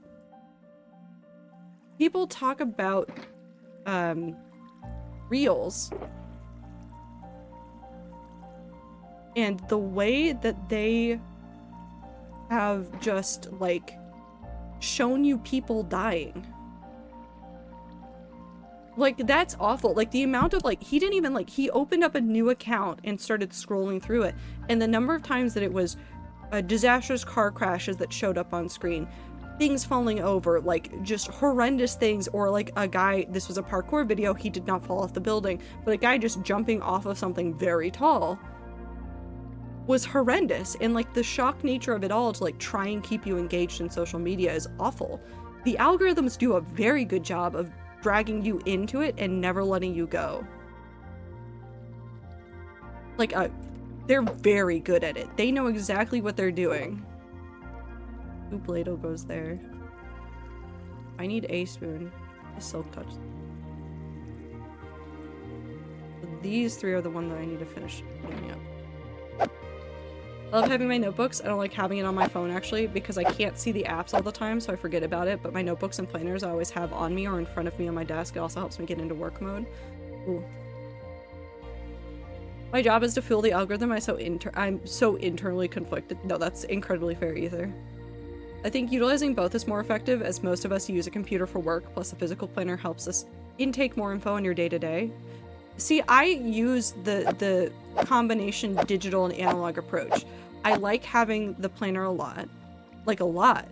However, I have what I have now dubbed sticky note days, where the planner is overwhelming. Not in like a, it is overwhelming to open this and use it, but in a, my brain is overwhelmed and I cannot get to the point where I can get to the planner. So I will instead put my to-do lists and like notes on sticky notes. And then I will either digitize those or stick them in my planner, and sometimes both, not worth. I don't know why my brain said that. Both. And it's using both has been like such a good shortcut for my brain to be like, okay, here's the to-do list, shorten that to literally just the bare basics of what you need to get done in order to like feel decent about your day, and then move on. And it's been very wonderful to be able to like move back and forth and not have to rely on like my brain getting to the plan every single day, and having that digital notebook to help me like make sure I'm on track.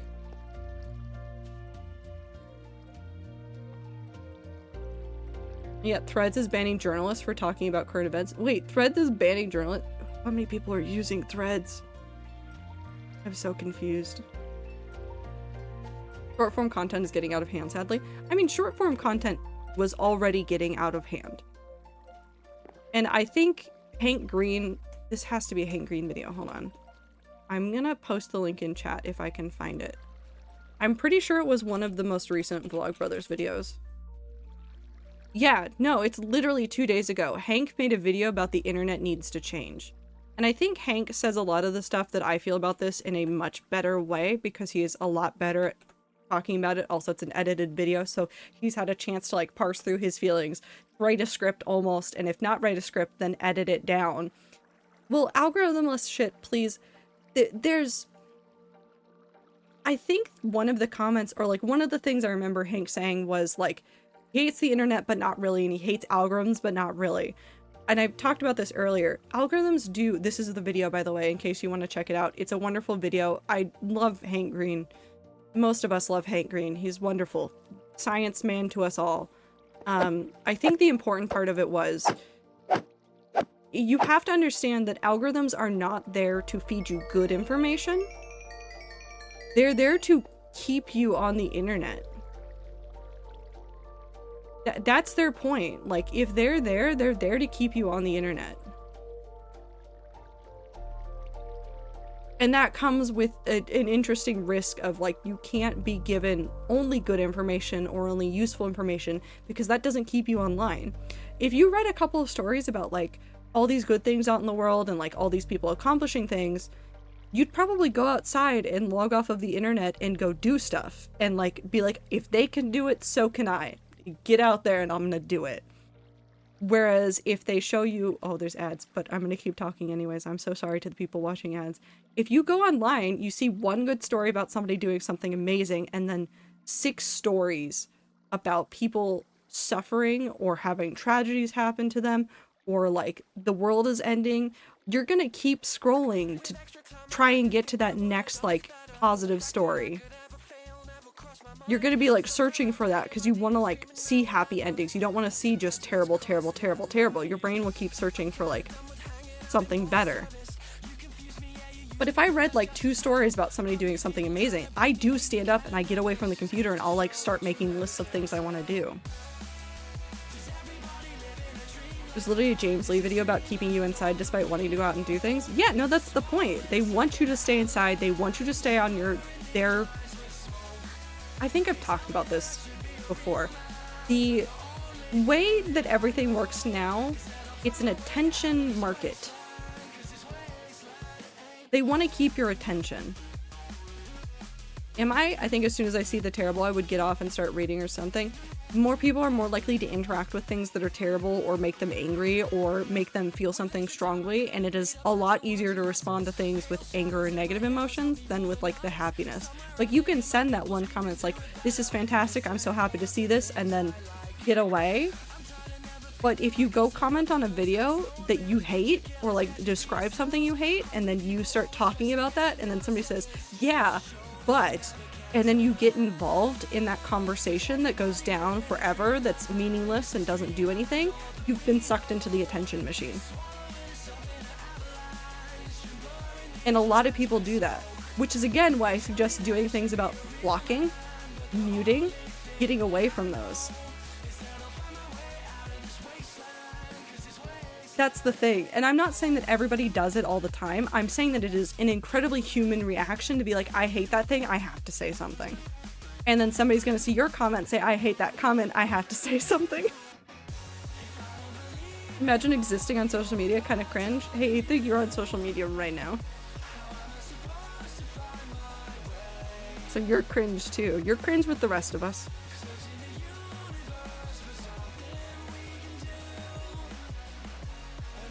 Imagine watching Twitch. I stopped watching Miraculous because it didn't bring me any joy and I was just angry all the time and decided it wasn't worth it. But see, weird, you're an anomaly. I don't want to say you're like a complete anomaly because people definitely do drop off from shows eventually because they don't like it. However, there's the other side of it of people get upset enough with the direction something goes that they become hate watchers. That's such a common thing. Like, content creators have this happen all the time where like they will have people come out of the woodwork because they're a hate watcher and they just want to piss off the creator. It's so weird. There's so much more energy that you could put into the world doing other things, and that's where some people decide to go, and I don't claim to understand everybody's need to do that, but I get it. I get it, but I don't, but I get it, if you understand what I'm saying. I lurk so heavily most everywhere though. Yeah, I do too. I'm also a very lurk heavy person.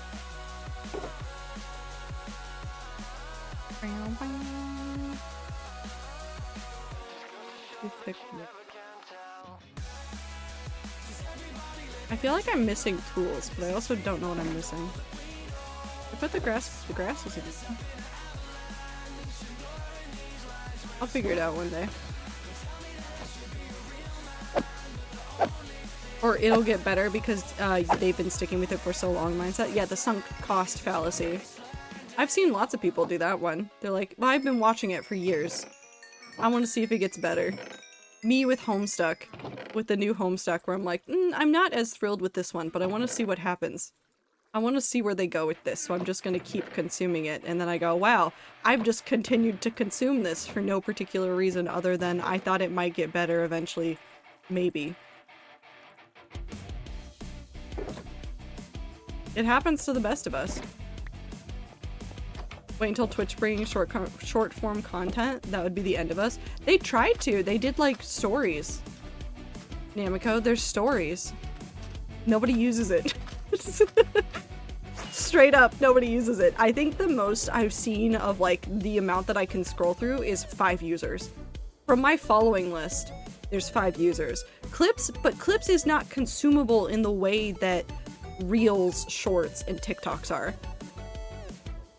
Recommended clips, kind of, maybe a little bit, but still, it's not to the extent that others are.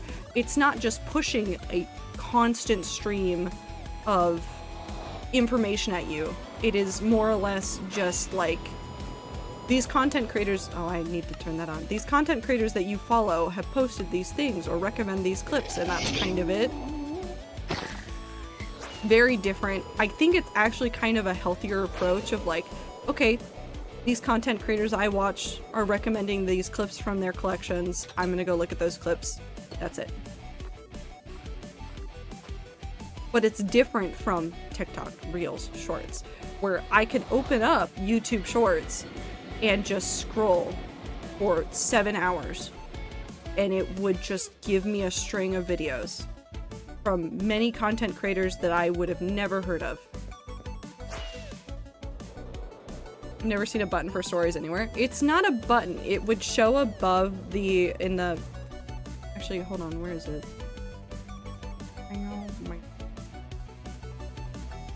I see it on mobile, actually. Where's my phone's in here?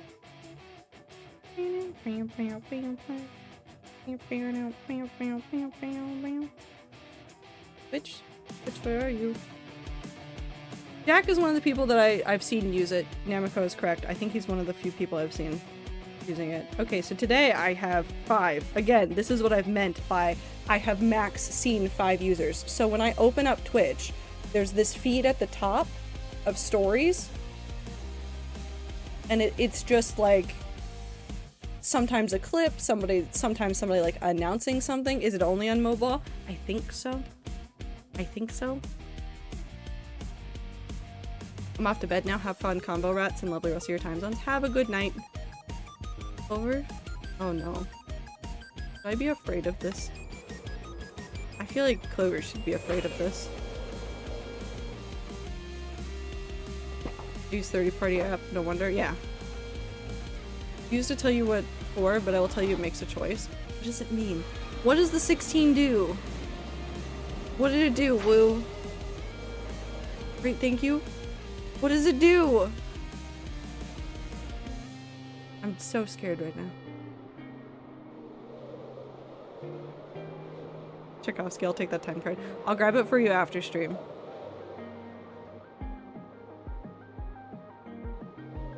I have a subscription card for Final Fantasy XIV Clover. That was for a friend, but I never got to give it to them. Now it's for Woo. I actually want to fix the string here before we move on to the other areas. Should we leave a little bit of snow? Like, should we leave the snow on the leaves up here? Maybe do Comfort just like a little bit less. Trato 10 love. Comfort Strudler.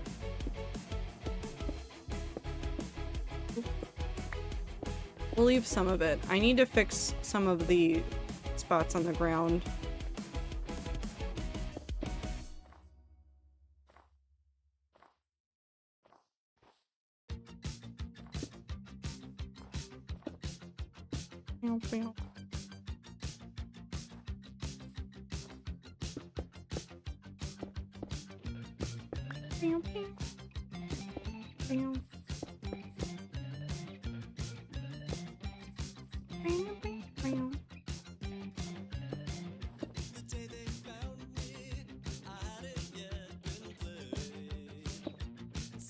I don't know. It's social media is such a weird machine to like have to deal with. Like whether you're doing it professionally, whether you're just have like messing around on it for fun, like it's so hard to like. I don't know, just like even manage. It's such a beast of a thing to deal with.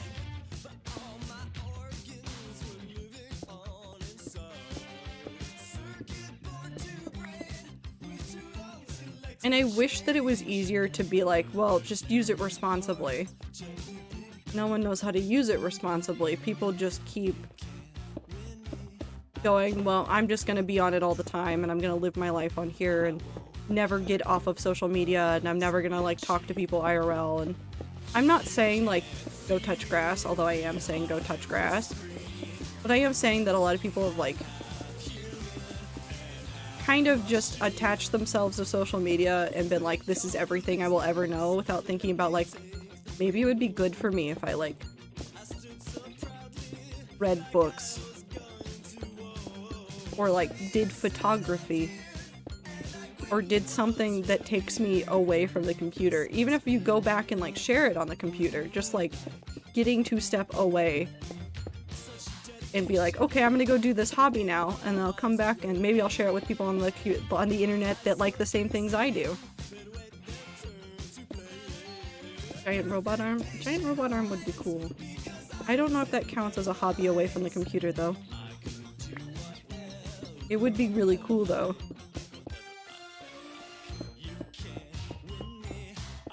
Okay, I want to say this and also like preface this with like, I am chronically online. By most definitions, I'm chronically online. There's a lot of people that are worse than me. Like, legitimately, just don't step away from the computer, don't get away from anything, don't consume anything else. It is all that they know. And I'm worried about those people, like, incredibly worried. Like, am I super aware of everything that's happening online in communities that I don't participate in? Yeah. I don't know why I do that. My brain just likes it, and I do it as a hobby, and I try to, like, stop myself from getting sucked into every single one. But I know, like, base level what's going on in a lot of corners of the internet, for God knows what reason. But the people that don't realize that it's bad for them, I worry. Does it count as a computer if it uses a CRT and a computer for 1992? The word computer is in there. I feel like there are several people who could also benefit from being on the computer a little. There's so many people who need to see at least something from the outside world that isn't their own bubble. Yeah, it's this weird, like, balance thing. We talk about it a lot. All things in moderation. Like, you can't just... You have to find a way to balance it all. Like, go outside and touch grass, make sure that you're aware of everything that's happening in the world to an extent. Like, you have to, like, find that medium of, like, being aware of the world around you and also, like, taking care of yourself enough to know when to step away. And I think it's really that last part that is, like, the knowing when to step away that seems to catch a lot of people. Because I've seen so many communities and so many people just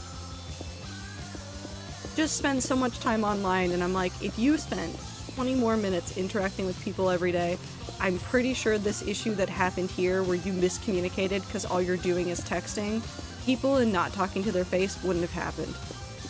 And this is for like people that know each other IRL. I'm like, okay, this friend group that does not get it like to see each other IRL, 95% this communication error could have been missed if they spent a little bit more time in person. Even if it was just like, oh, everybody gets together for coffee.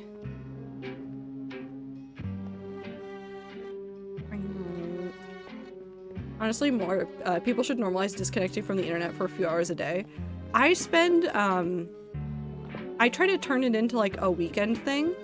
Like over like Saturday mornings and stuff, I try to like get away from the internet for a little bit.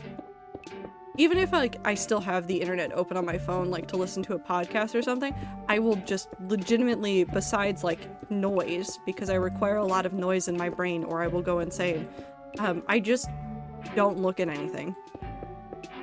The podcast that I listen to at like that time or the music that I'm listening to is so disconnected from everything else that's going on.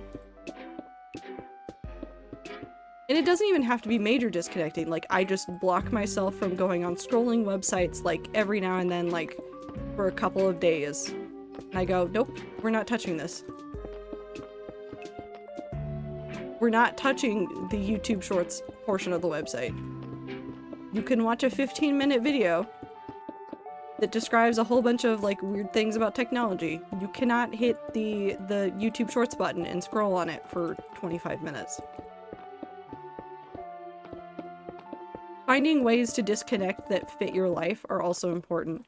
Again, you don't have to completely disconnect, but knowing to get away enough that you give your brain a break.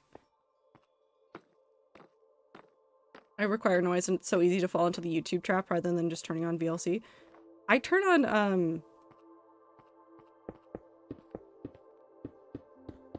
See, the thing is that I have, like, comfort videos. This sounds insane, but it's not, because we're on Twitch and there's comfort content creators out there. There's a couple of videos out there, a couple of, like, longer documentary videos that content creators have put together that, like, my brain likes those, or, like, long series that, like, I can just... Man? What you doing? Uh-huh. Something over there. Blu-ray's in the way? No, she's staring at me and meowing. Oh. She's not even up higher, she's down low.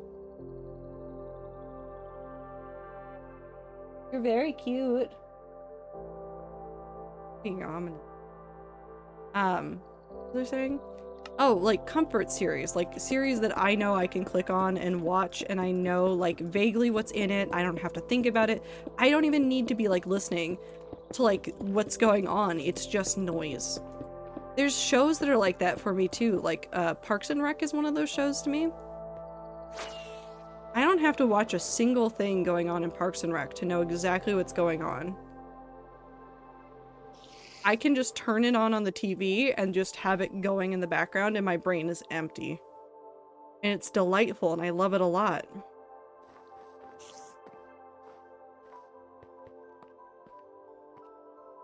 Getting away from social media I think is harder for some people. A lot of people put a lot of worth on social media for themselves. Also, we're gonna go somewhere. Hold on. Where's my...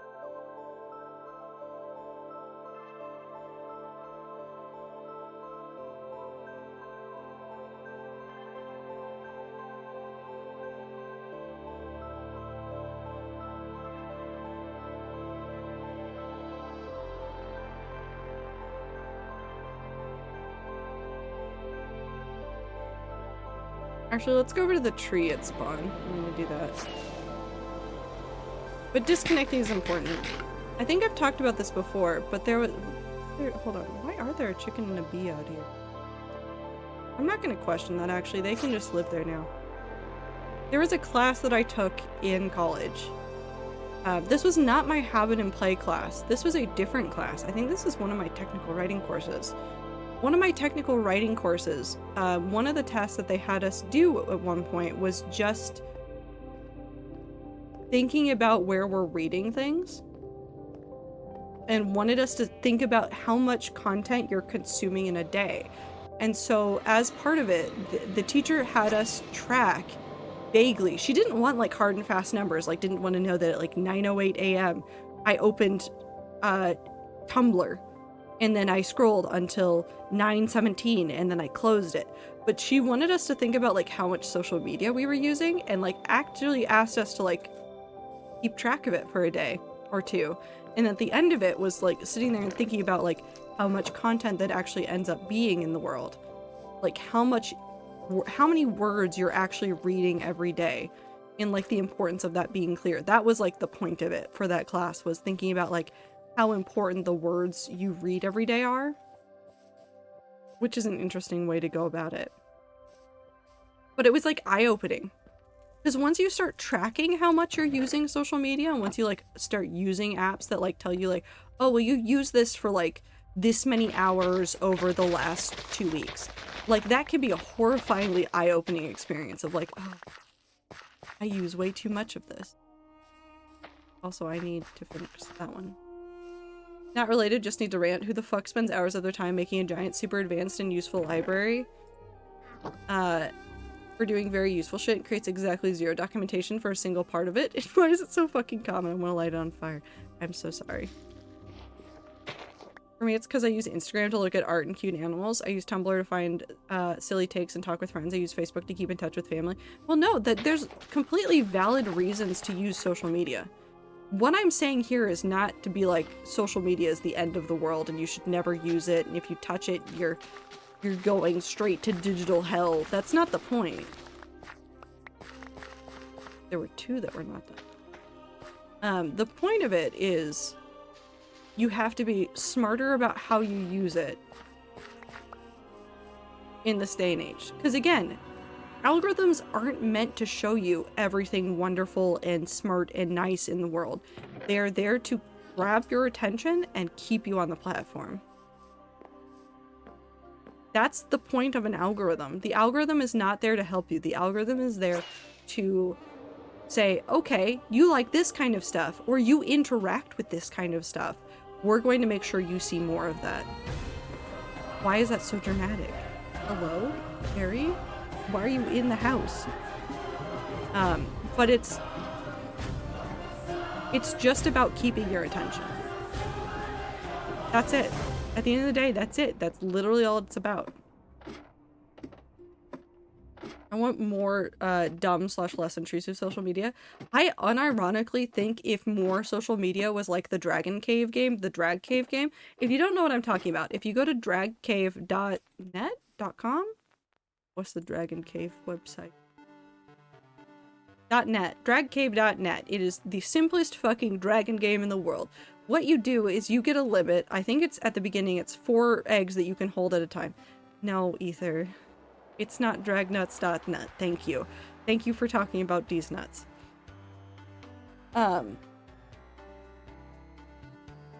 If you go there, it's the simplest fucking website.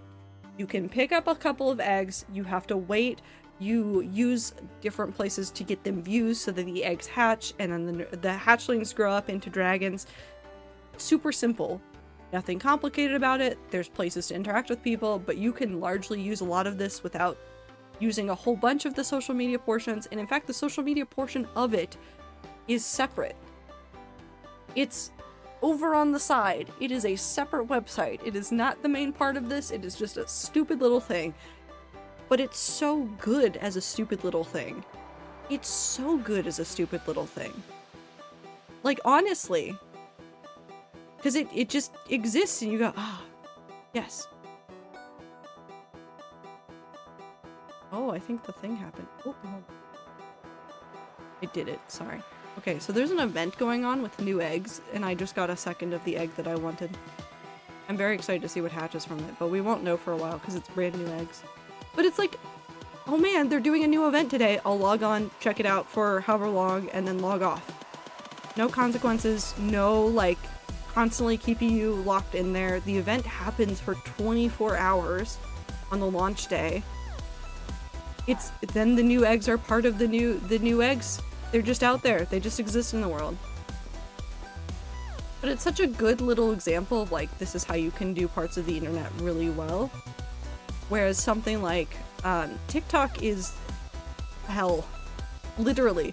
The hell website is TikTok, unironically. Because so much stuff happens there every day, and there is no way for a reasonable person to be able to parse through how much stuff is happening on there every single day. Because every time I've ever opened up TikTok, I have found not the original drama, but somebody talking about the drama. Just rinse and repeat for like 15 different communities over the span of like a week, and you're like, I didn't know there was this much happening all of the time. And do some of those people deserve to be called out for the things that they're doing? Absolutely. There's some horrendous people on the internet that definitely need to be called out for doing the shit that they're doing. But also, so much of it did not matter at the end of the day. Wasn't worth the time and attention, wasn't part of anything that matters to me, was just somebody's upset because somebody said something kind of vaguely mean that this other person took too harshly, and now they're just really upset about it.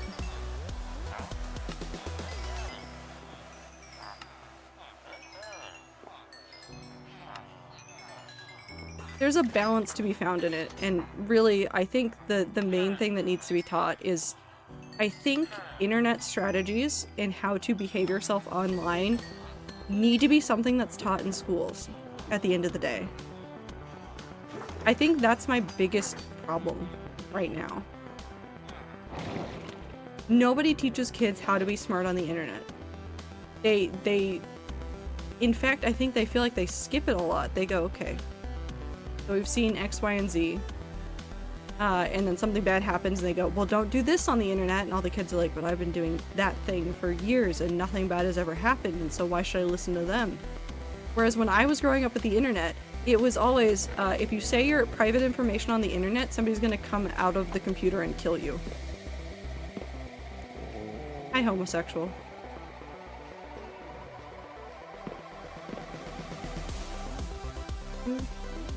Yep, that's Tide Pod.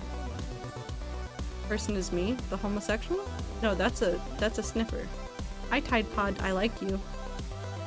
You're very cute. You're very dumb though. Unnamed witness. No, the one that will crawl to the computer. So you're not gay. Is that what you're saying? Are you lying on the internet? You said you're not the homosexual.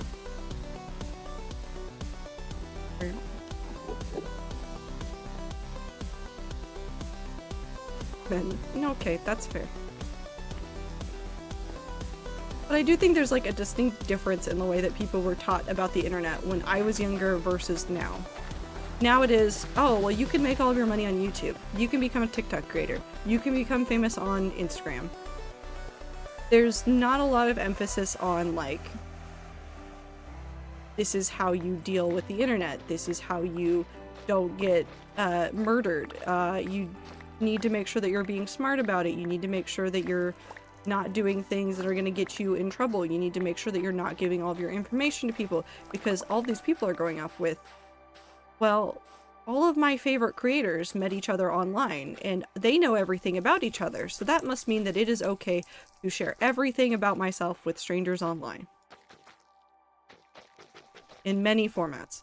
The number of times that I have opened up Twitter, TikTok, YouTube Shorts, you name it, any website on the internet, and I've seen some like child, this is not a joke, legitimately a child, like I can look at that and be like, okay, I know that you are under the age of 15. The number of times that I've seen children like be out there doing that and they're just like, oh, I'm over here with all my friends at X location, and I'm like, please, for the love of God, please just take back some of those and delete this post. Because in real time, they are posting about where they are online. And I'm like, this is literally hell for me. This is literally hell for me.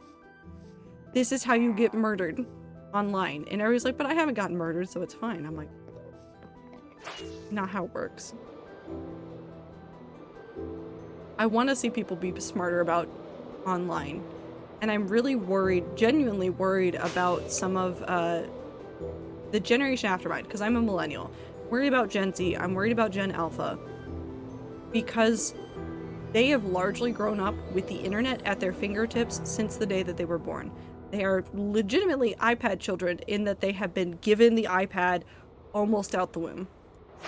And I know that there are parents that are not like that, and I know that there are parents that have done a really good job of not being like that, but also there's a lot of parents that did just kind of hand their children the iPad and go, well, you entertain yourself.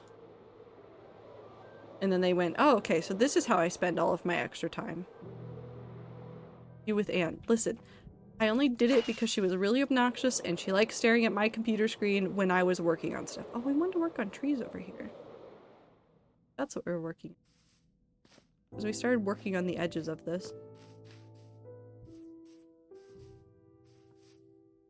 Also, Anna's a cat and not a person, so obviously it's a little bit different, and I will joke about it forever. I do play with Anne with things that are not the iPad. I make sure that she has, like, other things to entertain herself. Like, she has a whole-ass cat tree right there, she has so many toys right there, like, she does so many things, like, that are not just staring at the computer. Do I let her stare at the computer when she wants to? Yes, but she's a cat. She's a cat and not a human being that needs to be taught, like, this is how you person.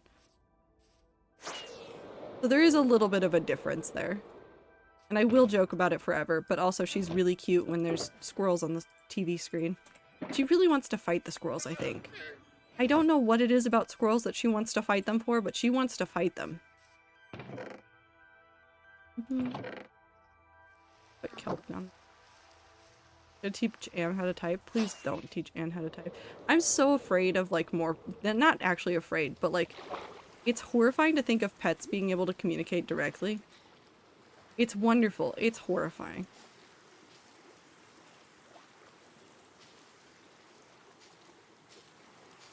Every time we see moss, I want to, like, really heavily cover that.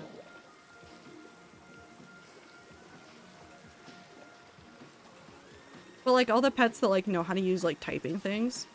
God.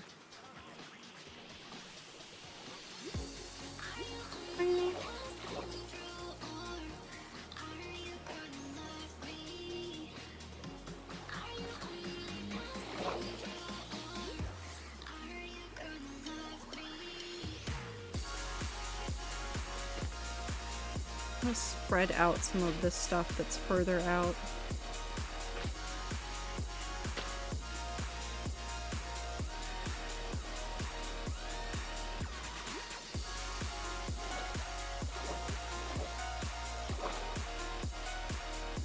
Okay, let's try it over here. So we're gonna just only use bone meal on moss. And then once all the moss is covered, we back away. Actually, no, that's working out wonderfully. I think maybe with just a little bit of thinning stuff out at the bottom, that might actually work.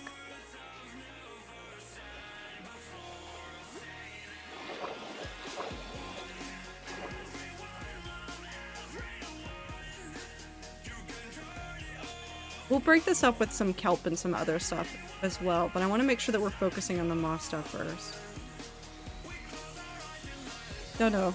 Internet's a weird spot. I wish more people treated it more seriously than they do, but I also wish that more people would back away from it a little bit more.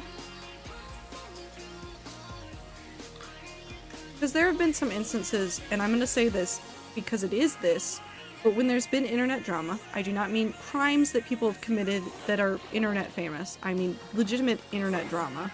But there have been instances where I'm like, all this internet drama could have been avoided if a couple more people spent, like, just a smidge more time offline. Because at the end of the day, some of the stuff was just, oh, somebody said something and it hurt my feelings, and instead of, like, backing away and thinking about it a little bit more, I decided that I was going to take it all incredibly personally.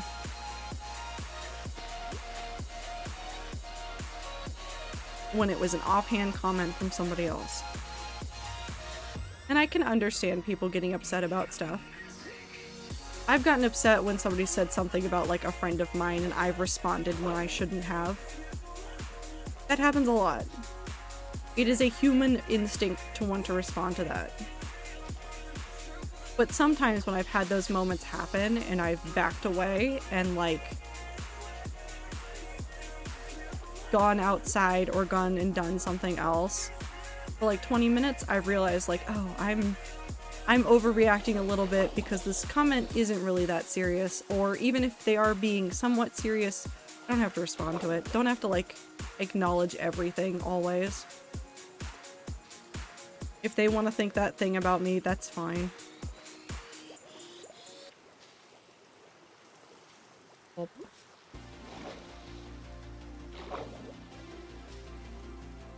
No skin off my back kind of moment.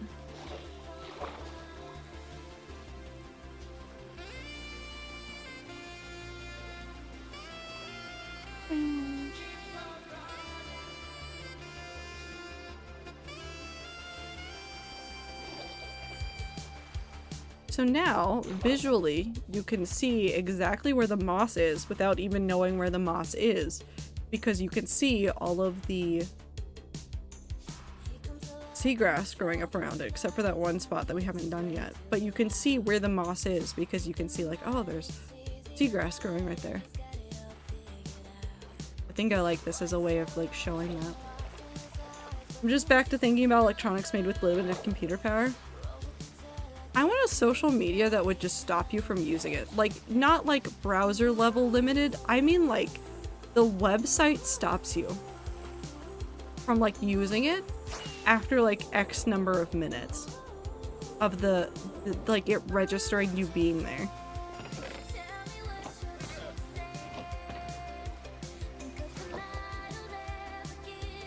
New 6-hour feature, less than 6 hours. I want it to be like you get an hour and a half. 60 minutes, an hour and a half, but like you can't go 66 minutes. How about, hold on, hear me out here, 69 minutes.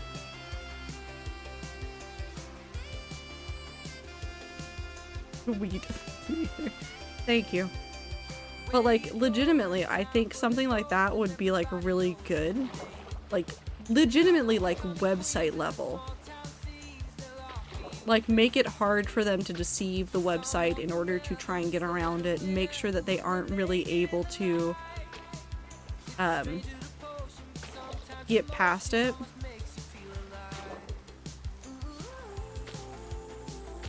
Maybe, and even then this is like a huge maybe. The only exception being like business accounts that are spending ad money on the website can have like accounts that are able to bypass that, not for personal use, but for like, oh well, we need to log in and like manage all this stuff, and because of the way like this works, it can never happen in 69 minutes per day. And that'd be like the only use for like having business accounts is to like manage some of the advertising stuff. That's it.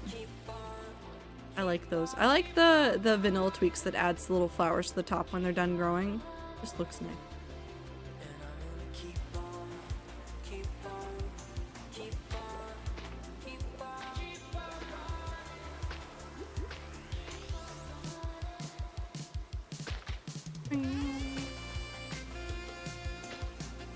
I do think a social media like that would be really neat to see.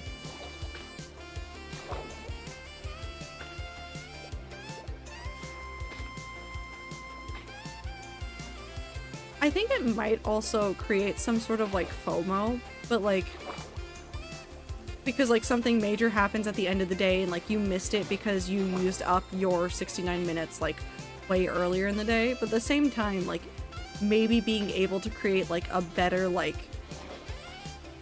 system for like very quickly going through a couple of things before like looking at other posts. But just something to legitimately stop people from spending like every waking hour of their life on some of those social media websites. We will need more of this in order.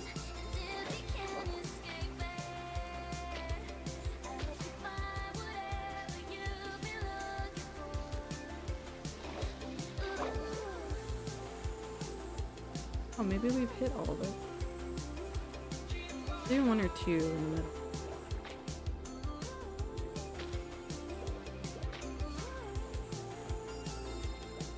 Would honestly like to see a YouTube-esque site that has a horizontal video length of 6 minutes. I think that'd be really interesting. I think you would get a lot of like really good stuff from it because people would have to have like, you have to be more creative in order to put something into a shorter period of time. It's been really weird. Okay, so on the internet, once upon a time, you could not upload more than 10 to 15 minutes to YouTube. Period. That was as much as the website would take. You could not put any more on the website. And then they started rolling out things of like, okay, so we have all these programs and stuff, and if you're in this program, you can upload longer than this thing. And now it is pretty much a standard of like, hey, as long as you aren't doing anything that's against the rules, you can have like infinite, almost infinite videos on there. Basically as much as you can like handle with your computer. And at the, like in the early days when they started letting people put longer videos on there, people still stuck to the 10 to 15 minutes for a very long time. And then there was the push for like longer videos did better with the algorithm.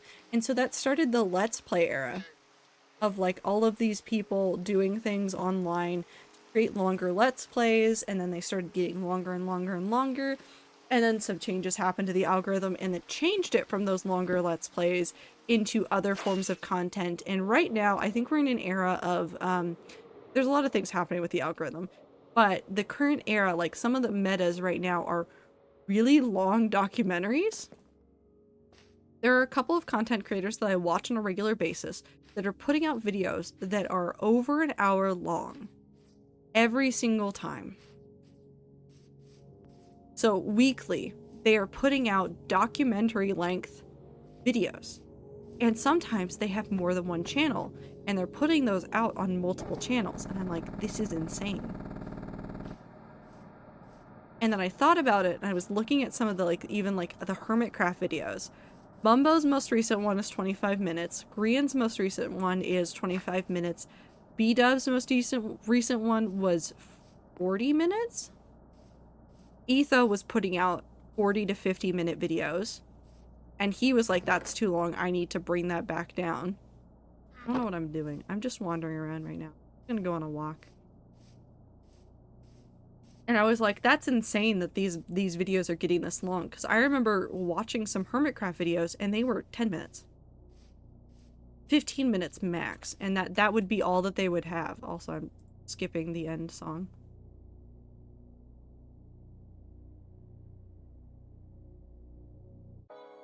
Oh. Hello.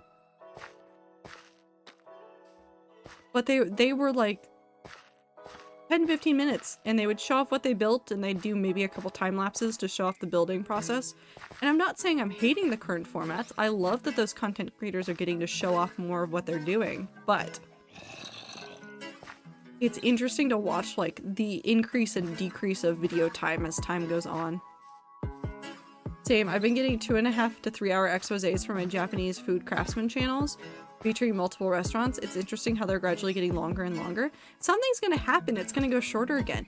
I mean, you're already seeing that a little bit with some people pivoting to the shorts in order to get more views or in order to engage more viewers. They'll do more shorts, do fewer videos, but those videos are longer.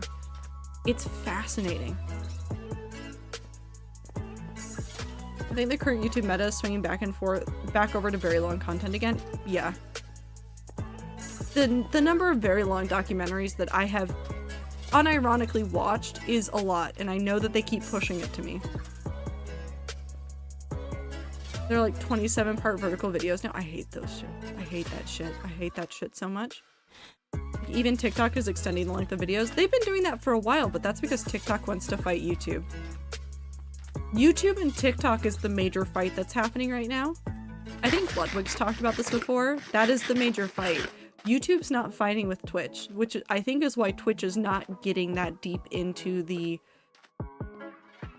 short form content fight with TikTok, Reels, everything else. Twitch is about the live aspect. It's not about the short form aspect, but I will say, you know what I've started seeing on YouTube Shorts when I open it? YouTube Shorts is starting to push live streams to me. YouTube live streams in the vertical format.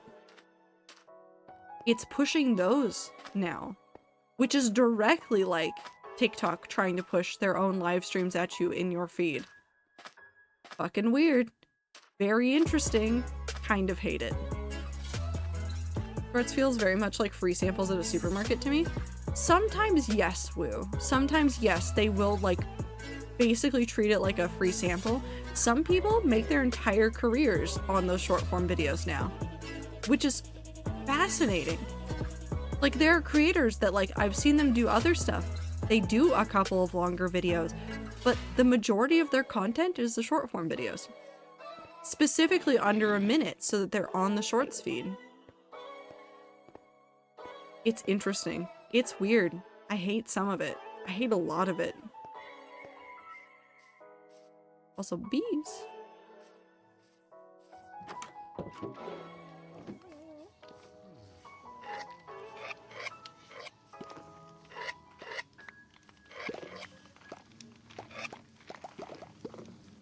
Hello.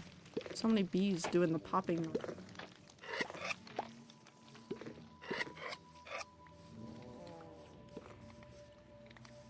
Now we get to wait for them to go sit in that corner again.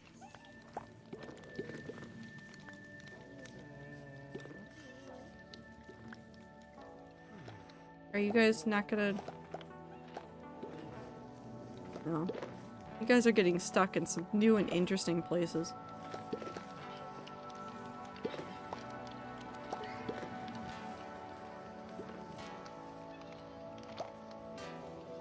Nope.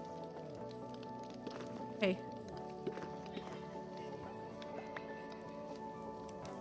No. Buddy.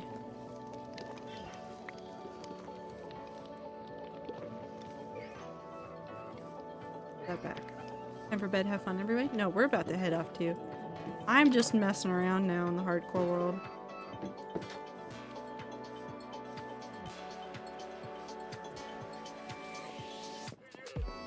I didn't hear your response from earlier. Which one? About the short form content or about something else? Think about the time card. I'm gonna give it to you after stream. It might take me a minute to go find it because I need to do a couple of things after stream, but I will go grab it for you and I will DM it to you. Because I'm not going to use it, and if I do get involved in FF14, at that point it is up to me to purchase.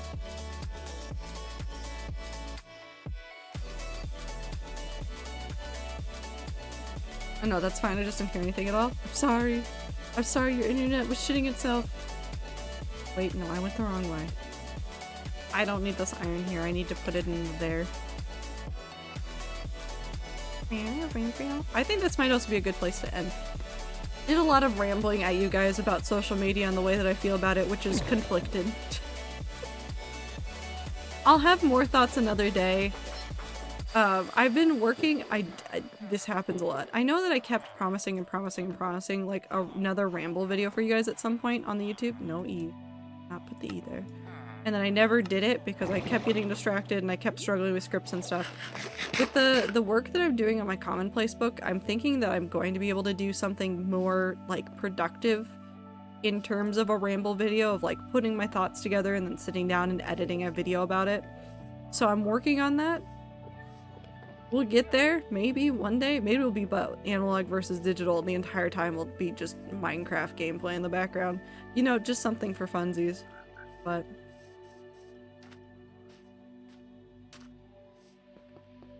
place curse. Why is that dog staring at the gravel? Place more. The ghost in the gravel? There's ghosts in the gravel?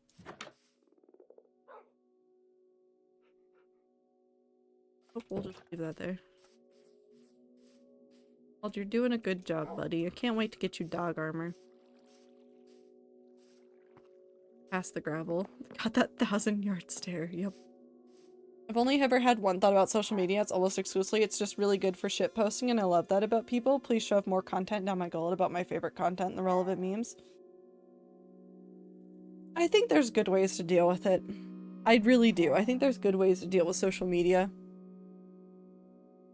I don't think everybody understands how to. I don't exactly understand how to do it for myself. I think websites are working against us in that regard as well, so it makes it really tough to be like, well, I got a handle on this. Because they're just constantly being like, have more. Would you like a little bit more content? So. But. Regardless. Hang bless you. Thank you guys for hanging out with me today. Minecraft, good. I have so many ideas for Minecraft. I'm gonna go work on the banner this week and then, like, digital art work on it because I want to make sure that the pixel art looks good for it.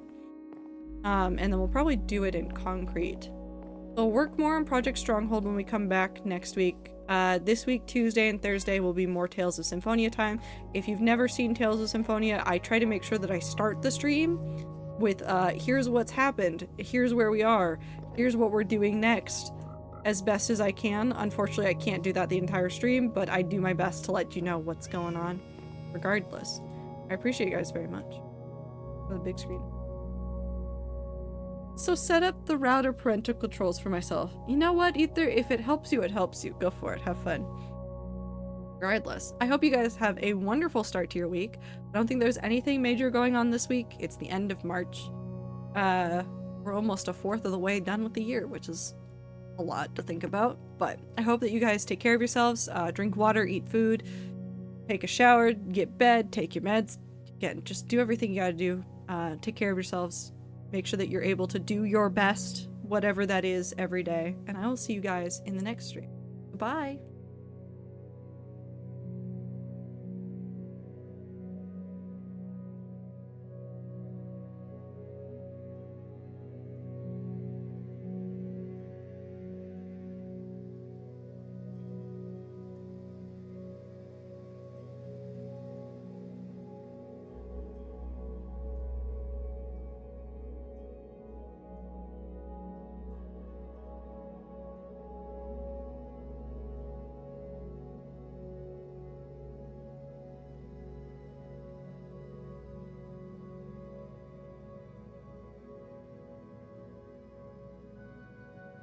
Night, night, night, night, night, night, night, night, night, night, night, night, night, night, night, Mayor D's nuts.